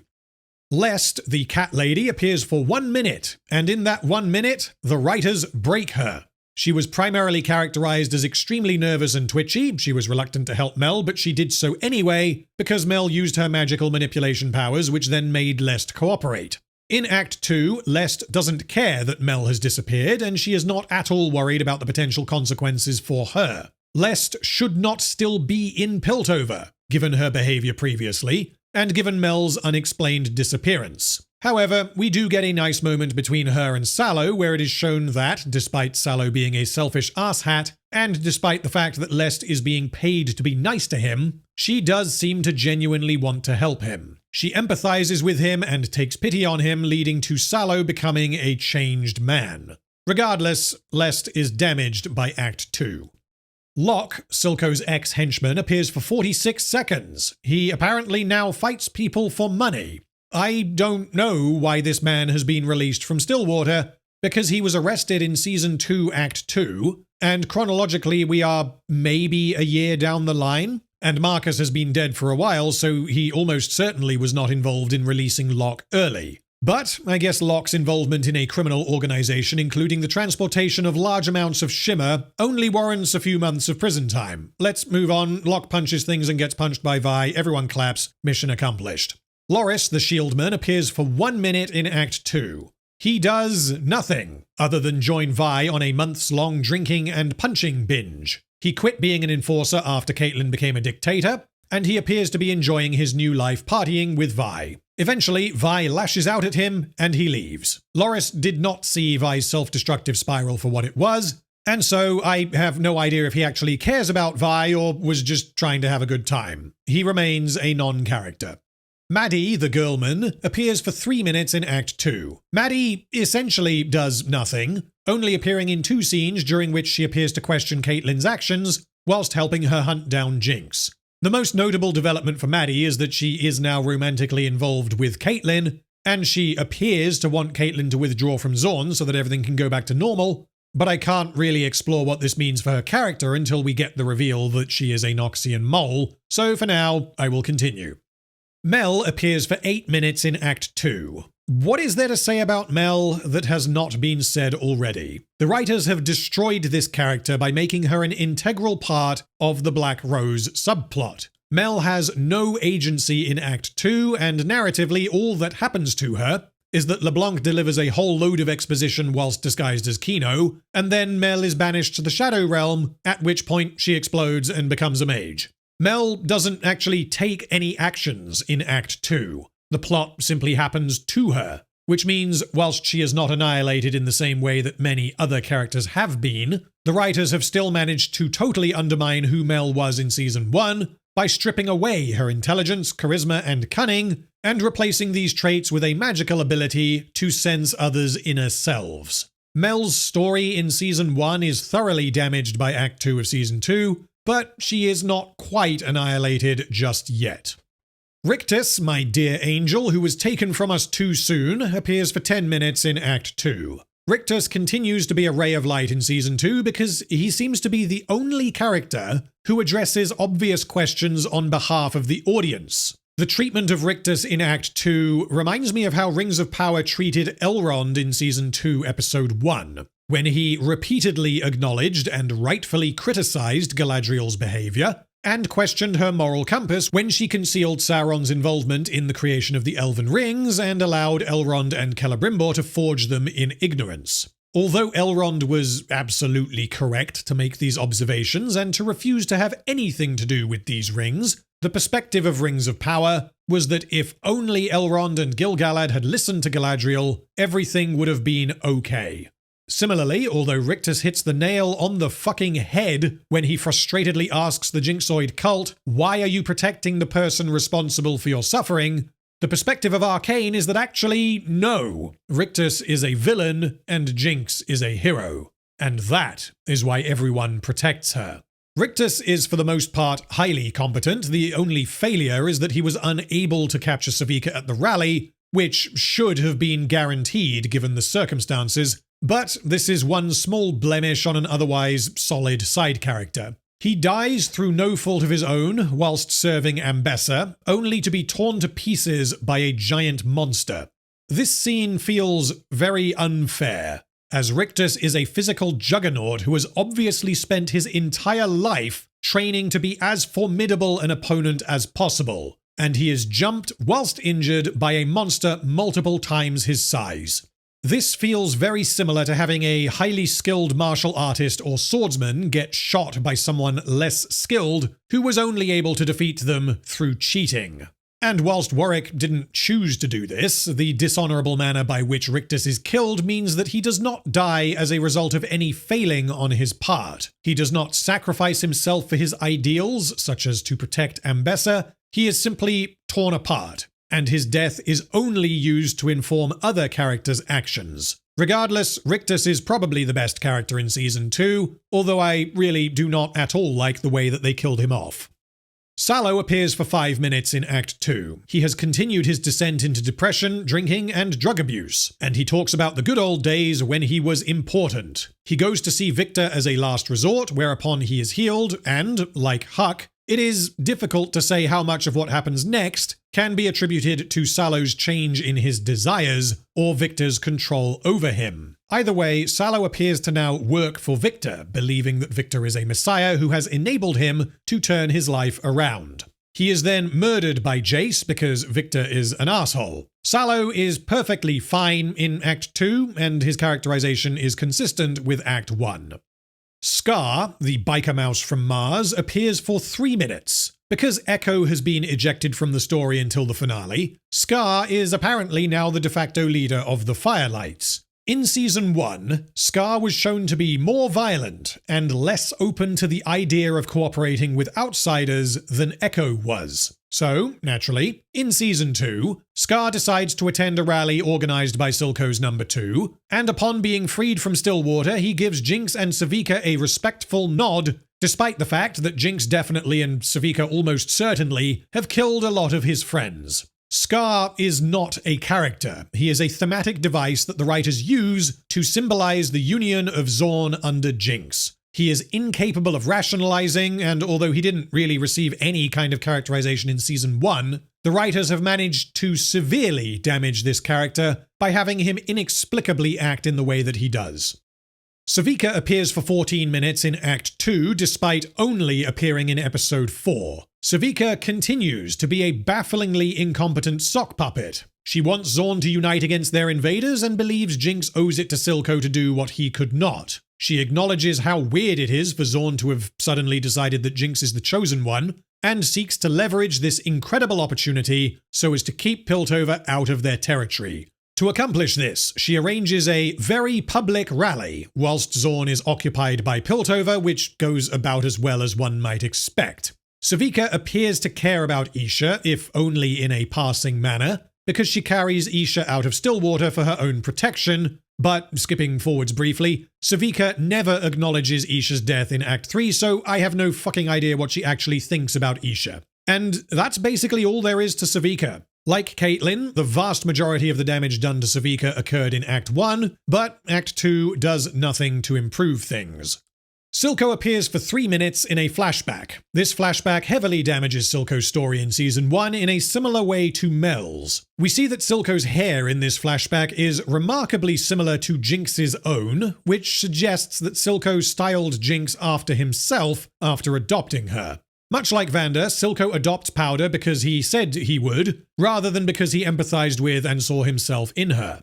It was previously shown in Season 1 that Silco was willing to murder children that he didn't care about for what he deemed to be the greater good. But Season 2 adds in a very good reason for Silco to care about these children. These were not just the children of his old enemy. He, in fact, knew exactly who these kids were. He had been directly involved in their childhood in, at the very least, a passing manner, which means, despite being a character whose core value is loyalty, Silco decided to murder the children he had agreed to protect. Of course, this happens after Silco goes through a traumatic experience of his own when he is betrayed by Vander, but I don't accept that Silco being betrayed by Vander would ever prompt Silco to betray a promise that he made to someone else. Everyone betrays us, Jinx. Vander, her, me. I was in two minds about this previously, but on reflection, this is character assassination. And unfortunately, this is not the last instance of Season 2 damaging the character of Silco. Singed appears for 17 minutes, which makes up more than half of his overall screen time in Arcane. Because I have already covered the various alternate explanations of Singed's plan, I will try not to repeat myself here. Singed believes that both he and Vander are not monsters, but victims of tragedies. His claimed objective is to resurrect his daughter, which he believes justifies essentially any unspeakable act he may commit. This is very clear. Singed does not have a line, he just wants his daughter back. He apparently knew that Viktor was doing miracle healing in Zorn, but did not think to approach Viktor until asked to by Ambessa. Singed appears to care about Isha, but also enacts a plan that puts Isha in very direct danger. We are repeatedly shown that he does not care for individual lives whatsoever. He only wants Viktor to survive so that the mutation survives, but he also tells Ambessa that if Viktor heals Warwick, then Warwick will be useless to them, which could very easily have led to Ambessa attacking Viktor to stop him.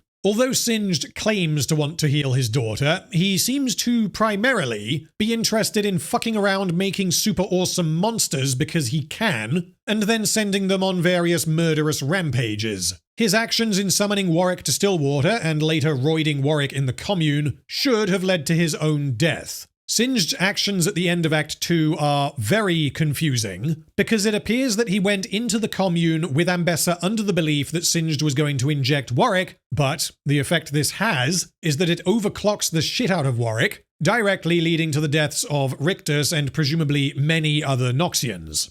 It appears then that Singed betrayed Ambessa at the end of Act 2, because his actions absolutely go against her objectives, but this fact is never acknowledged in Act 3, which means if Singed did indeed try to betray Ambessa, he changed his mind and hoped Ambessa wouldn't notice what happened. I have no idea what to conclude for the character of Singed. He is a character who seems to generally have consistent desires and consistent morality, but at every step the hand of the writer is painfully apparent, as his wacky schemes play out exactly as they need to for the plot to progress. Singed is somewhere on the spectrum from a guy who does cool stuff because why the hell not, and a guy who takes insane risks for absolutely no reason, and I don't believe it is possible to land definitively on either side.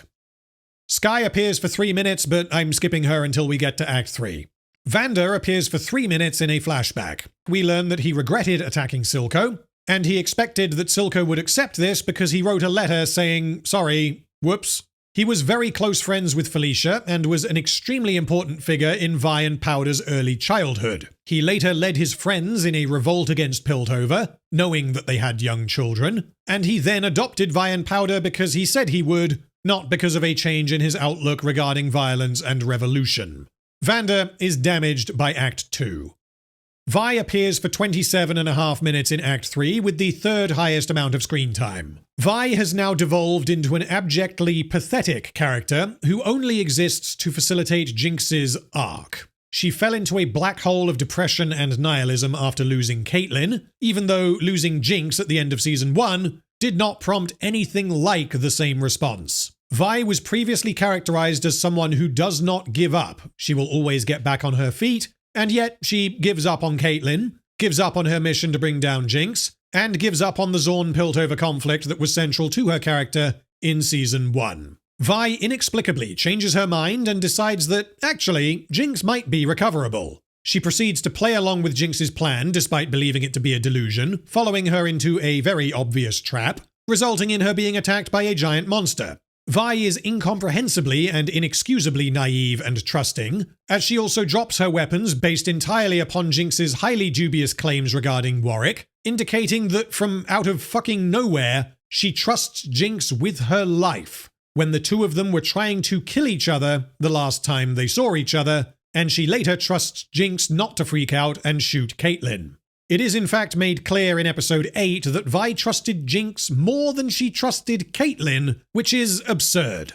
She abandons her weapons a second time at the entrance to the commune, evidently not caring at all about the potential danger they could pose if the wrong person got hold of them. nor does she believe she will need them in case Warwick goes on another rampage, which, surprise fucking surprise, is exactly what happens. Her insane plan also requires that she trusts that Warwick will not kill or otherwise hurt Caitlyn. After putting herself in danger for no apparent reason and apprehending Ambessa, Vi does not incapacitate her in any kind of permanent manner, which indicates that she trusts that Ambessa will just forgive and forget. All of this tells us that Vi is incompetent, overly trusting, and totally naive, which I do not accept given what happened to her in Season 1. Vi is also apparently willing to forgive everything Jinx did in Season 1, without even addressing it in a conversation. She doesn't give two shits about Echo, as what happened to Echo in Season 1 is never brought up at any point. She is also a tremendous hypocrite, calling Huck a traitor shortly after siding with the Enforcers and gassing her own home. Also, I missed this in Act 1. Vi knew that there was a back entrance for the arcade, but she didn't mention this or cover it herself when attempting to capture Jinx. Vi is unrecoverable at this point, and she is further damaged by Act 2. Viktor appears for 11 minutes in Act 2. He has come a long way since the end of Season 1, so let's consider where he was and which direction he is now pointing. The conflict regarding the morality of Viktor's actions was an integral part of his journey during the latter half of Season 1. There was a clear moral conflict. What price am I willing to pay to heal my terminal affliction? Viktor was willing to take huge risks by playing with technology and magic that he did not fully understand. And this obsession resulted in the death of an innocent woman. He concluded by the end of Season 1 that Hextech needed to be destroyed completely to ensure that no more innocent lives are lost. And he was implicitly willing to allow himself to die. Season 2 entirely drops this concept, because Viktor decides to embrace the power of the Hex Core, and this flip in his characterization happens off-screen in between episodes 2 and 6. Once again, a character in Arcane Season 2 makes a major change in their values off-screen. Additionally, Viktor has now gained the power to heal other people, and yet the moral component of his actions is entirely ejected. No consideration is given to whether or not Viktor should be doing this, and what potential consequences will come about. Viktor's critical thinking cannot really be explored because the writers dial up and down how much influence the Hex Core has over his actions, depending on what narrative beats they want to hit. I have no idea what Viktor is trying to do, and I have no idea why the Viktor from Season 1 takes the actions that he takes in Season 2. The best explanation I can give is that in Season 1, the Hex Core was able to accelerate the nature of things. It was able to make the plants grow rapidly, but the catch was that the plants did not survive. Plants do not want things because they are plants, but their nature is to grow. Now that the Hex Core has been combined with Viktor, it has accelerated his nature, as in it has convinced him that he can help everyone to the highest degree possible. And when I say convinced, it is unclear if this is through rational thought, or if the Hex Core went bleep bloop in his brain and told him what to do. This very much reminds me of Celebrimbor in Rings of Power, because Viktor is under the sway of something vastly more powerful and intelligent than himself, and we never really understand what is Viktor and what is brainwashed Viktor, and so everything Viktor or Celebrimbor does has to be justified by saying, well, the Hex Core, or Sauron, fucked with his brain and made him do it. Did Viktor allow Salo to die because he is an asshole? Or did the Hex Core let this happen because it didn't care about one single life? Did the Hex Core conceal that Jayce was going to try to stop Viktor, or did Viktor forget? Did Viktor try so hard to heal Warwick because he enjoyed the challenge? Or did the Hex Core make him do it because it knew that Singed would give him the Warwick goo so that he could become a transcendent consciousness? All of these are questions that cannot be meaningfully answered. Viktor goes completely off the rails in Act 3, but there is very little I can conclude as to his characterization because there doesn't seem to be a distinction between Viktor and the Hex Core, and Viktor's behavior is so dramatically different to his behavior in Season 1. The Warden appears for 1 minute in Act 2 before he is killed by Warwick off-screen. He was characterized in Season 1 as an abusive, uncaring asshole who mistreated the prisoners of Stillwater because he was bored. And in Season 2, he is shown to be incapable of critical thinking because he is aware of who Savika is, but doesn't find it at all strange that one enforcer captured her and brought her to Stillwater. This can partially be explained by recalling that, yes, the Warden doesn't particularly care about doing his job properly, but I don't think that is sufficient given the nature of his interaction with a disguised Jinx. The Warden is therefore marginally damaged by Season 2. And finally, Warwick appears for 21 minutes, with the 4th highest amount of screen time in Act 2. I don't have a huge amount to say about Warwick because he's Vander combined with a wolf and a whole load of sci-fi bullshit. He doesn't really have a personality, other than that he doesn't want to hurt people, but he does anyway because that is what he is. Warwick is essentially a force of nature that has moments of lucidity, and whilst he is incredibly important to the bungled mess that is the relationship between Vi, Jinx, and Isha, he is almost entirely irrelevant to the plot of Arcane outside of this. His goo goes into Viktor in Act 3, and other than that, he does not facilitate the progression of the narrative.